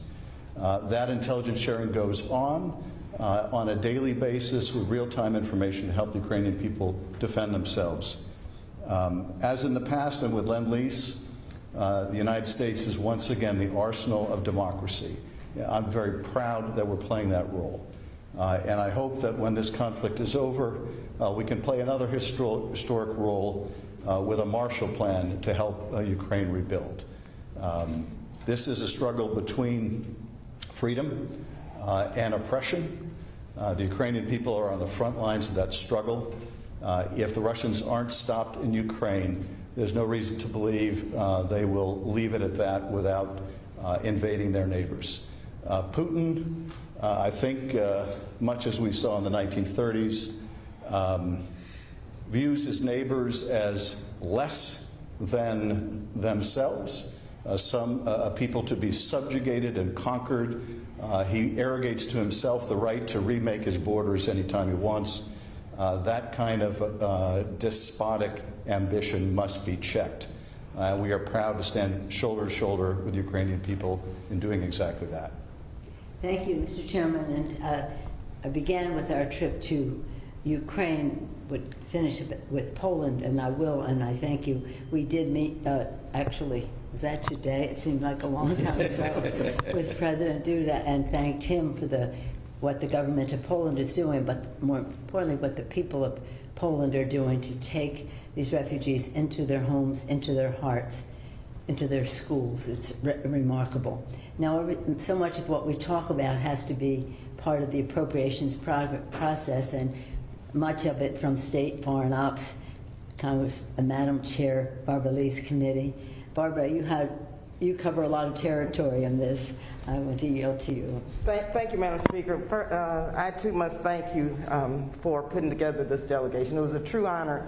And I just have to say once again, our speaker has shown the rest of the world what true leadership is all about, and standing on behalf of democracy, on behalf of the Ukrainian people. And it's been such 3 days of intense meetings, negotiations, discussions, and this comes at a moment now, a defining moment, where we are now beginning to write the bill for the $33 billion in supplemental. Much of what we talked about with the NGOs, with civil society, with USAID, our State Department officials who are doing a phenomenal job in spite of the violence and the danger that they face, is what in fact they need to support the Ukrainian people vis-a-vis example, refugee assistance, economic assistance, what we need to make sure, and we're excited that our embassy is going to open back up, but what we need to make sure that our staff, that they're safe, that the embassy is up to standards that they need to be able to work. That comes, again, through the bill that we're going to pass. And we have to pass this quickly. Also, Madam Speaker, I was really struck by the atrocities that the NGOs and USAID relayed to us, civil society, in terms of what's taking place with women and girls. Russian soldiers raping women and girls over and over and over again, impregnating them. The trauma around this is horrendous. These are crimes against humanity. And in fact, human trafficking, we heard, now that's beginning to rise once again. And so there are many issues that we have to address, and we need to support the Ukrainian people, our NGOs, civil society, State Department, USAID with our funding. And so as I close, I'm just going to say that what we witnessed, what we heard, really has come at the right time for us to make sure that this $33 billion supplemental really does take care of the needs of the Ukrainian people and support them through this horrific war, but also puts a marker there for their reconstruction efforts, because we know that the light does outshine the darkness, and they will win. Thank you, Madam Chair. As I mentioned earlier, the Foreign Affairs Committee has a good deal of jurisdiction in all this, including part of the sanctions package that has come down, and we may do more, and we've gotten some suggestions about what works better than others and what more we can do. But so much of that comes under your jurisdiction, authorizing, and as a member of the committee, but chair of the Committee of Jurisdiction for Europe and Eurasia, Mr. Keating of Massachusetts. Mr. Chairman. Speaker, thank you for your leadership. It's great to be with our colleagues in a very important time. It's just important to realize that there are heroes there in Ukraine. Many of them aren't wearing uniforms. We met with humanitarian activists that are on the ground. Some of them have targets on their back. Most of them, if not all of them, face lethal threats. They're risking their lives every single day. And they told us of the horrors that were going on in Ukraine, that they witness and try and move people forward to a safer place every single day. The systematic raping of teenagers, the treatment of the elderly and the disabled, and the trauma that's impacted so many children that will affect them the rest of their lives to some degree. They also were very understanding, as we are, that Putin has no desire whatsoever for negotiations or diplomacy. And so they pleaded with us for the military assets necessary to save lives and to save their country and save democracy there. And they understand what President Zelensky and what Ukraine has asked for repeatedly. They want these assets. They want the assets they need themselves, and they want them in a timely fashion. And this piece of legislation will do just that. It'll empower them to select the weapons that they want. It'll empower them in a timely fashion to obtain those. So this is one important piece of not just military victory, but humanitarian necessity. Mr. Keating mentioned weapons, and from the Armed Services Committee and the Intelligence Committee, we were very well represented on, American people were very well represented on this delegation by Jason Crow, a veteran himself, who when we visited this, the 82nd Airborne, he could visit as a veteran of the 82nd Airborne. So I yield now to our distinguished colleague, Jason Crow of Colorado. Thank you, Speaker Pelosi, for your leadership in leading this really important delegation. We have heard over and over the stories of the atrocities, the human rights violations, the violations of international law, the systematic raping of young women and children, the carpet bombing of civilian populations, the targeting of maternity wards, the intentional blocking of food aid to induce hunger and starvation around the world. To be clear, Vladimir Putin will not stop any of this until the Ukrainians stop him. They have the courage, they have the ferocity, they have the prowess to do it, but what they don't yet have are all of the weapons. So we came with a very singular, focused message. The United States of America will help you stop it. We are in this to win it. We will provide you the aid, we will provide you the weapons to beat Vladimir Putin and to win this victory, not just for Ukraine, but for the United States and the entire free world. You know, this truly is the battle for democracy and freedom we're seeing on the front lines of Ukraine today. So the bottom line is we are going to move this legislation. We are going to lead in the Congress. We're going to get this done. We had a saying on our trip, and that is, praise the Lord and pass the ammunition. We came up, we went to church at the cathedral near where the refugees are, and here we are praying, and we believe in prayer and that our prayers will be answered, but we took on a saying from World War II where the chaplains led the prayer, praise the Lord and pass the ammunition. So we certainly do pray for the people, especially those little children. Imagine they're raping little girls repeatedly. Repeatedly. I mean, just imagine, you know that children are my why I am in Congress, what they've done to their mothers in front of them, kidnapping them into Russia. This is beyond this, so far outside the circle of civilized human behavior. I just want the American people to know how appreciative everyone that we ran into, and I say ran into, that is actually what it was, whether we ran into them at the monument to the uprising in the ghetto in Warsaw, whether we ran into them in the museum there, or whether we ran into them in the airport on the way home in Shannon Airport, whether we ran into them in church, whether we ran into them when we went to the tomb of the unknown soldier of Poland people were just thank you, thank you, thank you for helping Ukraine. It was very moving. So again, we learned in our exchange how to evaluate or prioritize what we want to do in terms of humanitarian assistance for the refugees, of course, for the displaced, for those who are couldn't even move out of their homes but are blocked into in areas of conflict, in terms of what that means to to food around the world if the Ukrainians are prevented from exporting their wheat and product. And you had another phrase, food and hunger and harpoons, which is the anti-ship missile. Hunger and harpoons, because that's one of the things we want them to have so we can solve the problem of hunger. But nonetheless, just let me say, we had a wonderful visit with the Speaker of their parliament and members of their parliament, with the President in Poland, so that we could bond even more closely with them, share some candid comments about how we can work more closely together, how the Ukrainian situation, as horrible as it is bringing people together in NATO, in the world, and in the Congress of the United States. So I think we'll be in good shape as we go forward on the legislation. But we have to legislate.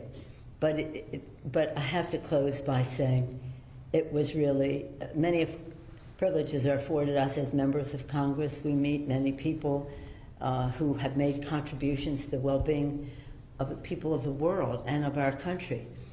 To be there with, under the circumstances of constant threat and horrors going on in the country, to be there with President Zelensky was a very, very inspiring time. I think we would all agree. Any questions? Madam Speaker, should the Ukraine aid supplemental that President Biden asked for pass as a standalone or paired with something else? Well, we want it just to pass. Barbara is a member of the committee, so she may want to take that, and I'll take it back as well. No, as we speak, we're writing the bill, and I think the sense of urgency is upon us. It's great, and so we're trying to get this done as quickly as possible, whatever path that takes. But right now, we're in the midst of putting together the $33 billion. That was Rosa DeLauro calling on my watch. Yes, sir. So just to confirm, Senate Republicans said they will not twin. Senate Republicans said they will not twin this Ukraine supplemental with COVID funding. Are you okay if that bill gets to you? As I said, we are legislating, and we'll take it one day at a time. But time is very important, as we saw there. Yeah. Time is life. It is. The sooner we can get the weapons and the assistance there, the sooner more people's lives will be saved, the sooner we'll be closer to ending the diabolical atrocities that are occurring as we speak here. But we'll see. But we need to pass the COVID bill, too, because that is a challenge to us in terms of the health and well-being of the American people. Whatever is in the COVID bill is a correct price to pay for the health and well-being of the American people.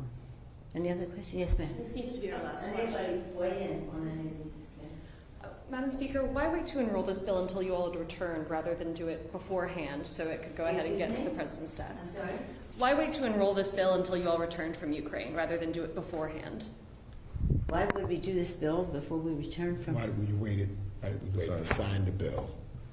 Because it just came from the Senate. It is a process, you understand. No, we passed the bill, what, Thursday? Thursday. And then it had to go over to the Senate because it began in the Senate. And reason you got such late, thank you for your question, but the reason you got such late notice, we wouldn't have called you except they called us and said, we got the word on the plane that the Senate had sent the bill over. So we thought, well, we can all sign the bill together. That's why. Now there is a process. It has to every word. You know, this is relatively easy. When these bills are this much, every single word has to be checked. If one word is off and the bill is signed, you have to almost start all over again. So no, that's fine. It's just the legislative process. But thank you, so I can explain why we called you so late. But unless there are any other questions, I thank you all for responding. Did you have a question? It's actually for Representative Lee. Is the goal then to have a bill ready when you guys are back, the House is back in session in 2 weeks? We're working as hard as we can to get the bill done. That would be our hope. Yeah, quickly, very quickly. They're writing it now, right? Yeah, as we speak. Right. And they're writing it now, and we would hope that it would be taken up next week. Yeah, but the sooner the better. But we are back next week. We are this week. We're in perfect timing. This is committee.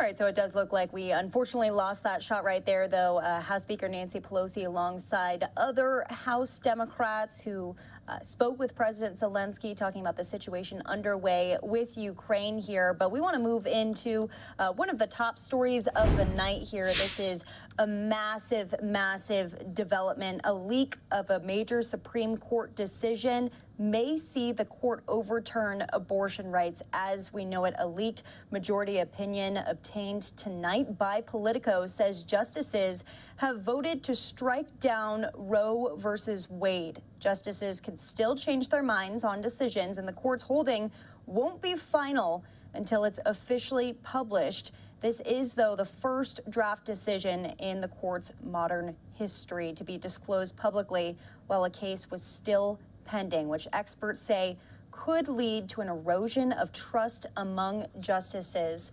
This is a huge, historic leak coming from and published by Politico tonight. We do want to let you know here at Fox, we have not been able to confirm this, not gotten our hands on these documents here, but we are going to continue to report it through the rest of the evening here. Stay with us after the break. We'll be speaking with some of our experts on the line about what this means for the Supreme Court moving forward and just how quick of a timeline it could be to get that official confirmation that Roe v. Wade will be overturned. So stay with us. We'll be back.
Welcome back here to Live Now from Fox. A leak of a major Supreme Court decision may see the court overturn abortion rights as we know it. A leaked majority opinion obtained tonight by Politico says justices have voted to strike down Roe versus Wade. Justices can still change their minds on decisions, and the court's holding won't be final until it's officially published. This is the first draft decision in the court's modern history to be disclosed publicly while a case was still pending, which experts say could lead to an erosion of trust among justices. I want to bring in legal analyst Doug Burns here on the show. Doug, thanks so much for being with us. As I said, This is historic here, and I really think the key point, like I mentioned at the end, this is going to have an effect in the future on the trust within justices. I couldn't agree with you more. We're all kind of stunned, honestly. I just found out about this a couple hours ago. I'm shocked. It's disgraceful. It's shocking. You have an employee, most likely a law clerk, in the building, the Marble Palace that we all respect. You know, I'm a member of the Supreme Court Bar. I've been in the building many times. I watched my late father argue a case there, by the way. But I'll tell you what, to leak an opinion just strikes at the heart, the core, the integrity of the institution of the Supreme Court of the United States. And it's really disgraceful beyond. I can't overemphasize that. How does something like this happen? Well, that's a great question, obviously. The way this happened, you know, I'm old school, and I always say, you know, things are like a recipe for soup. You know, you take chicken, you take vegetables. So how did this happen? What's the recipe? The recipe is that this issue has boiled over to a toxic level that's just unbelievable. Just look at the Brett Kavanaugh confirmation hearing, and that tells you everything you need to know about the precursor to what happened tonight. There's just a meltdown of epic proportions. Everybody turning, oh, we have to pack the court. We need new justices, all over this one issue, okay? This issue legally, real quick diversion, is not all that complicated, okay? Legal scholars across the board know that there's a misinterpretation, okay? Which is that what I'm about to say, people are going to say, I can't believe he's against abortion. Did I say I'm against abortion? Of course not. Abortion is not in the Constitution, runs the core argument, and it should be left to the states to legislate state by state. It's not a federal issue, and therefore Roe v. Wade is made out of whole cloth. Justice Ginsburg suggested that. Professor Lawrence Tribe of the Harvard Law School suggested that. I'm not playing the game, by the way, about, you know, this liberal or that liberal said it. That's not my point. I'm just saying that there's a good deal of agreement in legal scholarship and theory that the case is just a reach and it's a matter that should be in the states, okay? So how we got here, though, to your question finally, which I'm not dodging, is that we've gotten to a level in Washington that we've never seen in our lifetime, okay? And the toxicity levels have gotten so high that you have angry, distraught people leaking a first draft of an opinion suggesting the possibility, notice the words I'm using, of overturning Roe versus Wade and by extension the Casey case. And this thing happens tonight, and I'm just stunned. And I'm very, very curious to see what, if anything, the court is going to say, either tonight, unlikely, I would imagine, I'm glancing over at the clock, or tomorrow morning. And they've got to come out with an immediate statement saying that this type of action undermines the essence, the core, the integrity of this institution, which has been a bedrock in our country since its founding. This will not be tolerated. This person is going to be fired and disbarred, and so on and so forth. But the answer to your question, just to repeat it, is unbelievable toxicity and anger levels coupled with people willing to throw away their career A to Z over this one issue. Yeah, we are actually taking a look at aerials, or not aerials, but live pictures outside of the Supreme Court itself, as people have shown up in crowds, some on their knees praying, many people holding up signs. Doug, what does this mean? Many experts saying that the court needs to issue its opinion tonight. Well, that's interesting. That really is. I don't think, I don't have a perfect crystal ball. I don't think that's going to happen, but it's certainly a very viable thing to say. Again, little broken record point, and again, I really am stunned. I mean, I'm like a fighter who's been, punched really hard and I'm reeling. I just cannot believe, I know it sounds maybe overly dramatic, but I cannot believe this happened. I'm disgusted times 10 about this. And obviously I'm going to be studying it and looking at the opinion, the 98-page opinion, authored by Justice Alito. But I think, it's interesting. I heard a little bit of the sort of political commentary before I came on with you. And a lot of the people were saying, that this certainly looks like an attempt, to back the court off, intimidate the court. They then pointed out, and I agree with them, that it's very likely that it would have the reverse effect. But again, it's very, very, very troubling. I think that the opinion will most likely, be issued toward the end of the term. But again, it's hard to say. I honestly can't believe.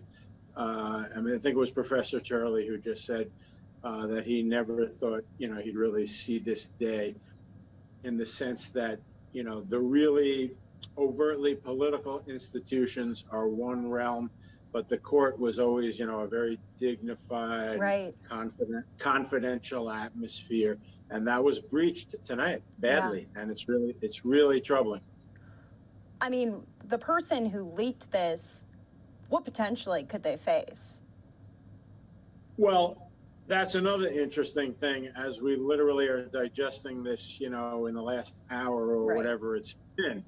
One expert, who was actually a state attorney general, said that she wasn't aware of what particular federal statute, criminal statute, might be involved. And so I'll jump in and say that I'm not sure either. But to answer your question, A, immediate termination from the court, obviously. B, if they're a lawyer, which I would assume they are, but even that you don't know. I mean, it could be secretarial support staff. Having practiced law for 36 years, I know that documents are in the hands of other lawyers that work with me, paralegals who work with me, secretarial staff who work with me, and so on. So we don't really know that. But trust me, if it's a law clerk, they're going to be disbarred and they'll never practice law ever again. And then criminally, that's something that I have to think about and look at more tomorrow. I'm not sure off the top of my head that it's a crime per se, but at the same time, when Speaker Pelosi, there's an interesting aside, sorry for the digression, but when she ripped up President Trump's State of the Union address, there was a statute that made that a criminal offense, technically. Nobody charged her with it. So here, the leaking of a confidential Supreme Court document could very well be a criminal offense. I'm just not sure.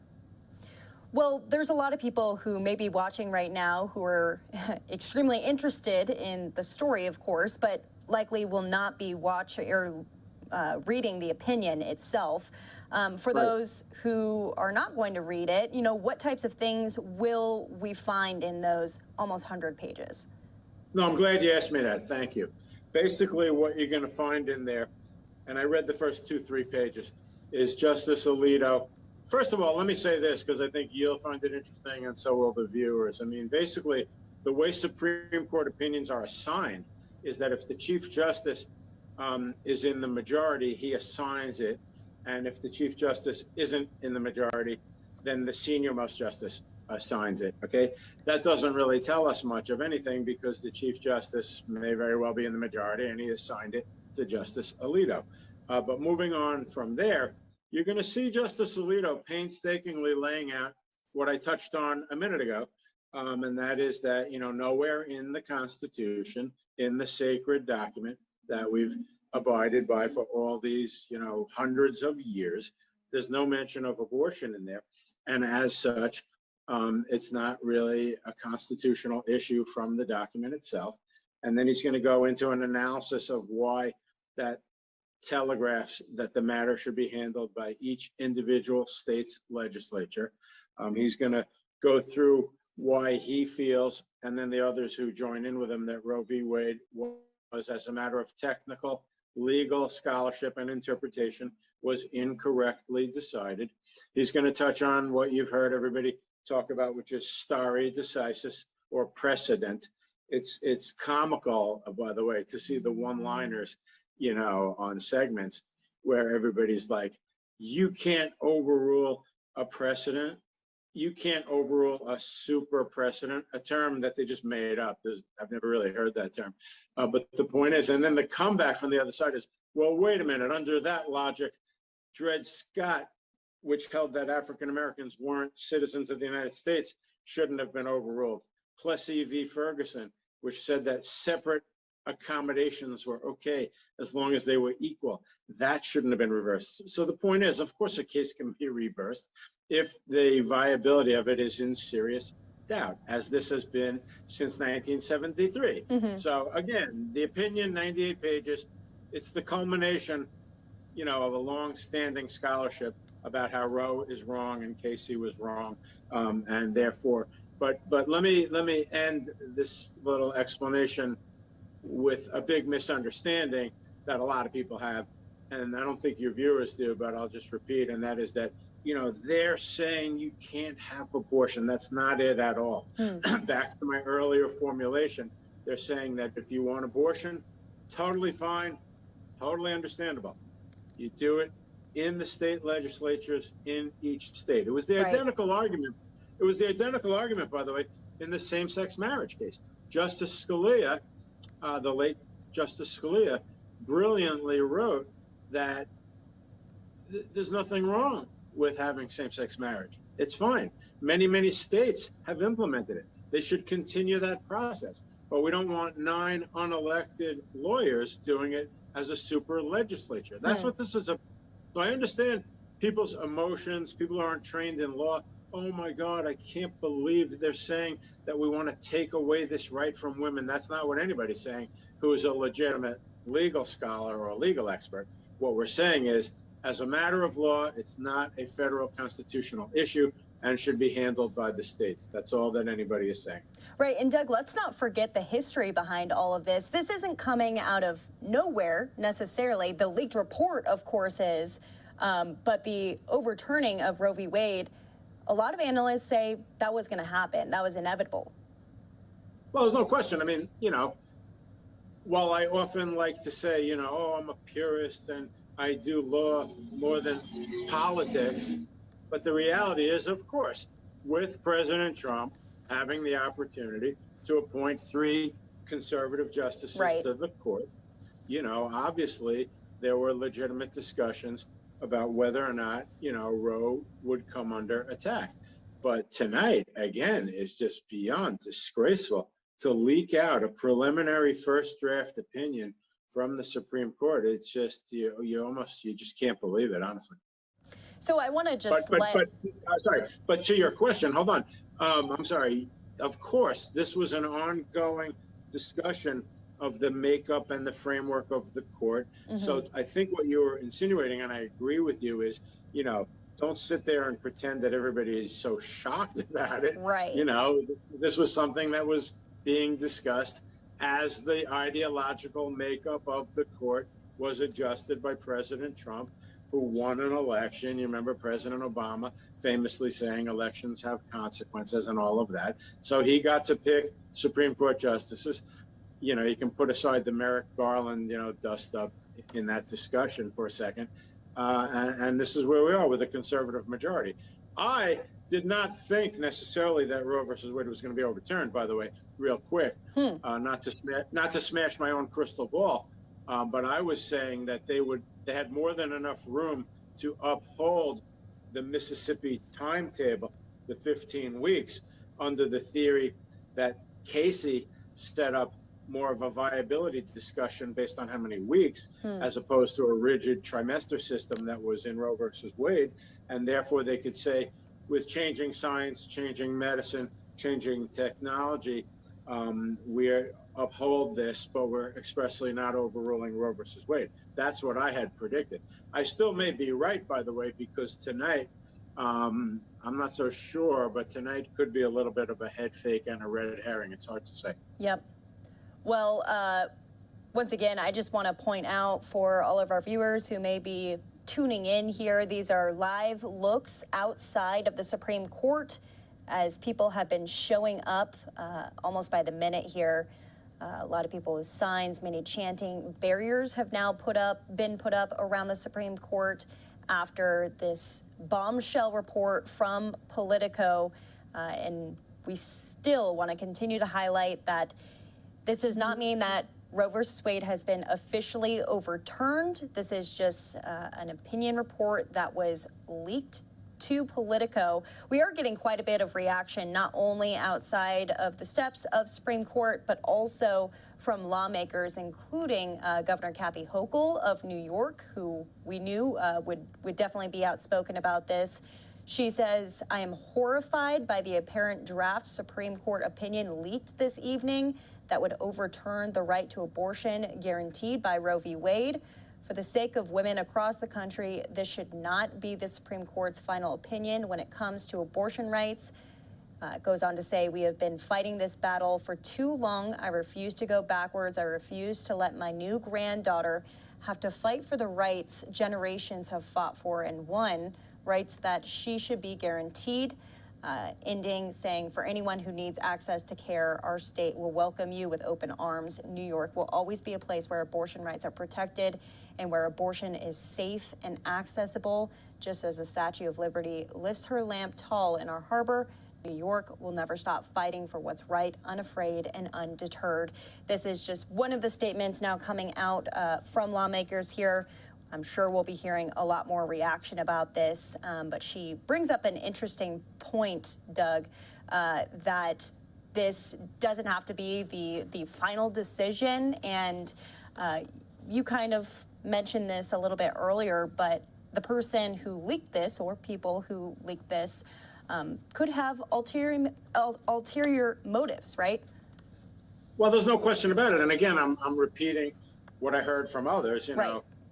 Full disclosure, I thought their points were spot on, and they were saying that this has become so toxic, as I was saying, that somebody would be willing to just ruin their entire career because of this particular issue. Mm-hmm. Now, Governor Hochul, wow, let me unpack that for a second, because that's interesting. I'm horrified that there was a leak. So when I heard that formulation, and remember, a lawyer's toolbox is words, so when I heard that, I'm like, oh, okay, she's horrified at this breach of security. No, no, no. The continuing comments were, I'm horrified because this undermines the rights, blah, blah, blah. Now, I'm not telling the governor how to do her job, but, you know, it's two completely separate discussions. One discussion is this never should be leaked. This is a full-on frontal assault and attack on the highest court in the United States of America. This cannot be tolerated. This cannot stand. This should never happen again. That's one discussion. The other discussion is the merits of Roe versus Wade, the merits of the Casey decision, and so on. And so here, again, in all the emotionalism and the toxicity of the issue, the governor just breathlessly says, I'm horrified about this because now my granddaughter, et cetera, et cetera. So I found that very, very interesting. And again, you can't expect people, of course, and I'm not trying to sound, you know, pompous or anything, but you can't expect people to understand, you know, legal theories when so much emotion's involved. But the 10th Amendment to the United States Constitution, real quick, and I left that out earlier, says that that which is not enumerated in the Constitution itself, in the document, is reserved to the states. And that's the core legal argument.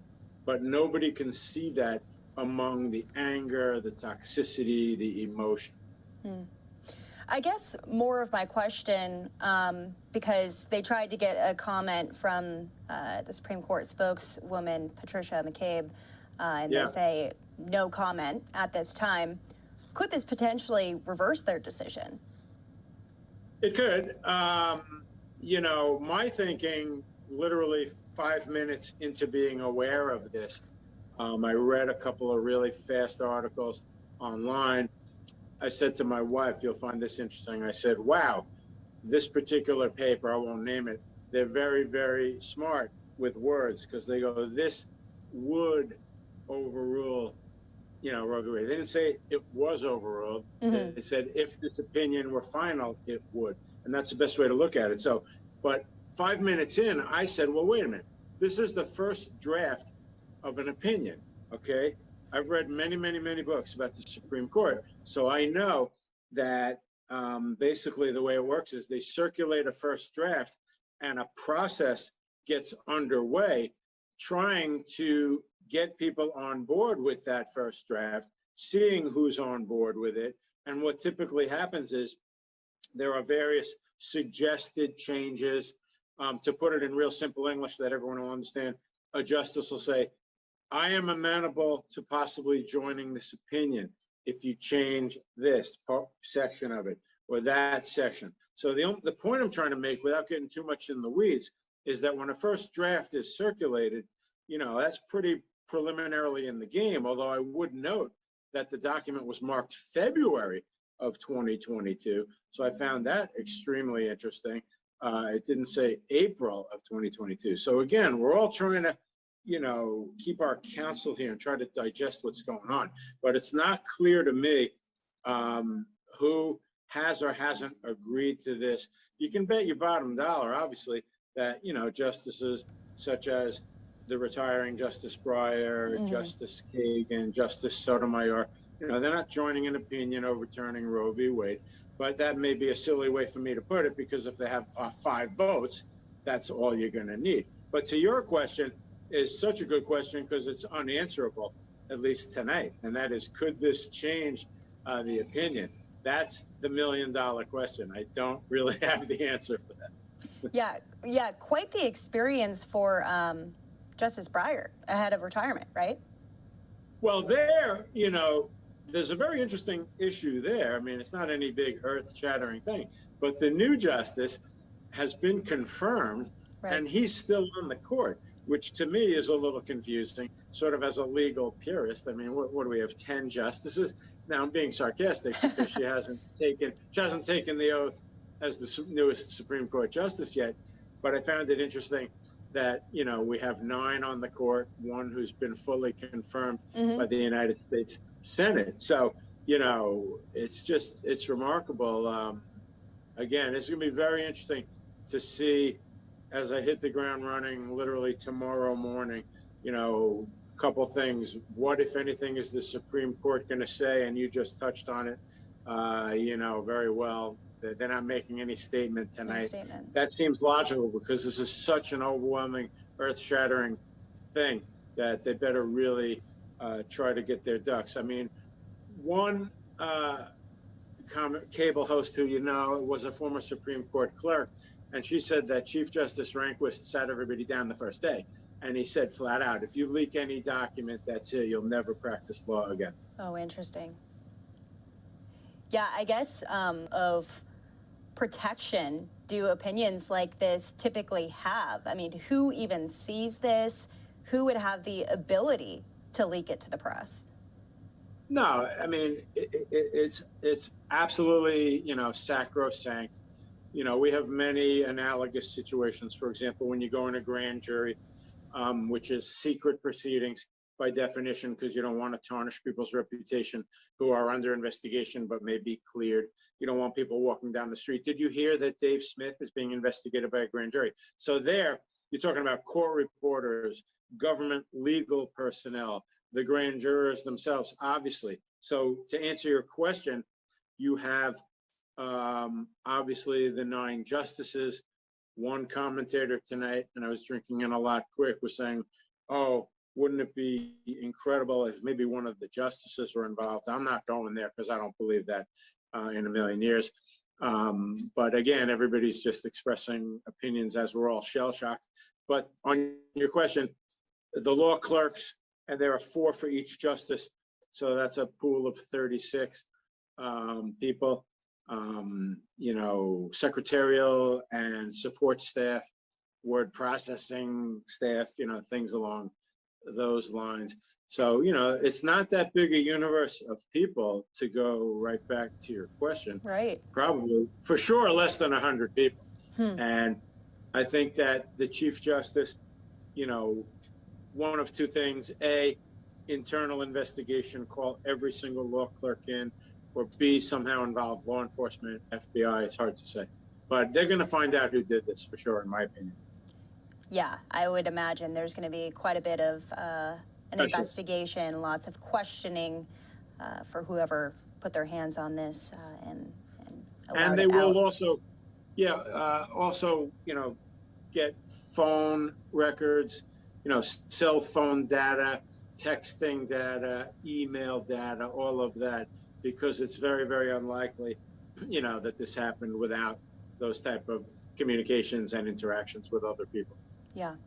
And Politico running with it and reporting it as well. I mean, this is just, it's hard to say because it's so unprecedented in the history of the Supreme Court. Has anything like this happened? No, unfortunately, and again, as I said, I'm very distraught about this. As a lawyer for as long as I've been, extremely, extremely troubling. And so the point is, Politico, I saw somebody point out that, they certainly wouldn't have run with this, unless it seemed pretty substantial to them, and, and that they would check their sources and stuff. And I agree with that. I looked quickly, obviously, at the opinion, and, you're not going to see, I'll be a little sarcastic, too many counterfeit 98-page Supreme Court opinions, to volleying back to the people saying, is this real? It's definitely appears to be an absolutely real document. And when I read it tomorrow, the 98 pages, like reading a short book, the point is, I'll see that for sure it's real.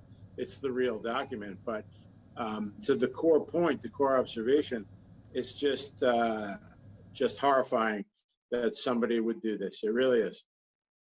Well, Doug, I just have to kind of alert everyone to what's on the screen right now, because we are live, raw, and unfiltered. And with this story, there are two very separate feelings. This is abortion rights that we're talking about.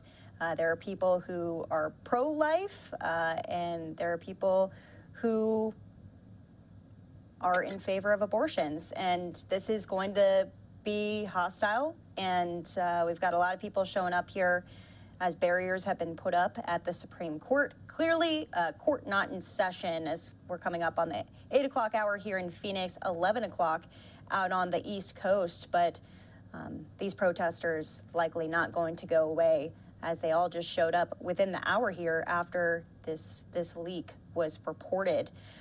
Doug, anything that you're going to be watching going into the rest of the evening here and tomorrow? As you said, you're going to be reading the entire opinion itself, and I'm sure we'll be able to get a nice recap from you after you do that. But what things should we be paying attention to and looking for?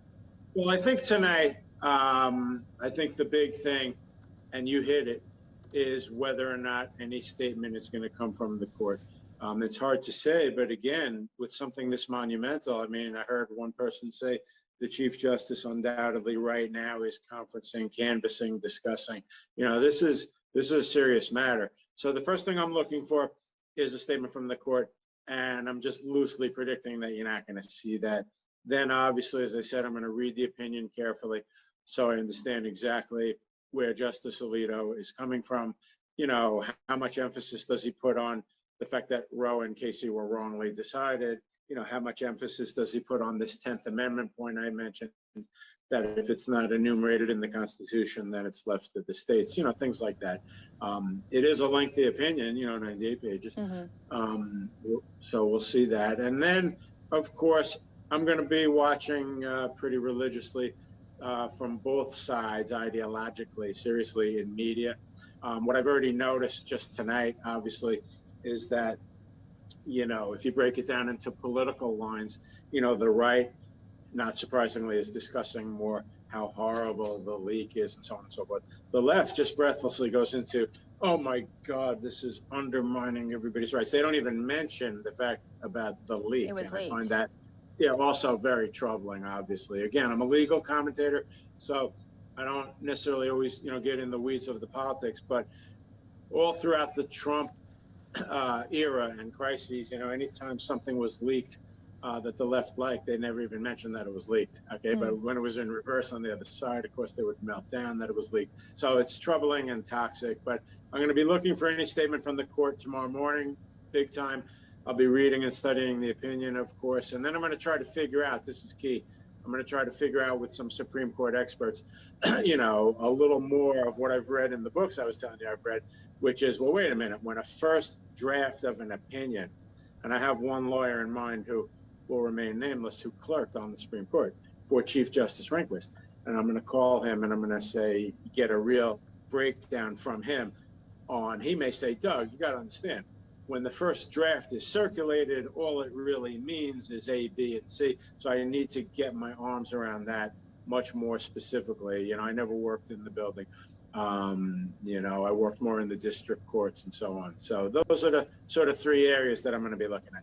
Well, I just want to play one hypothetical game with you really quickly here, because you never know what can happen, and we have seen that time and time again. Should the Supreme Court issue an official opinion tonight, which you said is not likely, but should they decide to do that, how quickly could things move? That's a great question, but I don't think they can, okay?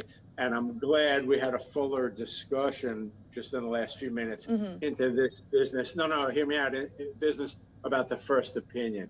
So the point is, if you take what I'm saying at face value, which is, you know, although maybe I'm wrong because it was in February. So, you know, if let me put it this way, if they're farther along in the process and they have the various votes, then they could ostensibly do it. But at the same time, the dissenting opinion may not be written, okay, may not be prepared, and they just may not be ready to go. But you're right. If they were ready to go, maybe there's an argument that they should issue it tonight. I don't disagree with that, but I think as a practical matter, it's probably unlikely that they're not ready. I mean, this thing obviously, remember, hit like a ton of bricks tonight. You know, everybody was caught just absolutely shell-shocked. So it's unlikely that the case is, you know, officially ready to be released as an opinion is the point I'm trying to make. All right, well, a live look from the Supreme Court right there as one light is on, but it is busy tonight as they head into 11 o'clock there on the East Coast. Legal analyst Doug Burns joining us here on Zoom. We just so appreciate you breaking it down for us because this is history, really, in the making. Didn't think that we would be hearing this, especially in this capacity, even though we said it was quite likely that Roe v. Wade would be overturned, but I don't think any of us would have guessed that it would be in this way. No, I mean, again, you have to be, you know, a purist, okay? Let the process run its course confidentially behind closed doors. The justices meet in conference, okay? They circulate these preliminary draft opinions. They discuss it back and forth. Changes are sought. Votes, anybody can tell you, you know, votes are often, you know, traded and so forth. Okay, let's get this justice on board. You know, I'm not suggesting that it's overtly political. It's legal. But the point is, I agree with the way you formulated the 10th Amendment, Justice Alito, but I disagree on a point you made with the Casey case, and I'd like you to consider adjusting it. This is what happens. And again, not to be corny, but the very fabric of the institution depends on confidentiality, the ability of what I'm discussing to take place candidly, confidentially, et cetera.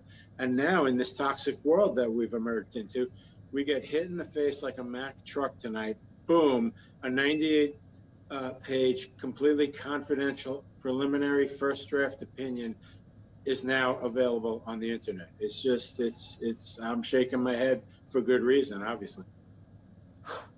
Well, we will be continuing to get analysis here on Live Now from Fox, but we want to thank you, Doug Burns. Thanks for being with us. We so appreciate it, and I'm sure in the coming days we'll be able to get some more information from you, more details as this develops.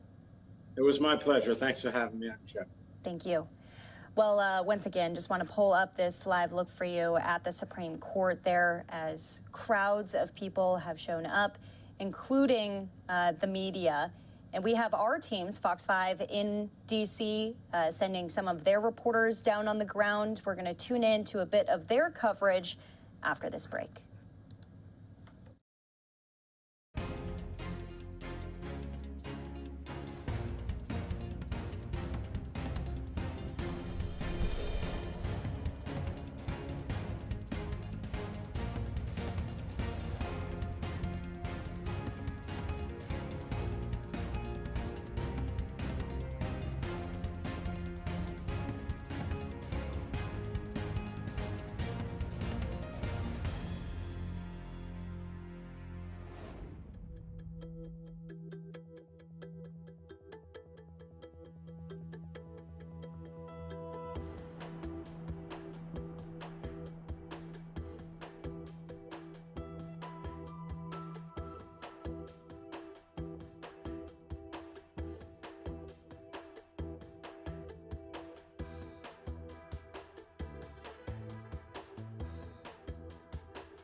And welcome back here to Live Now from Fox. We are covering this breaking news out of the Supreme Court. This is a live look as we are at the top of the hour, 11 o'clock out on the East Coast. A leak of a major Supreme Court decision may see the court overturn abortion rights as we know it. A leaked majority opinion obtained tonight by Politico says justices have voted to strike down Roe v. Wade. Justices can still change their minds on decisions, and the court's holding won't be made final until it's officially published. This is the first draft decision in the court's modern history to be disclosed publicly while a case was still pending, which experts say could lead to an erosion of trust among justices. We are now seeing many people, many protesters really showing up on the front steps of the Supreme Court to protest this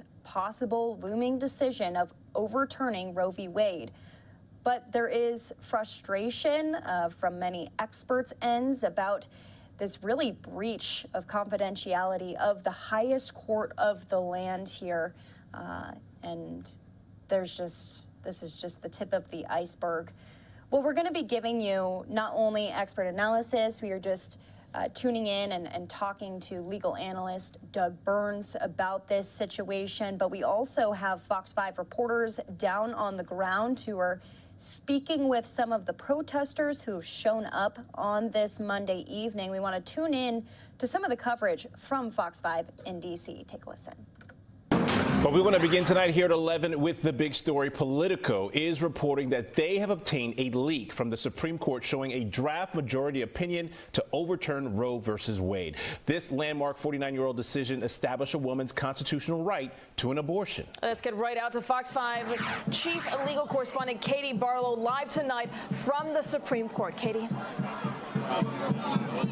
Hi to both of you. I'm standing outside the steps of the Supreme Court. Police officers have barricaded the plaza in front of the Supreme Court that's typically not available for news media unless it's on an opinion day or right after oral argument. Now, more police officers have just walked out of the Supreme Court. I counted 6 officers that just walked out. There's a heavier presence than when I got here even 5 minutes ago. They appear to be doing laps around the building. They're not all in the front plaza right now. The crowd has gathered outside the Supreme Court. It looks like at least a couple hundred of folks who have gathered out here. Now, they were originally further back on the plaza in front of the Supreme Court steps. They have now pushed in to be closer to the barricades. The barricades are set up right in front of the steps of the Supreme Court, and the crowd is pushed up right against them right now. Everything appears to be peaceful. There was a little bit of a yelling match that happened between 2 opposing viewpoints out here a few minutes ago, but everything still appears to be peaceful. There are opposing chants on one side saying, hey ho, sexist fascists have to go. The other side saying, hey ho, Roe v. Wade has to go. It appears to be predominantly those who are protesting to protect abortion rights that are out here, but there are folks here on both sides of this issue. Back to you guys. Katie, we got a quick question for you. If you could break down the fact that this thing was even leaked, what all this means after learning this opinion. Yeah, so this is a remarkable moment in Supreme Court history. To my knowledge, a leaked opinion like this has not come out in the history of the modern court while a case is still pending. So what came out, according to Politico, was a draft opinion in a case that has been pending before the Supreme Court about a Mississippi abortion law that bans abortion after 15 weeks of pregnancy. Now, right now, protected under Roe v. Wade and its later cases, a woman in the United States has the right to choose to have an abortion up until the end of the second trimester, which is around 24 weeks. Mississippi's law is well short of that at 15 weeks. And so the Supreme Court will decide whether states can override our understanding of that right and make their own decisions to cut off a woman's access to abortion or to choose to have an abortion at 15 weeks or even sooner. Now, the draft opinion that came out, according to Politico, written by Justice Samuel Alito, appointed by President Bush, Bush reportedly has 5 votes to not only carve out Roe v. Wade, but to eviscerate it entirely. The court's 50-year precedent protecting a woman's right to choose to have an abortion, saying in the opinion that Roe v. Wade was wrongly decided. But I want to caution that this is a draft opinion that is leaked, even if it is an authentic draft, which it appears to be. Drafts change, opinions change, and even votes change within the court as they finalize opinion drafts. So this is not the opinion of the Supreme Court. This is what appears to be an initial draft of a vote that was taken in this case. Katie, the news broke not that long ago. It is remarkable to see the size of the crowd behind you, how loud they are chanting from both sides. The ramifications as a result of this leak, a leak that you say in modern times is unprecedented. How extensive could that be? Look, it will have huge ramifications inside this building that I'm standing right next to, the Supreme Court building. The trust that is built between the justices and their staff and their clerks, this unprecedented leak could certainly destroy that trust. And it also will have ramifications at the building on the other side of the street on Capitol Hill, as Congress and even the White House have considered how to modify the Supreme Court or change the Supreme Court. Of course, President Biden appointed a commission of experts to provide him with a report on certain changes that could be made, expanding the court or limiting the number of years that a justice could serve on the bench.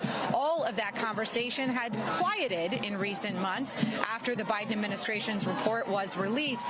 But now it is likely that both people on the Hill and in the White House will be talking about all of this once again. All right, that is our Katie Barlow, our chief legal correspondent, making things a lot clearer for us. Katie, appreciate your insight and all the information you provided for us tonight.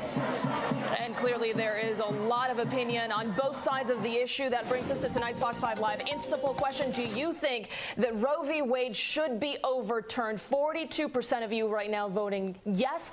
The majority, however, saying no. That's at 56%. Of course, you still have time to weigh in. You can do that on our website, fox5dc.com, or on the Fox 5 DC News app. We also want to mention that we are going to go deeper into this issue tomorrow with our very own Katie Barlow that you saw right there, with a special live episode of In the Courts that will air tomorrow evening at 6:30 p.m. in the courts with Katie Barlow right here on Fox 5. All right, let's shift. All right, really great coverage right there from Fox 5 in D.C. as they are following this from down on the ground, and we will continue to do that as well as we still have these live pictures from outside of Supreme Court. Barriers have been put up around after this bombshell report released by Politico. And honestly, Katie Barlow doing a fantastic job there on what this means for trust within the Supreme Court, and then also how this will be handled moving forward right down the street on Capitol Hill here, as we have a live look on Capitol Hill. But we're going to stay on this as many of you are tuning in right now to get some more information. We just spoke with legal analyst Doug Burns. We're also going to be bringing on some of our other experts, including Jessica Levinson. She's a constitutional law expert and will be able to give us a better idea of what could be in this opinion, this almost 100-page first draft opinion. Again, this does not mean that Roe v. Wade has been officially overturned. This was just the first draft that was leaked. So more to come on that. We'll be right back after this break.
Welcome back here to Live Now from Fox. A live look outside of the Supreme Court right now as breaking news. A leak of a major Supreme Court decision may see the court overturn abortion rights as we know them right now.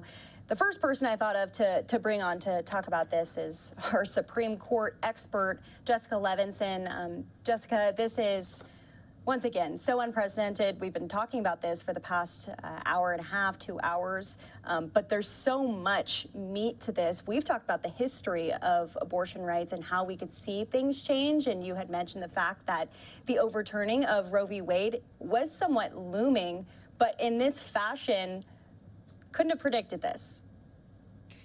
No, I think you're absolutely right to highlight this. I mean, a couple of things. One, something can be expected. This opinion was expected. Of course, it's still a draft opinion, but it's still stunning to see it. But the other thing is, seeing a draft opinion at all is absolutely shocking. Let's remember, as I'm sure you've been talking about tonight, we have never in modern history had a leak of a draft opinion.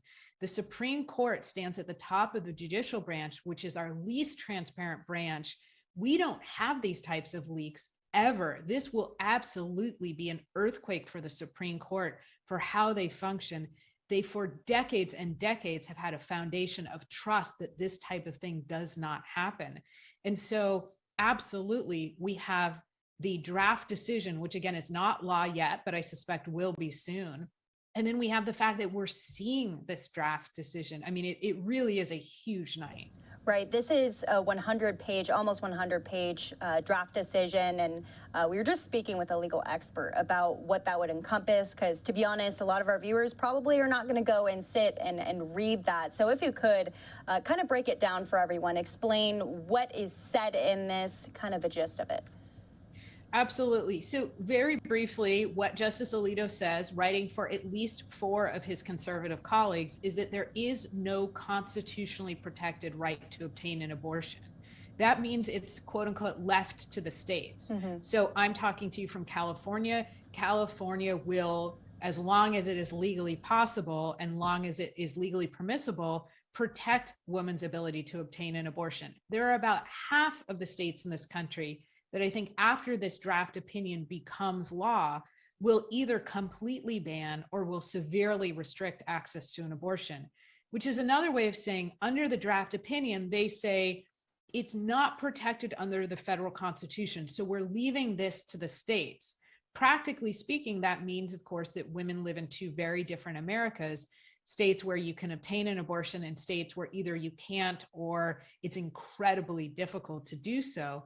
And the court in this opinion, Justice Alito, in this draft opinion, we should emphasize, really does not mince words, says that Roe was an egregious decision, wrongly decided. And I think what we need to understand is that it potentially calls into question other decisions that the court has made based on this right to privacy. Justice Alito says the word, well, I'm paraphrasing, but the word opinion doesn't, the word abortion doesn't appear anywhere in the Constitution. It's not an enumerated right. I'm not protecting it here. If a state wants to, they can. And so this is going to kind of shift the focus onto states' rights, is what you're saying. So it will, at least for the short term, and I think the medium term, it will shift the focus so that it becomes an issue of which state do you live in. And then one of the things that we're seeing that is happening right now is that I think there are some conservative states, some red states, that will say, we're not just outlawing abortions within our districts, within our territorial boundaries. We're actually going to try and reach in and into other states and prevent our residents, prevent our citizens from obtaining abortions in neighboring states. We've seen Missouri talk about that. And Friday night, Connecticut passed a bill that's on the governor's desk. Connecticut passed a bill that said, if you travel to Connecticut to obtain an abortion and a state tries to go after you, come after you for doing that, we will not help that state. We will not help the investigation. And you can countersue for damages. So that's the next big battle legally and politically, this idea of women traveling, the women who have means traveling to obtain an abortion, and whether or not they can. Right. So this is just the tip of the iceberg. I want to kind of go into the reaction to all of this, because it's been very interesting to see the reaction online, Democratic versus Republican lawmakers tweeting about this. Governor Hochul coming out and really taking a hard line on the fact that Roe v. Wade could potentially be overturned, versus Republican lawmakers really frustrated with the leak itself. What have you been making of that? You know, I have to say I haven't had the moment to kind of sit and process, but one of the big questions has been, who does this benefit, when and why? And I think that there are people on both sides of this debate who can see this leak as both helping and hurting them. And one of the things, of course, that you're so well aware of is that the midterm elections are coming. And I can imagine that for conservatives, it might be helpful actually to get this opinion, this draft opinion out there, so that we're essentially all but accustomed to it before the midterm. So it doesn't become a wedge issue or an issue that will hurt Republicans in the midterm. Some people will obviously celebrate this decision. They've been waiting decades for this decision. They believe there is no situation in which women should be able to obtain abortions. And some people are feel exactly the opposite and feel that we are controlling women and controlling their choices and their reproductive rights. But I can imagine looking back, I think it will end up that the leak is more helpful for conservatives. It also could serve as a warning shot to some of the justices in the majority, saying, if you change your vote, then we'll just assume you bow to political pressure. So I think in the end, it's the most helpful for conservatives, but of course we have to see how it plays out. But could it potentially do the opposite? Because I would assume that there was a tactic behind the person who actually released this first draft. They had intentions behind it. So it could do the opposite. Now it gives people on the kind of liberal or progressive or blue side of the debate time to see exactly what I suspect will happen. There's a difference between telling people something's going to happen and then seeing it in a 98-page draft opinion or hearing about us talk about it. It gives states the ability to say, we're going to gear up for this. It gives blue states the ability to say, what's happening in California? What's happening in Connecticut? What's happening in Vermont? We want to have legislation ready to go the moment this decision is announced that will essentially create safe haven states for women. And I think the same thing for the red states. They will now be able to have that legislation that completely prohibits abortions and maybe tries to reach into other states saying, don't allow our residents to obtain abortions. It gives everybody more lead time here. Yeah. Well, let's talk about the timeline, because I think that is the question on everyone's mind. You know, how quickly could this progress? One of the people we were just speaking with brought up something really interesting. This was labeled as February. That's when this draft was written. So, I mean, this has, I would assume, moved a little bit further since then.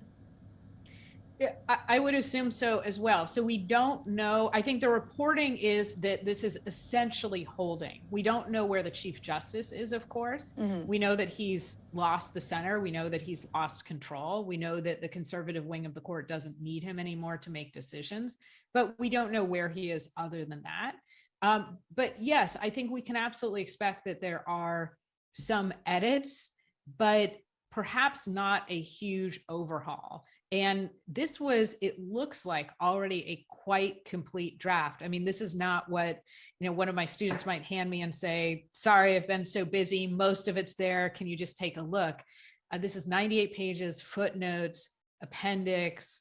I'm sure that there have been additional exchanges of dissenting opinions, potentially a concurring opinion from the Chief Justice, but it's not final until the Supreme Court releases it, and then you and I talk about it maybe later that morning. Yep, it's not final until the Supreme Court says it's final, despite what leaked documents might say.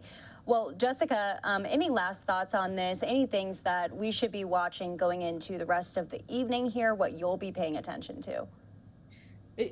Great question as always. So, one of the last thoughts is, what does this do to the Supreme Court, and what does this do to how the court functions? Another thought is, what does this do to the right to privacy in general? Right. And what does this do to other decisions? The court has said everybody has the right to marry, whether or not you're a heterosexual couple or a homosexual couple.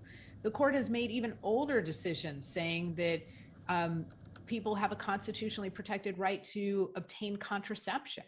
So I know it might sound almost ridiculous to people, but if the court says, if something's not written in the Constitution, then we're not going to protect it, then there are a huge number of cases that we now need to look at and say, what's going to happen with respect to those. All right, Jessica Levinson with an incredible recap per usual. There's just more that's going to be coming out of this, so we're going to keep you on speed dial. Thank you so much for being with us here on the show tonight. I appreciate it. Thank you. Yeah, thank you. And we're going to keep watching this as we still have these ground pictures. Our Fox 5 DC team there. There's been a couple of kind of violent moments where fights almost broke out. There's two sides of the aisle when it comes to this decision, pro-life versus pro-abortion. And you can see the signs. You can see the megaphones, and it seems like even more and more people are showing up tonight. Let's just listen in to the ground here for just a moment.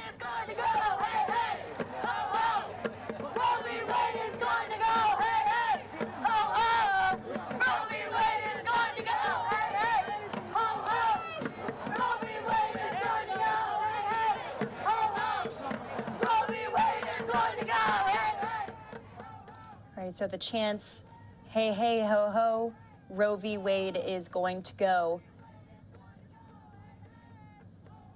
All after this bombshell report from Politico here, and we'll have further coverage on this and from down on the ground from our Fox 5 DC team after the break. Again, I'm Daytona Ever. You're watching Live Now from Fox, live, raw, and unfiltered. Don't go away.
Welcome back here to Live Now from Fox. We are following the breaking news coming out of the Supreme Court tonight. As you can see, groups of people showing up. Barriers have now been put up around the Supreme Court after a bombshell report from Politico, a leak of a major Supreme Court decision may see the court overturn abortion rights as we know it. A leaked majority opinion obtained tonight by Politico says justices have voted to strike down Roe v. Wade. Justices, of course, can still change their minds on decisions, and the court's holding won't be final until it's officially published.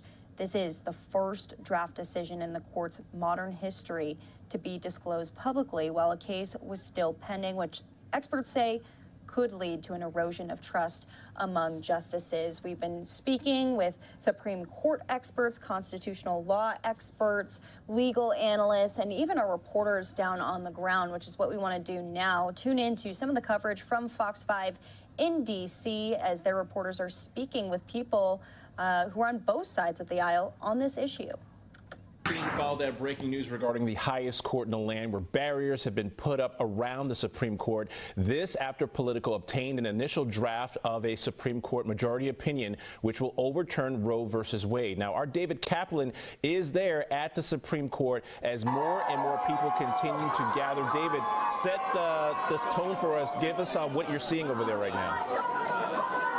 Yeah, Rob, if you've been with us for the last 60 or 75 minutes, I can tell you things were relatively quiet when we first got here, have definitely picked up in intensity thus far. I can tell you that there are folks who are both on the pro-choice side as well as the pro-life side that are here. There have been chants. There are people that are loud.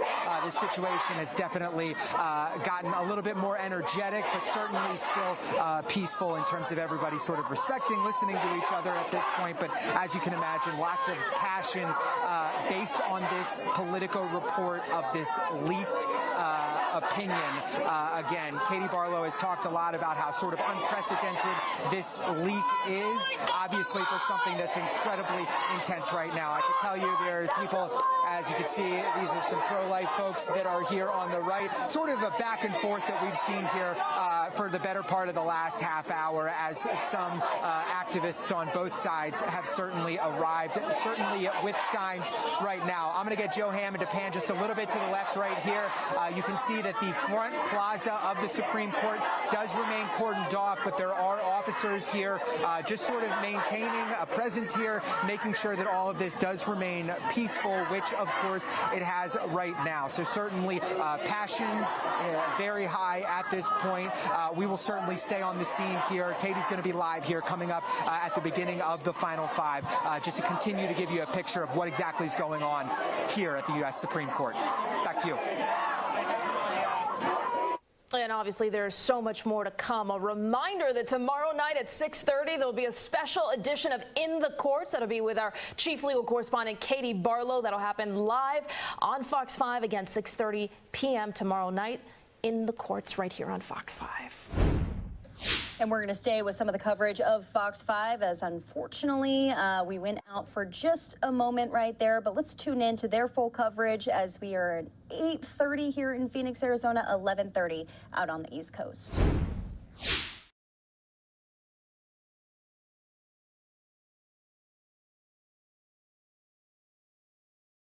Tonight. So, Katie, I know the crowd is swelling behind you, so I'm going to try to speak loud. I hope you can hear me out there. But give me a sense, first of all, of what you're seeing and what you're hearing. There are a few different things happening at once right now outside the Supreme Court. The crowd has been swelling for the last 40 minutes. About over 200 individuals have gathered on the steps of the Supreme Court. This is generally a free speech zone right here before the steps of the Supreme Court, where First Amendment activity has been practiced for years. It's happening right behind me. There are people here from both sides of this issue, but it's predominantly those who are fighting to protect the woman's right to choose to have an abortion. There are lots of chants right now behind me of my body and my choice. A couple of other things that are happening. A few folks that live around here or that are near the area are walking around silently or sitting just across the street in front of the congressional building, in front of what's happening and watching silently. You also see officers coming out of the Supreme Court. There have been up to a dozen standing on the ground. Also now some, as you can see, crowd next to the crowd originally the crowd was pretty spread out. They have now pressed up against the barriers. And earlier I saw police officers on the plaza sharing what looked like a paper. All right. Okay, Katie, so here's the thing, because it's so loud right now because the crowds have swelled. So I just want to fill people in on what's happening and just to give you the lay of the land, because this happened just about 2 hours ago where the word came down from Politico. We checked in with Katie at 10 o'clock and we started getting the sense from the Supreme Court that we were going to start seeing some protesters show up. They put the barricades up pretty soon thereof after that opinion came down. Katie, let's go back to you here because we got the sense of really what happened there at the Supreme Court, what is going on right now with the protesters from both the pro-life and pro-choice movement, although it does seem, I think right before we went to you, we heard the cheers of pack the court, which has been something that the Democrats have been suggesting that would be a remedy here. But as we see this play out tonight, and again, as mentioned before, this is a draft. This is not the final opinion. This is far from it. I think what a lot of people want to know here is, where does it go from here? Is this something that that will eventually play out and will be codified by the Supreme Court in a decision that would presumably be released at the end of its term, which usually happens at the end of June, and what was possibly in there? As you heard, again, things were very loud there at the Supreme Court. We are going to check back in with Katie Barlow in just a few moments. I hear the music there, so I'm presuming we're going to go to break. We'll be right back. And yeah, kind of a tough situation there as the crowds are so loud. But Katie Barlow, extremely experienced on this, the chief legal correspondent for Fox 5 in D.C. But hard to speak over these crowds here that are really chanting out, saying Roe v. Wade is going to go. Now, there is definitely pro-choice. There is people who are on both sides of the aisle, some saying that this is an atrocity and others excited about this decision, but both really kind of agreeing, especially lawmakers on both sides of the aisle, that this leak is just devastating for the highest court in the land here. And we'll be giving you more updates and details throughout the rest of the evening. We'll be playing out for you analysis that we have gotten from experts, but we want to touch on some of the other top stories of the day, including some of these trials, such as the Johnny Depp defamation trial, as many are really on the edge of their seat. Still no Amber Heard testifying quite yet, but that could very much change here by the middle of this week. Here's a full breakdown from Fox's Ashley Dvorkin.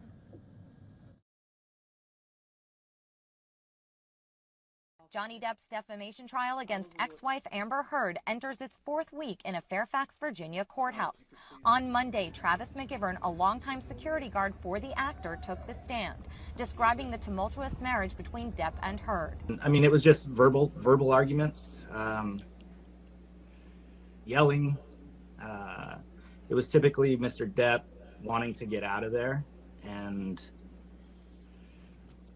so there was the trying to convince Ms. Heard to let us leave. During his testimony, McGivern detailed one instance when Heard hurled a Red Bull can at Depp before spitting on him and punching him with a closed fist. I had let him get hit by a Red Bull can. I let him get punched. My job is to ensure the safety and well-being of my clients, and I felt like I hadn't done that. Depp's agent Jack Wingham also took the stand on Monday. He admitted that the Pirates of the Caribbean actor's career was impacted after Heard penned an op-ed piece in the Washington Post detailing her experience with domestic abuse. It became a bit of a death nail, catastrophic thing for Mr. Depp in the Hollywood community. Heard is expected to take the stand as the first defense witness in the coming days. Last week, the Aquaman actress fired her PR team in what she described as frustrations from bad headlines since the trial kicked off. In Hollywood, Ashley Dvorkin, Fox News.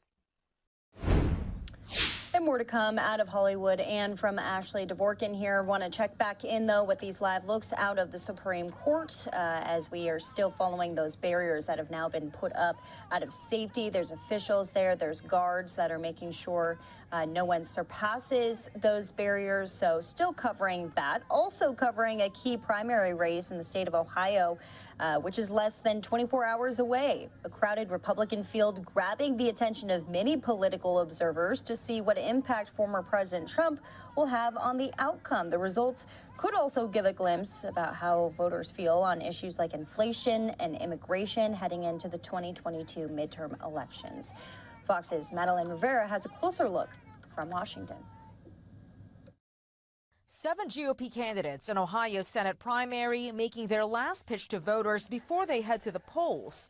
Surrogates like Senators Josh Hawley, Ted Cruz, and Rob Portman, just some of the lawmakers hitting the campaign trail to give their endorsed candidates a boost. I'm endorsed by President Trump because he recognizes that whether we have a Republican Party that fights is the fundamental question in this primary. J.D. Vance, the best-selling author of Hillbilly Elegy, is trying to solidify his lead. A Fox News poll last week showed 23% of primary voters backing him. But during a rally in Nebraska Sunday, former President Trump appeared to forget his name. We've endorsed Dr. Oz. We've endorsed J.P., right? J.D. Mandel, and he's doing great. They're all doing good.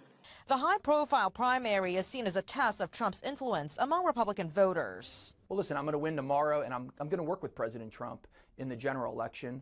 Democrats are hoping to flip the seat held by GOP Senator Rob Portman. However, high inflation, which is top of mind for millions of Americans, is threatening their prospects while raising Republicans' advantages. So the Republicans haven't closed the sale, but they're leading on the issues. I think the party will come together in November. It's so important that we keep Ohio Senate seat in the Republican hands. The Democratic Senate primary is far less competitive, with Congressman Tim Ryan expected to win his party's nomination on Tuesday. In Washington, Madeline Rivera, Fox News.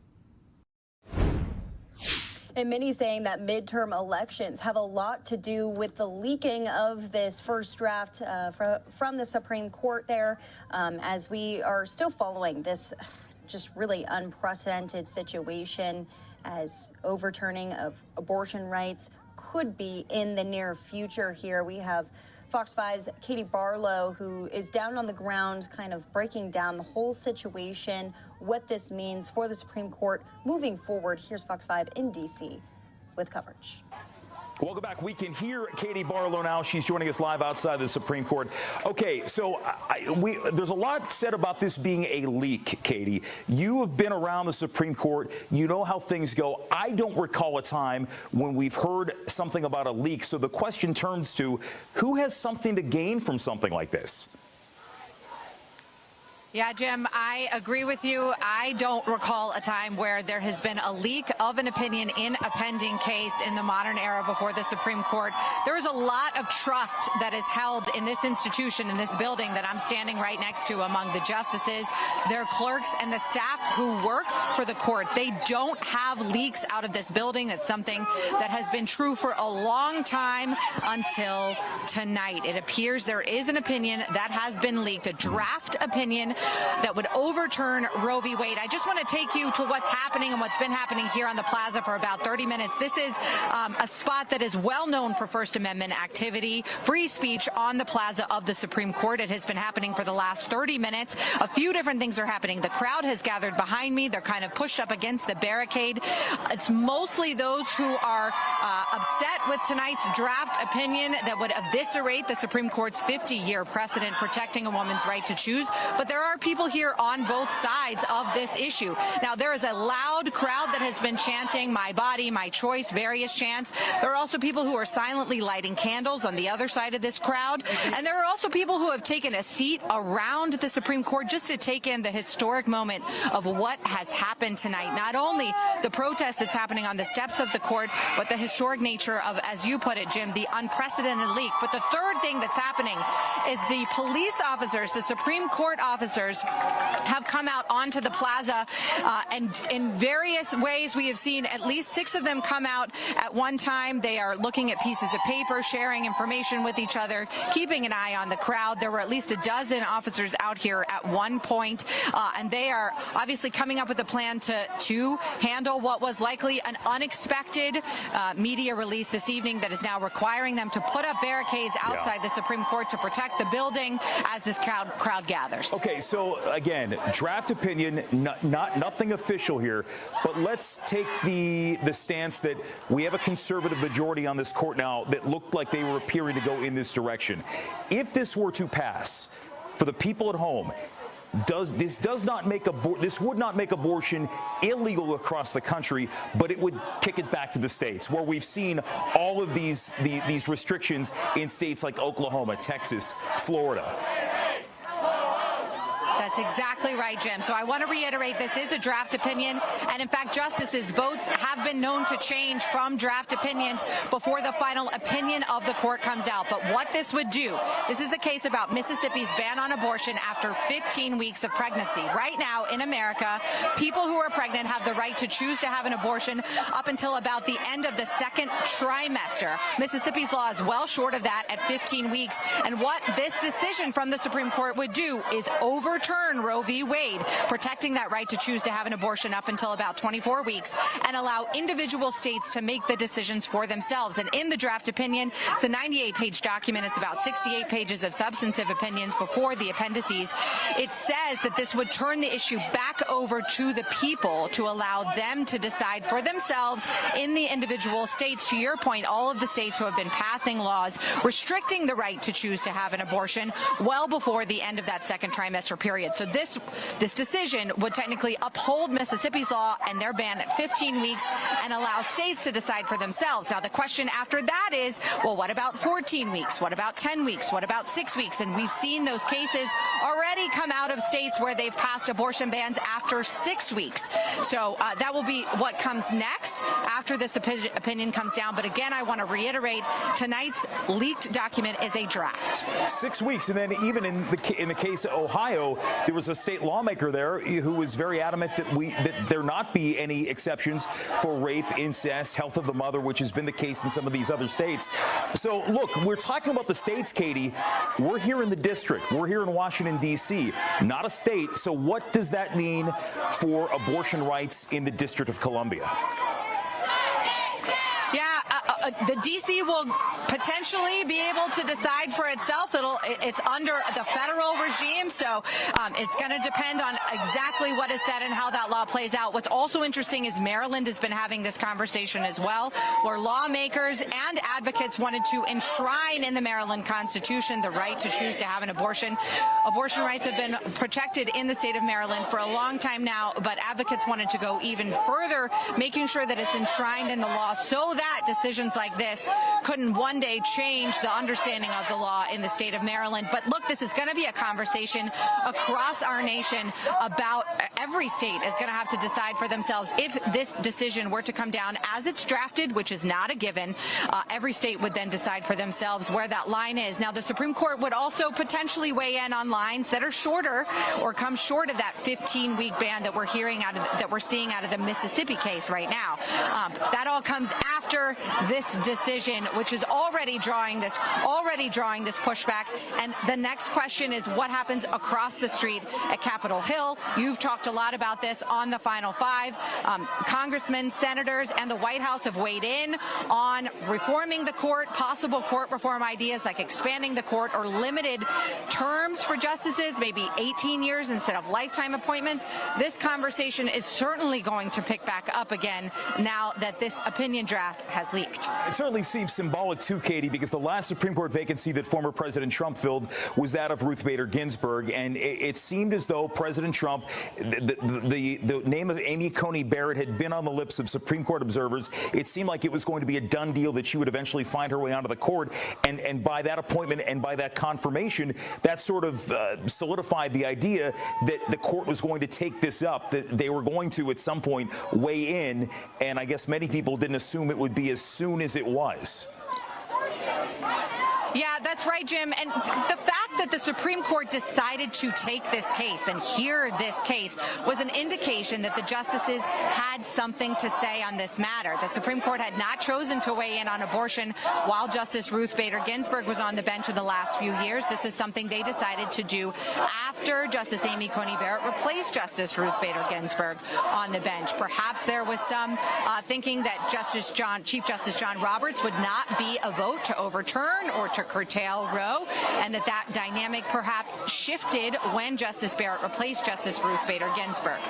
Especially with Justice Roberts, who, after the departure of Justice Kennedy, really became the de facto swing vote on this court. He was a guy who was put there by former President Bush. He was appointed originally, and Katie, I'm trying to go through my legal remembrance of this. He was appointed to succeed Sandra Day O'Connor. Then Justice Rehnquist died, so then he became Chief Justice. But he was sort of put in that position where he wasn't so much an ideologue as Samuel Alito was expected to be when he was appointed and confirmed to the court, also a President Bush appointee.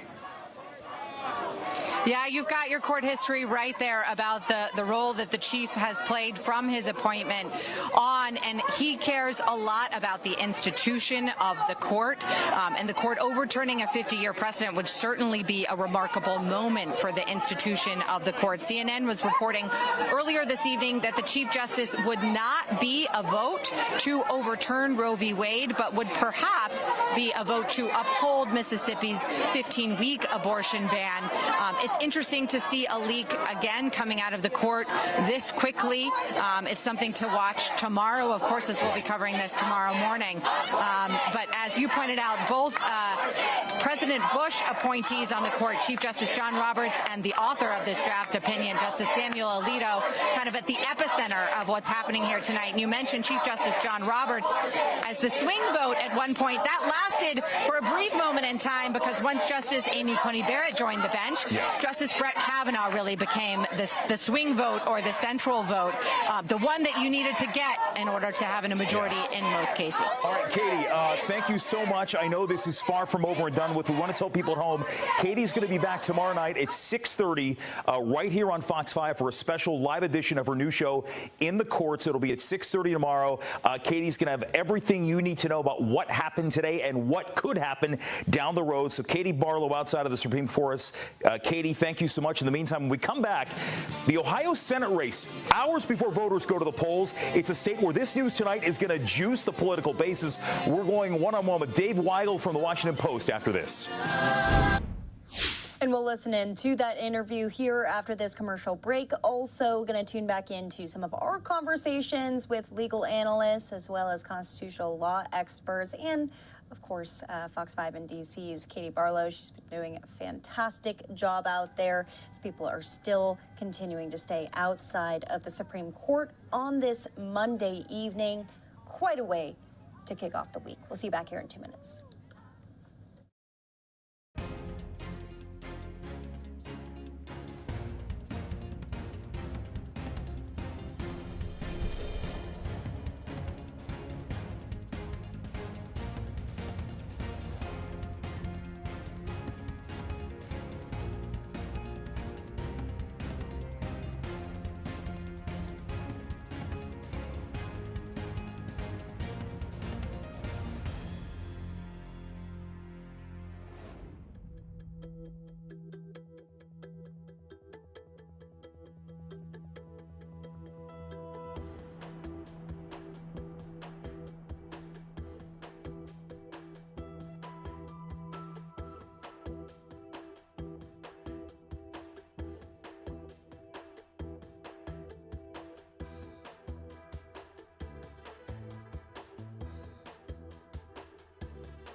Welcome back here to Live Now from Fox. I'm Daytona Everett. Breaking news on this Monday, per usual, quite the year that we have had as protesters have now come to the highest of the courts, the Supreme Court, specifically because of a leak of a major Supreme Court decision.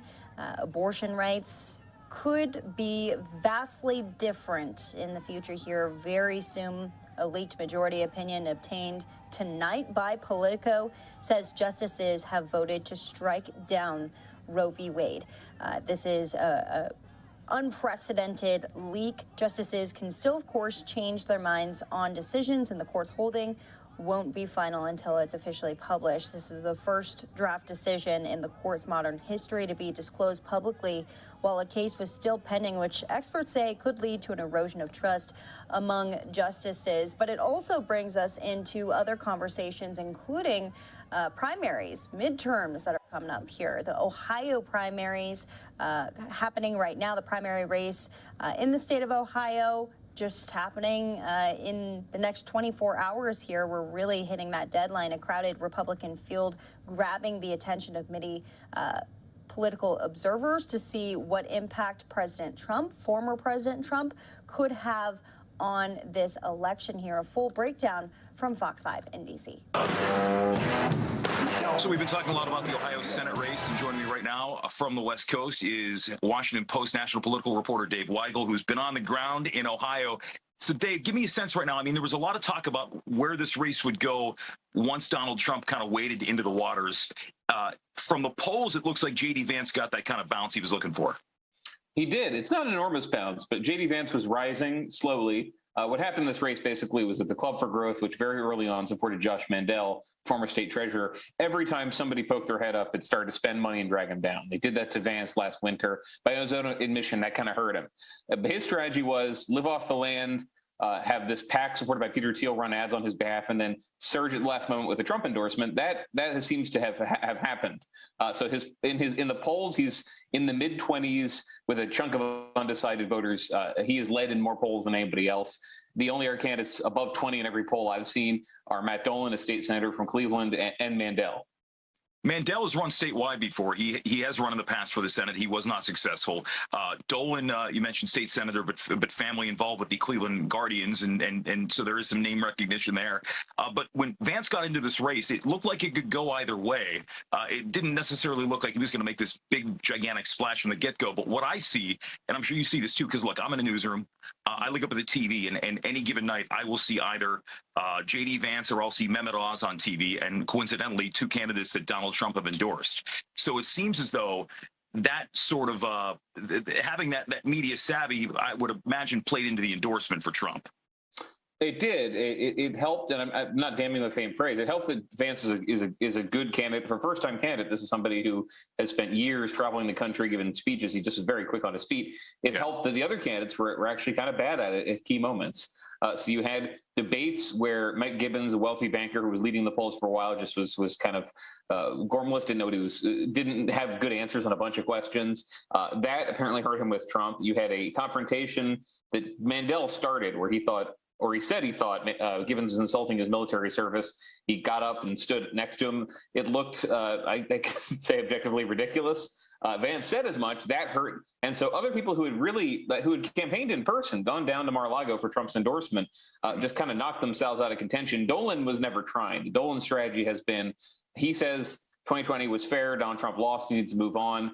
There are enough voters in his mind for in a crowded primary with no runoff, for maybe 28%, 30% of Republican voters, if they decide that they're ready for him, and if they decide Vance is not that great of an alternative, then he's got a shot there. So there's really two candidates who had strategies that made sense in the end game. Everyone else in this race was counting on Donald Trump to endorse them without really a moment that got them that endorsement. And Jane Timken, the former chair of the state party, what really sunk her was an interview she gave right after January 6th, where she did not condemn the only member of Republican in Ohio who voted to impeach Trump.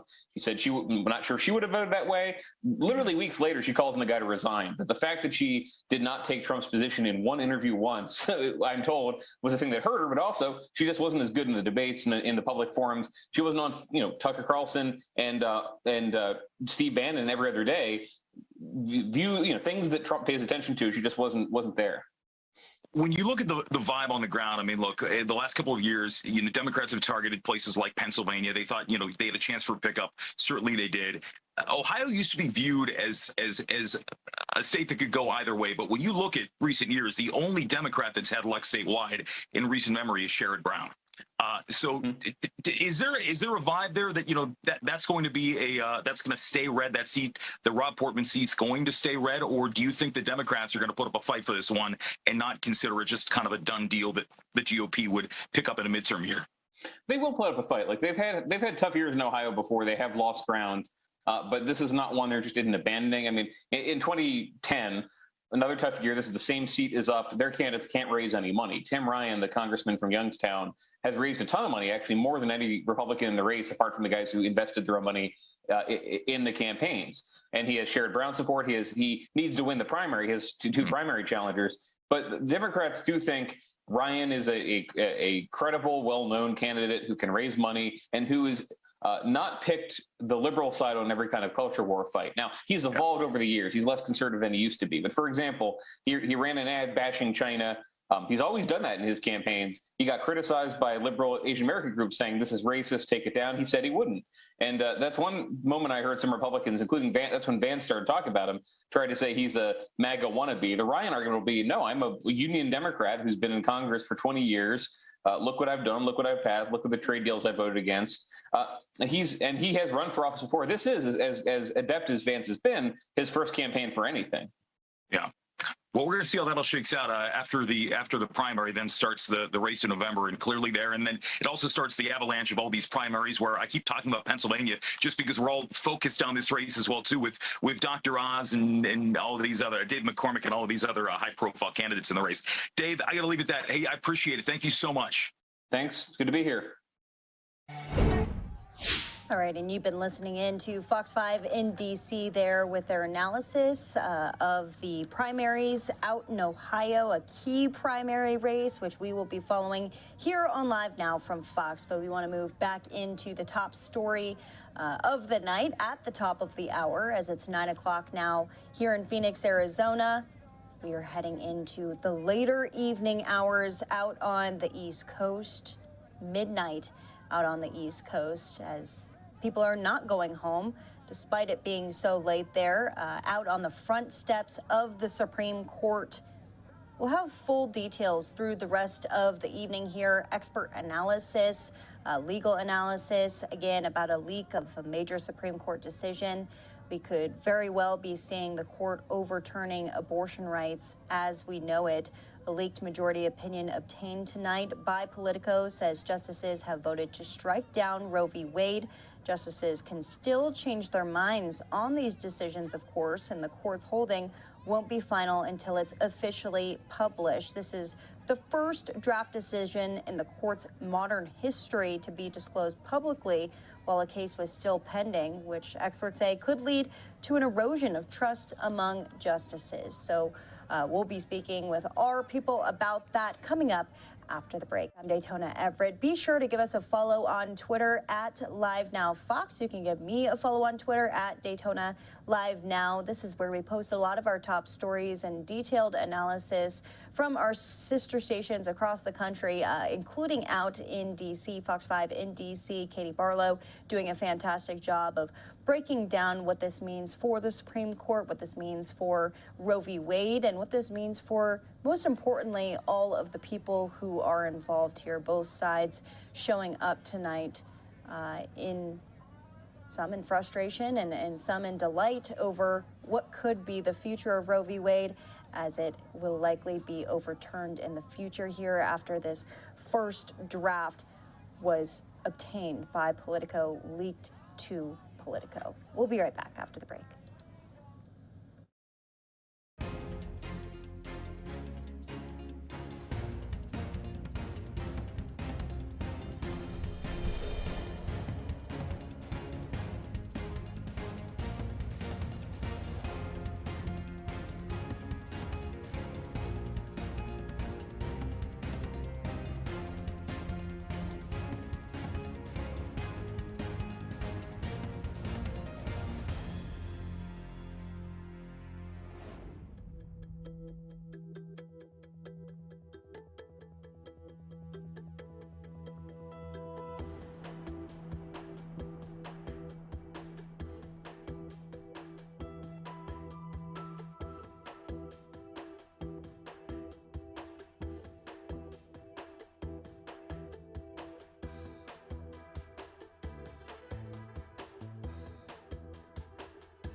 Welcome back here to Live Now from Fox. A leak of a major Supreme Court decision may see the court overturn abortion rights as we know it. A leaked majority opinion obtained tonight by Politico says justices have voted to strike down Roe versus Wade. Justices can still change their minds on decisions, and the court's holding won't be final until it's officially published.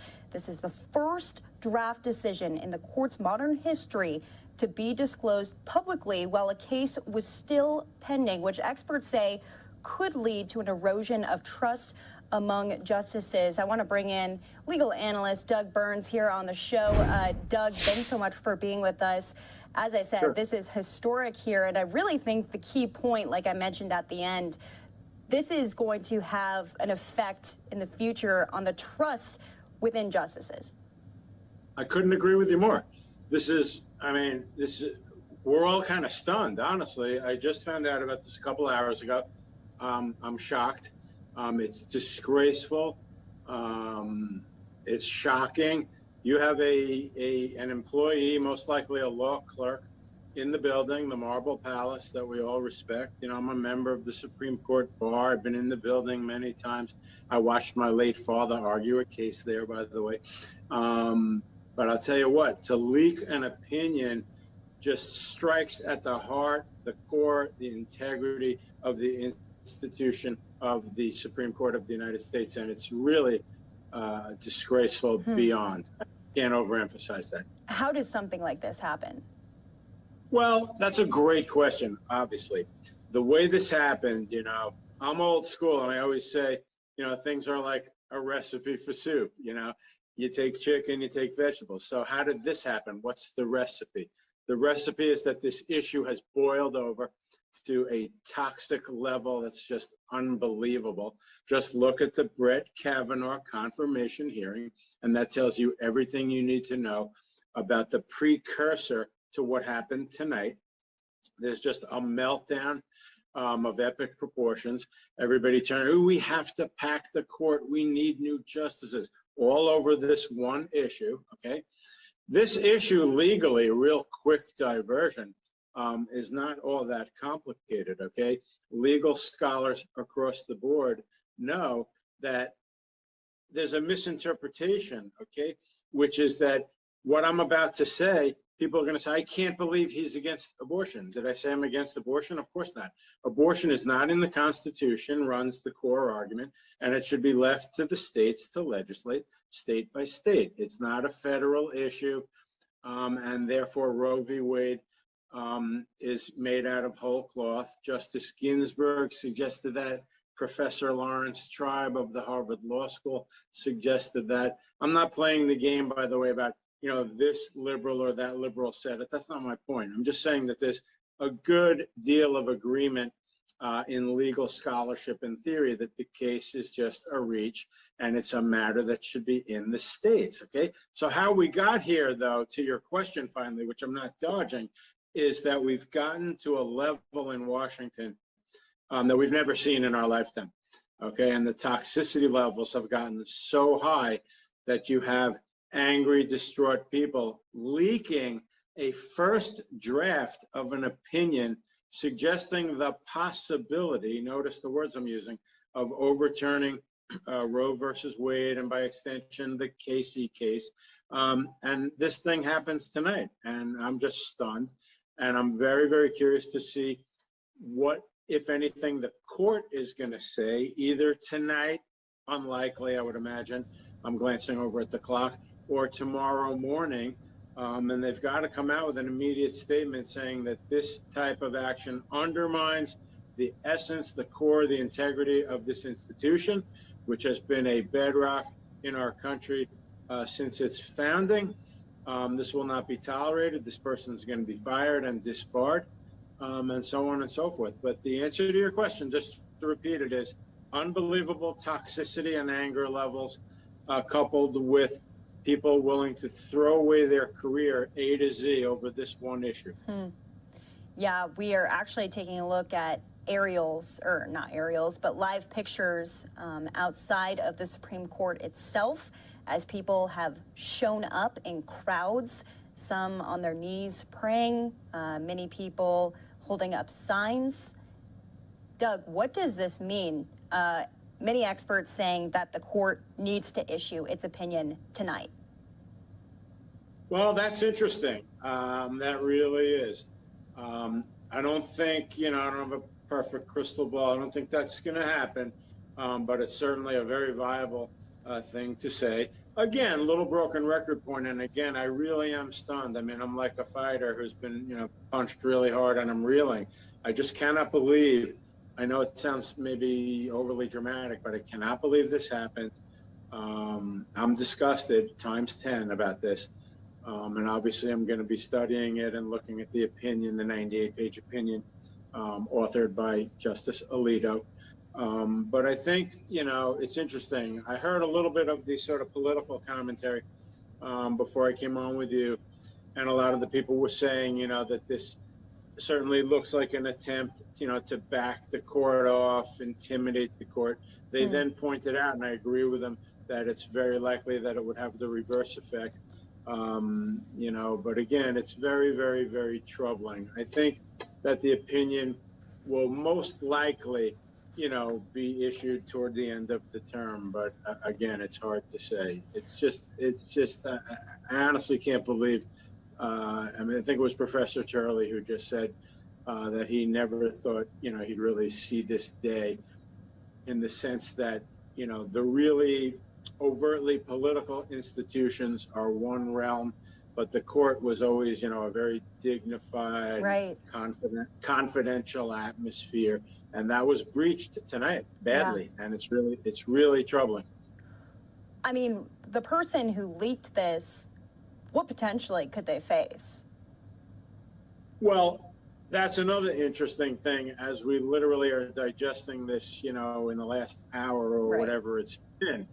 One expert, who was actually a state attorney general, said that she wasn't aware of what particular federal statute, criminal statute, might be involved.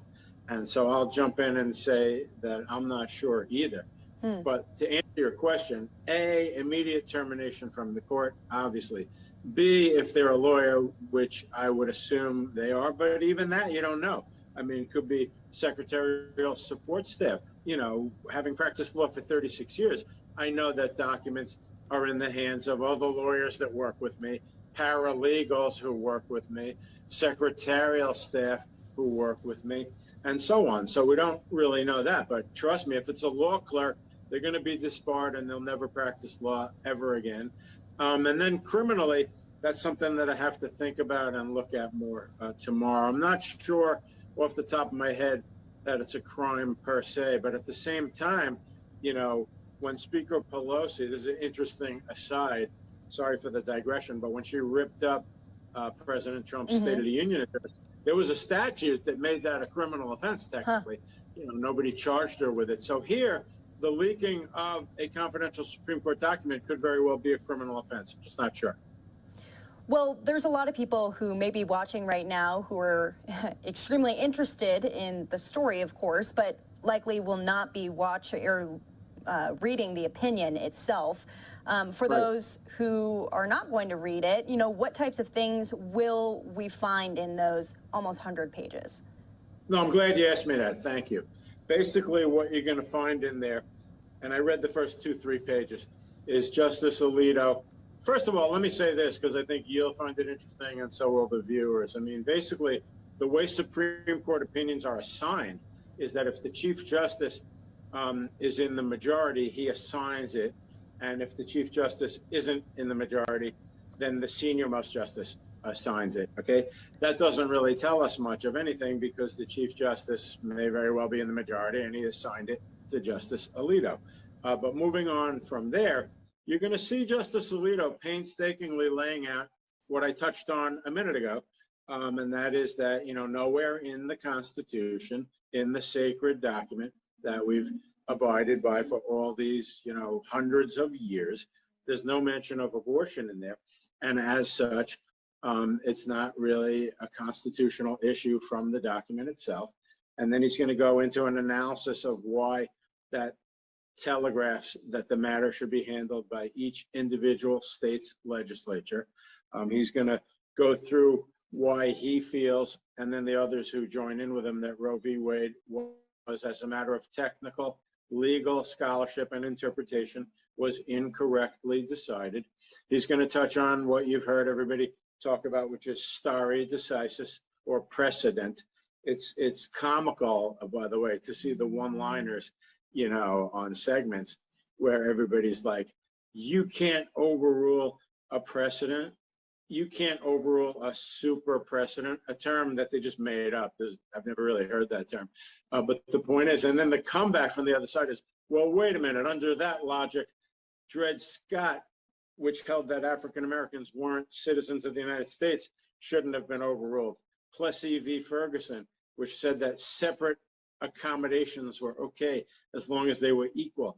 That shouldn't have been reversed. So the point is, of course, a case can be reversed if the viability of it is in serious doubt, as this has been since 1973. So again, the opinion, 98 pages, it's the culmination, you know, of a long-standing scholarship about how Roe is wrong and Casey was wrong, and therefore, but let me end this little explanation with a big misunderstanding that a lot of people have, and I don't think your viewers do, but I'll just repeat, and that is that, you know, they're saying you can't have abortion. That's not it at all. Back to my earlier formulation, they're saying that if you want abortion, totally fine, totally understandable.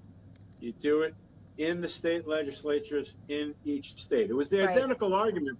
It was the identical argument, by the way, in the same-sex marriage case. Justice Scalia, the late Justice Scalia, brilliantly wrote that there's nothing wrong with having same-sex marriage. It's fine.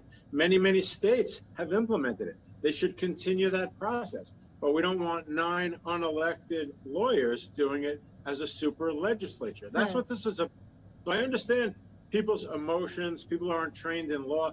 Oh my God, I can't believe they're saying that we want to take away this right from women. That's not what anybody's saying who is a legitimate legal scholar or a legal expert. What we're saying is, as a matter of law, it's not a federal constitutional issue and should be handled by the states. That's all that anybody is saying.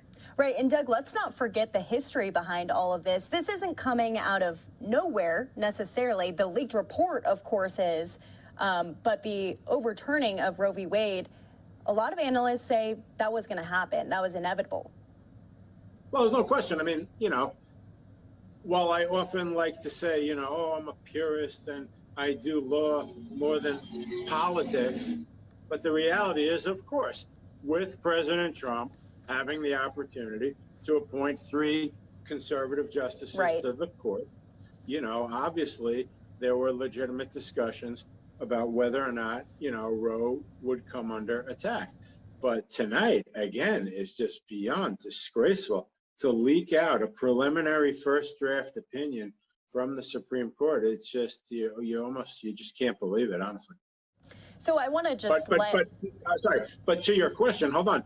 I'm sorry. Of course, this was an ongoing discussion of the makeup and the framework of the court. So I think what you were insinuating, and I agree with you, is, you know, don't sit there and pretend that everybody is so shocked about it. Right. You know, this was something that was being discussed as the ideological makeup of the court was adjusted by President Trump, who won an election. You remember President Obama famously saying elections have consequences and all of that. So he got to pick Supreme Court justices. You know, you can put aside the Merrick Garland, you know, dust up in that discussion for a second. And this is where we are with a conservative majority. I did not think necessarily that Roe versus Wade was going to be overturned, by the way, real quick, not to smash my own crystal ball. But I was saying that they had more than enough room to uphold the Mississippi timetable, the 15 weeks, under the theory that Casey set up more of a viability discussion based on how many weeks, as opposed to a rigid trimester system that was in Roe versus Wade. And therefore they could say, with changing science, changing medicine, changing technology, we uphold this, but we're expressly not overruling Roe versus Wade. That's what I had predicted. I still may be right, by the way, because tonight I'm not so sure, but tonight could be a little bit of a head fake and a red herring. It's hard to say. Yep. Well, once again, I just want to point out for all of our viewers who may be tuning in here, these are live looks outside of the Supreme Court as people have been showing up almost by the minute here. A lot of people with signs, many chanting. Barriers have now been put up around the Supreme Court after this bombshell report from Politico. And we still want to continue to highlight that this does not mean that Roe versus Wade has been officially overturned. This is just an opinion report that was leaked to Politico. We are getting quite a bit of reaction, not only outside of the steps of Supreme Court, but also from lawmakers, including Governor Kathy Hochul of New York, who we knew would definitely be outspoken about this. She says, "I am horrified by the apparent draft Supreme Court opinion leaked this evening that would overturn the right to abortion guaranteed by Roe v. Wade. For the sake of women across the country, this should not be the Supreme Court's final opinion when it comes to abortion rights." It goes on to say, "We have been fighting this battle for too long. I refuse to go backwards. I refuse to let my new granddaughter have to fight for the rights generations have fought for and won, rights that she should be guaranteed." Ending saying, "For anyone who needs access to care, our state will welcome you with open arms. New York will always be a place where abortion rights are protected and where abortion is safe and accessible. Just as the Statue of Liberty lifts her lamp tall in our harbor, New York will never stop fighting for what's right, unafraid and undeterred." This is just one of the statements now coming out from lawmakers here. I'm sure we'll be hearing a lot more reaction about this, but she brings up an interesting point, Doug, that this doesn't have to be the final decision. And you kind of mentioned this a little bit earlier, but the person who leaked this, or people who leaked this, could have ulterior motives, right? Well, there's no question about it. And again, I'm repeating what I heard from others, you know. Full disclosure, I thought their points were spot on, and they were saying that this has become so toxic, as I was saying, that somebody would be willing to just ruin their entire career because of this particular issue. Now, Governor Hochul, wow, let me unpack that for a second, because that's interesting. I'm horrified that there was a leak. So when I heard that formulation, and remember, a lawyer's toolbox is words. So when I heard that, I'm like, oh, okay, she's horrified at this breach of security. No, no, no. The continuing comments were, I'm horrified because this undermines the rights, blah, blah, blah. Now, I'm not telling the governor how to do her job, but, you know, it's two completely separate discussions. One discussion is this never should be leaked. This is a full-on frontal assault and attack on the highest court in the United States of America. This cannot be tolerated. This cannot stand. This should never happen again. That's one discussion. The other discussion is the merits of Roe versus Wade, the merits of the Casey decision, and so on. And so here, again, in all the emotionalism and the toxicity of the issue, the governor just breathlessly says, I'm horrified about this because now my granddaughter, et cetera, et cetera. So I found that very, very interesting. And again, you can't expect people, of course, and I'm not trying to sound, you know, pompous or anything, but you can't expect people to understand, you know, legal theories when so much emotion's involved. But the 10th Amendment to the United States Constitution, real quick, and I left that out earlier, says that that which is not enumerated in the Constitution itself, in the document, is reserved to the states. And that's the core legal argument. But nobody can see that among the anger, the toxicity, the emotion.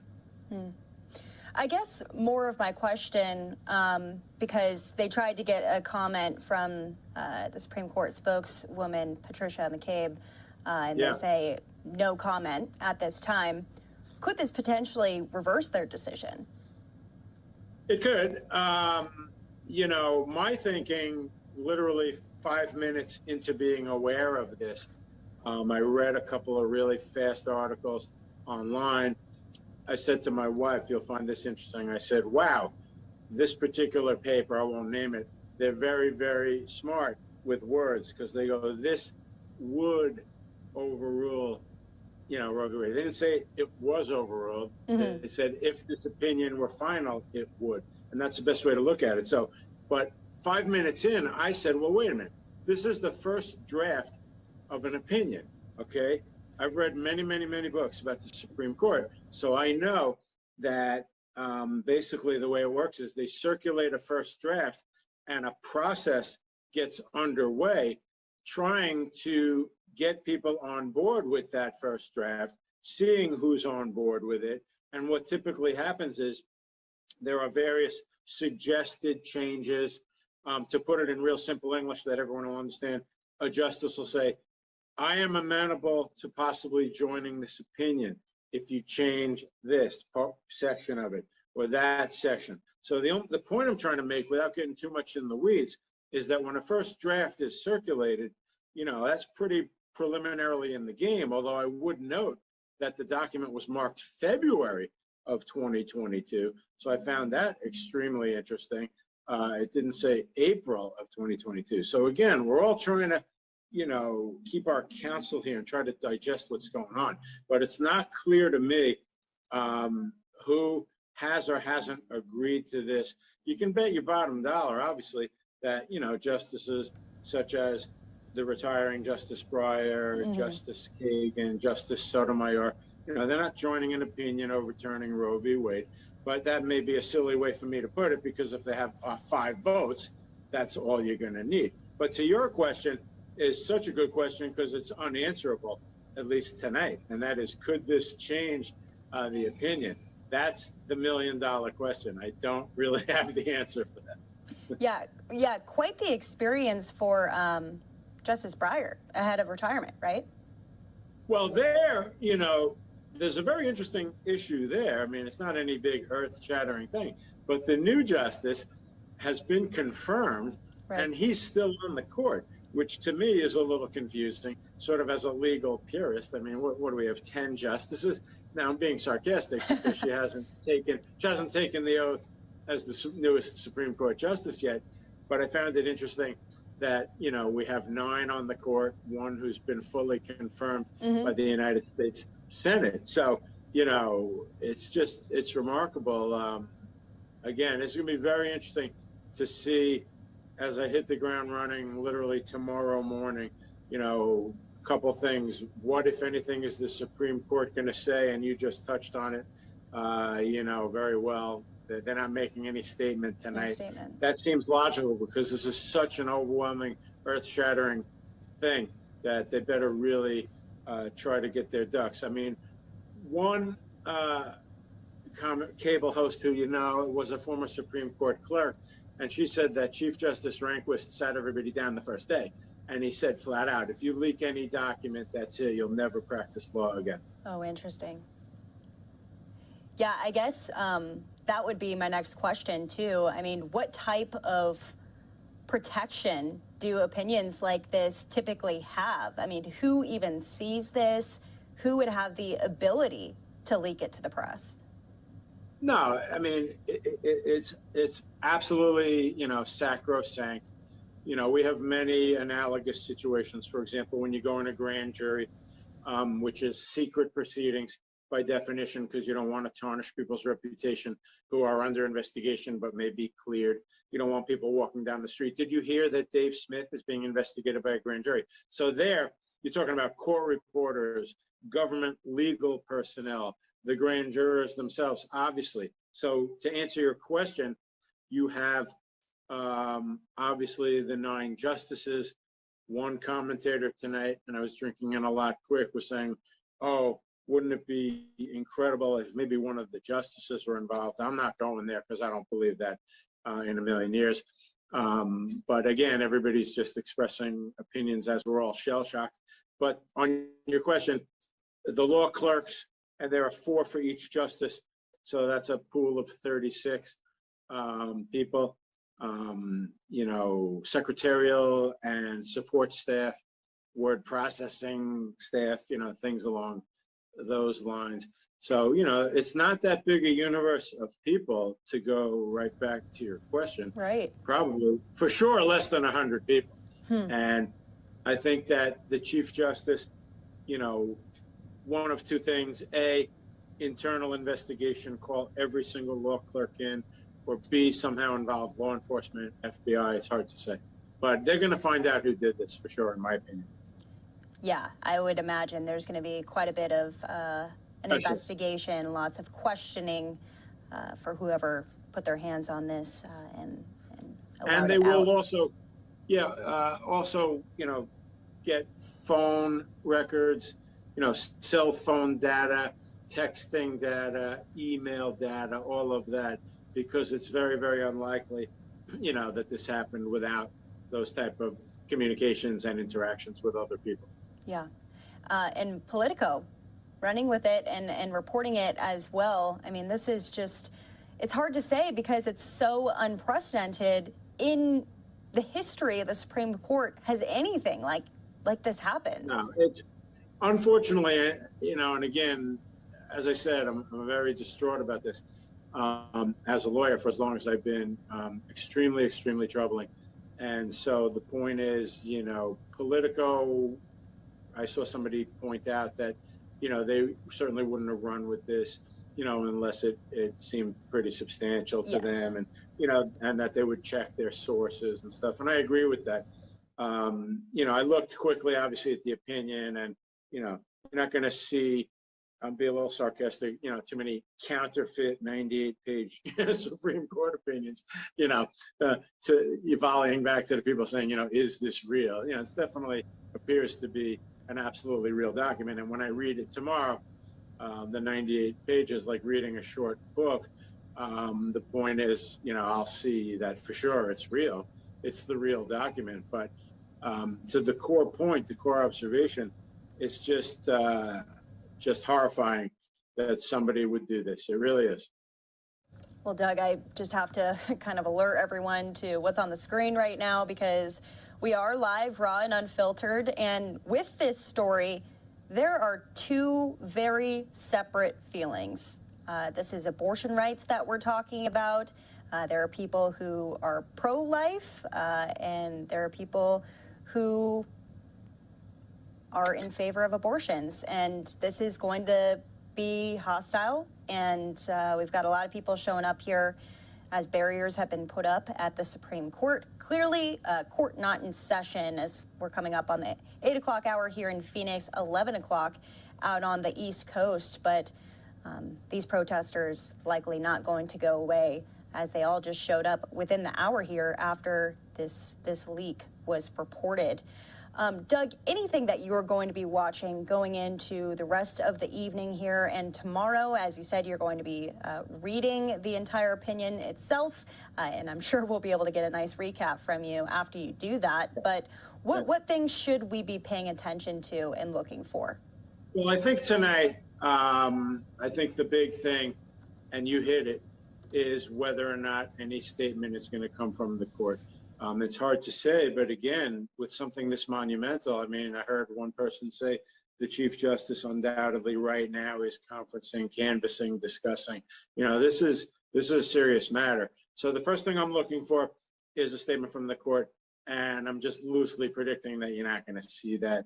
Then obviously, as I said, I'm going to read the opinion carefully so I understand exactly where Justice Alito is coming from. You know, how much emphasis does he put on the fact that Roe and Casey were wrongly decided? You know, how much emphasis does he put on this 10th Amendment point I mentioned, that if it's not enumerated in the Constitution, then it's left to the states, you know, things like that. It is a lengthy opinion, you know, 98 pages. So we'll see that. And then, of course, I'm going to be watching pretty religiously from both sides, ideologically, seriously, in media. What I've already noticed just tonight, obviously, is that, you know, if you break it down into political lines, you know, the right, not surprisingly, is discussing more how horrible the leak is and so on and so forth. The left just breathlessly goes into, oh my God, this is undermining everybody's rights. They don't even mention the fact about the leak. It was leaked. I find that Yeah, also very troubling, obviously. Again, I'm a legal commentator, so I don't necessarily always, get in the weeds of the politics, but all throughout the Trump era and crises, anytime something was leaked that the left liked, they never even mentioned that it was leaked. Okay, but when it was in reverse on the other side, of course, they would melt down that it was leaked. So it's troubling and toxic, but I'm going to be looking for any statement from the court tomorrow morning, big time. I'll be reading and studying the opinion, of course, and then I'm going to try to figure out, this is key, I'm going to try to figure out with some Supreme Court experts, a little more of what I've read in the books I was telling you I've read, which is, well, wait a minute, when a first draft of an opinion, and I have one lawyer in mind who will remain nameless, who clerked on the Supreme Court for Chief Justice Rehnquist, and I'm going to call him and I'm going to say, get a real breakdown from him on, he may say, Doug, you got to understand, when the first draft is circulated, all it really means is A, B, and C. So I need to get my arms around that much more specifically. I never worked in the building. I worked more in the district courts and so on. So those are the sort of three areas that I'm going to be looking at. Well, I just want to play one hypothetical game with you really quickly here, because you never know what can happen, and we have seen that time and time again. Should the Supreme Court issue an official opinion tonight, which you said is not likely, but should they decide to do that, how quickly could things move? That's a great question, but I don't think they can, okay? And I'm glad we had a fuller discussion just in the last few minutes into this business. No, hear me out, business about the first opinion. So the point is, if you take what I'm saying at face value, which is, although maybe I'm wrong because it was in February. So, if let me put it this way, if they're farther along in the process and they have the various votes, then they could ostensibly do it. But at the same time, the dissenting opinion may not be written, okay, may not be prepared, and they just may not be ready to go. But you're right. If they were ready to go, maybe there's an argument that they should issue it tonight. I don't disagree with that, but I think as a practical matter, it's probably unlikely that they're not ready. I mean, this thing obviously, remember, hit like a ton of bricks tonight. Everybody was caught just absolutely shell-shocked. So it's unlikely that the case is, officially ready to be released as an opinion is the point I'm trying to make. All right, well, a live look from the Supreme Court right there as one light is on, but it is busy tonight as they head into 11 o'clock there on the East Coast. Legal analyst Doug Burns joining us here on Zoom. We just so appreciate you breaking it down for us because this is history, really, in the making. Didn't think that we would be hearing this, especially in this capacity, even though we said it was quite likely that Roe v. Wade would be overturned. But I don't think any of us would have guessed that it would be in this way. No, I mean, again, you have to be, a purist, okay?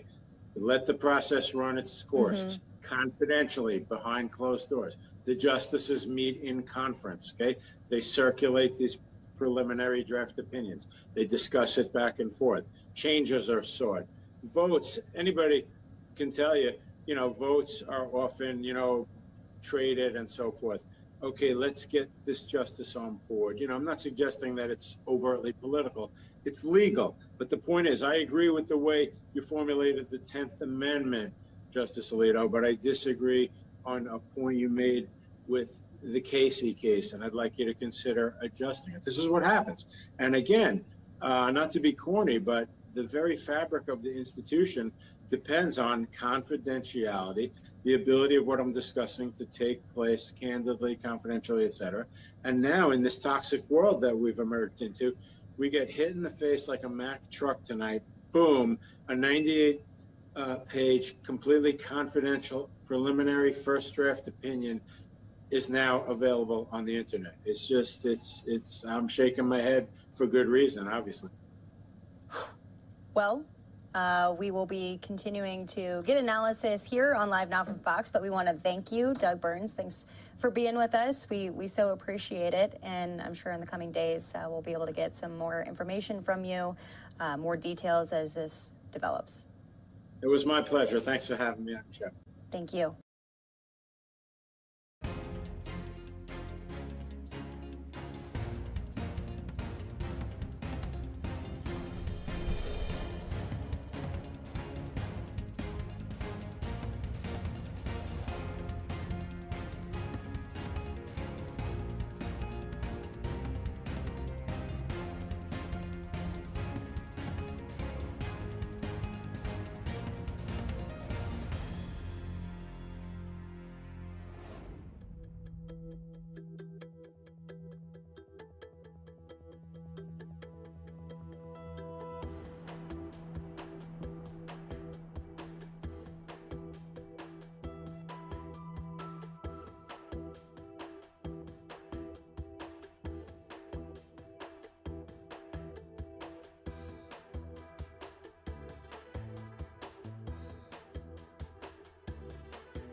Welcome back here to Live Now from Fox. A live look outside of the Supreme Court right now as breaking news. A leak of a major Supreme Court decision may see the court overturn abortion rights as we know them right now.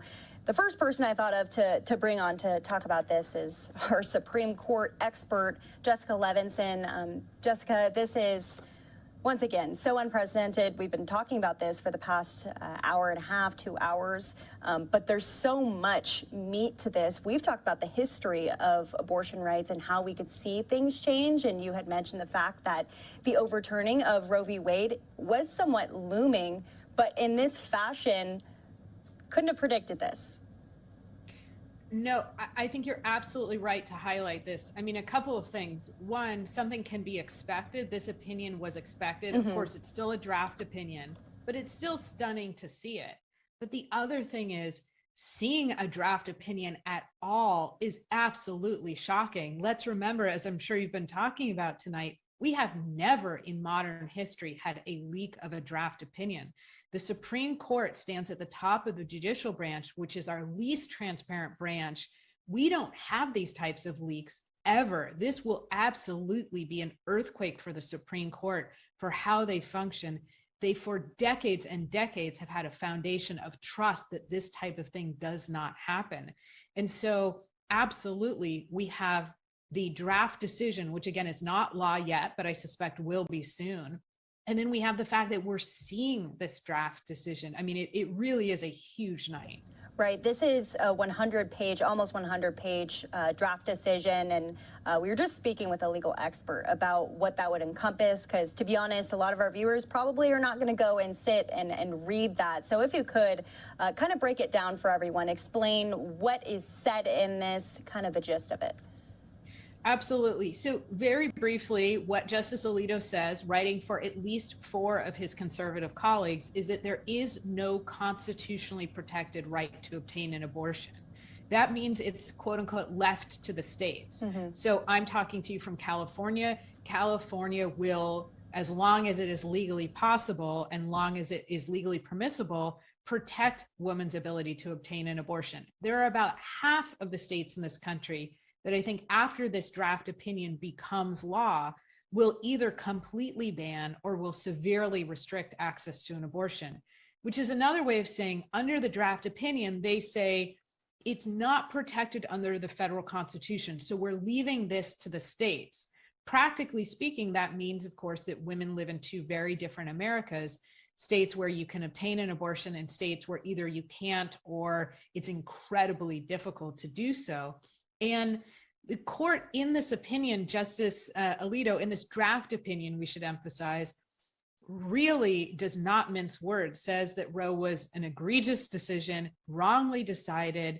And I think what we need to understand is that it potentially calls into question other decisions the court has made based on this right to privacy. Justice Alito says the word, well, I'm paraphrasing, but the word opinion doesn't, the word abortion doesn't appear anywhere in the Constitution. It's not an enumerated right. I'm not protecting it here. If a state wants to, they can. And so this is going to kind of shift the focus onto states' rights, is what you're saying. So it will, at least for the short term, and I think the medium term, it will shift the focus so that it becomes an issue of which state do you live in. And then one of the things that we're seeing that is happening right now is that I think there are some conservative states, some red states, that will say, we're not just outlawing abortions within our districts, within our territorial boundaries. We're actually going to try and reach in and into other states and prevent our residents, prevent our citizens from obtaining abortions in neighboring states. We've seen Missouri talk about that. And Friday night, Connecticut passed a bill that's on the governor's desk. Connecticut passed a bill that said, if you travel to Connecticut to obtain an abortion and a state tries to go after you, come after you for doing that, we will not help that state. We will not help the investigation. And you can countersue for damages. So that's the next big battle legally and politically, this idea of women traveling, the women who have means traveling to obtain an abortion, and whether or not they can. Right. So this is just the tip of the iceberg. I want to kind of go into the reaction to all of this, because it's been very interesting to see the reaction online. Democratic versus Republican lawmakers tweeting about this. Governor Hochul coming out and really taking a hard line on the fact that Roe v. Wade could potentially be overturned, versus Republican lawmakers really frustrated with the leak itself. What have you been making of that? You know, I have to say I haven't had the moment to kind of sit and process, but one of the big questions has been, who does this benefit, when and why? And I think that there are people on both sides of this debate who can see this leak as both helping and hurting them. And one of the things, of course, that you're so well aware of is that the midterm elections are coming. And I can imagine that for conservatives, it might be helpful actually to get this opinion, this draft opinion out there, so that we're essentially all but accustomed to it before the midterm, so it doesn't become a wedge issue or an issue that will hurt Republicans in the midterm. Some people will obviously celebrate this decision. They've been waiting decades for this decision. They believe there is no situation in which women should be able to obtain abortions. And some people are feel exactly the opposite and feel that we are controlling women and controlling their choices and their reproductive rights. But I can imagine looking back, I think it will end up that the leak is more helpful for conservatives. It also could serve as a warning shot to some of the justices in the majority, saying, if you change your vote, then we'll just assume you bow to political pressure. So I think in the end, it's the most helpful for conservatives, but of course we have to see how it plays out. But could it potentially do the opposite? Because I would assume that there was a tactic behind the person who actually released this first draft. They had intentions behind it. So it could do the opposite. Now it gives people on the kind of liberal or progressive or blue side of the debate time to see exactly what I suspect will happen. There's a difference between telling people something's going to happen and then seeing it in a 98-page draft opinion or hearing about us talk about it. It gives states the ability to say, we're going to gear up for this. It gives blue states the ability to say, what's happening in California? What's happening in Connecticut? What's happening in Vermont? We want to have legislation ready to go. The moment this decision is announced, that will essentially create safe haven states for women. And I think the same thing for the red states. They will now be able to have that legislation that completely prohibits abortions and maybe tries to reach into other states saying, don't allow our residents to obtain abortions. It gives everybody more lead time here. Yeah. Well, let's talk about the timeline, because I think that is the question on everyone's mind. You know, how quickly could this progress? One of the people we were just speaking with brought up something really interesting. This was labeled as February. That's when this draft was written. So, I mean, this has, I would assume, moved a little bit further since then. Yeah, I would assume so as well. So we don't know. I think the reporting is that this is essentially holding. We don't know where the Chief Justice is, of course. We know that he's lost the center. We know that he's lost control. We know that the conservative wing of the court doesn't need him anymore to make decisions, but we don't know where he is other than that. But yes, I think we can absolutely expect that there are some edits, but perhaps not a huge overhaul. And this was, it looks like, already a quite complete draft. I mean, this is not what, you know, one of my students might hand me and say, sorry, I've been so busy, most of it's there, can you just take a look?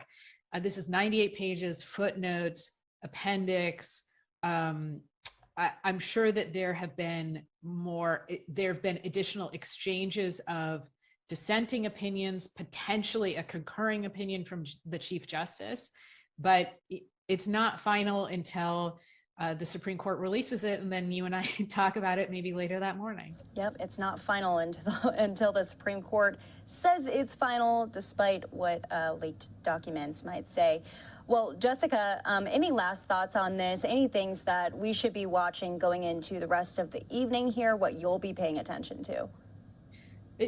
Great question as always. So, you know, one of the last thoughts is, what does this do to the Supreme Court, and what does this do to how the court functions? Another thought is, what does this do to the right to privacy in general? Right. And what does this do to other decisions? The court has said everybody has the right to marry, whether or not you're a heterosexual couple or a homosexual couple. The court has made even older decisions saying that people have a constitutionally protected right to obtain contraception. So I know it might sound almost ridiculous to people, but if the court says, if something's not written in the Constitution, then we're not going to protect it, then there are a huge number of cases that we now need to look at and say, what's going to happen with respect to those.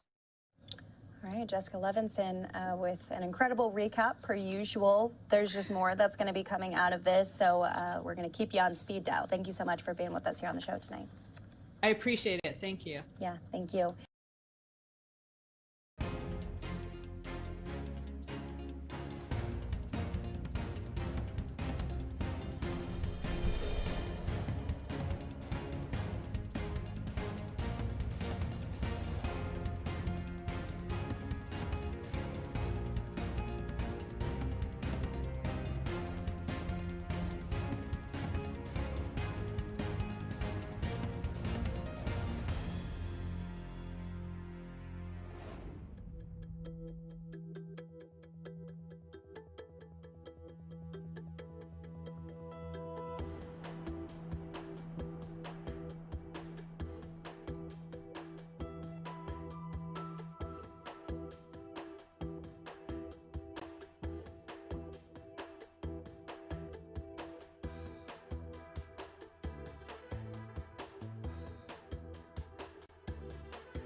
Welcome back here to Live Now from Fox. I'm Daytona Everett. Thank you so much for tuning in with us here. If you're new to Live Now from Fox, we are a streaming service that hits on all of the top news of the day, including the breaking news, which is what our focus has been on for the past several hours now after Politico, of course, published that bombshell report tonight, a draft of the opinion that was released concerning the possible overturning of Roe v. Wade. We want to play for you some of the ground images that we are getting outside of the Supreme Court this evening here. This was just minutes ago as protesters are actually clashing when it comes to this possible decision of the overturning of Roe v. Wade. A lot of these young women, many holding up signs saying abortions are healthcare, my body, my choice, and so much more, but also people who are against abortions also showing up in massive crowds today, coming up against this decision by mostly conservative Supreme Court justices, which have now been exposed because of this reveal, because of this leak. And there's more to come when it pertains to whoever released this opinion. This is unprecedented, has never happened before on a case that is currently being looked at by the Supreme Court. So there's really a lot of questions as to what this potential person could face moving forward here, whoever leaked it, and the investigation will be underway. Who is going to be investigating that? Many experts say the FBI is going to get involved, but we'll be confirming all of that a little bit later on in the week here. We'll be tracking it through tomorrow and through the rest of the week, bringing on legal experts, bringing on people who have really been focusing on the Supreme Court, not only Roe v. Wade, but a lot of the other cases that the Supreme Court is going to hear. So we've got a full week for you of breaking news and top stories. So stick with us. We're going to go into some of the content of the day, including first off, the Press Secretary John Kirby with the Pentagon as the war rages on. Many of the lawmakers touching on the $33 billion worth of aid that President Biden has really elected for. And now lawmakers on Capitol Hill are going to have to make that decision on if they come through with that aid for Ukraine as they are fighting back Russian forces. So here's the Pentagon.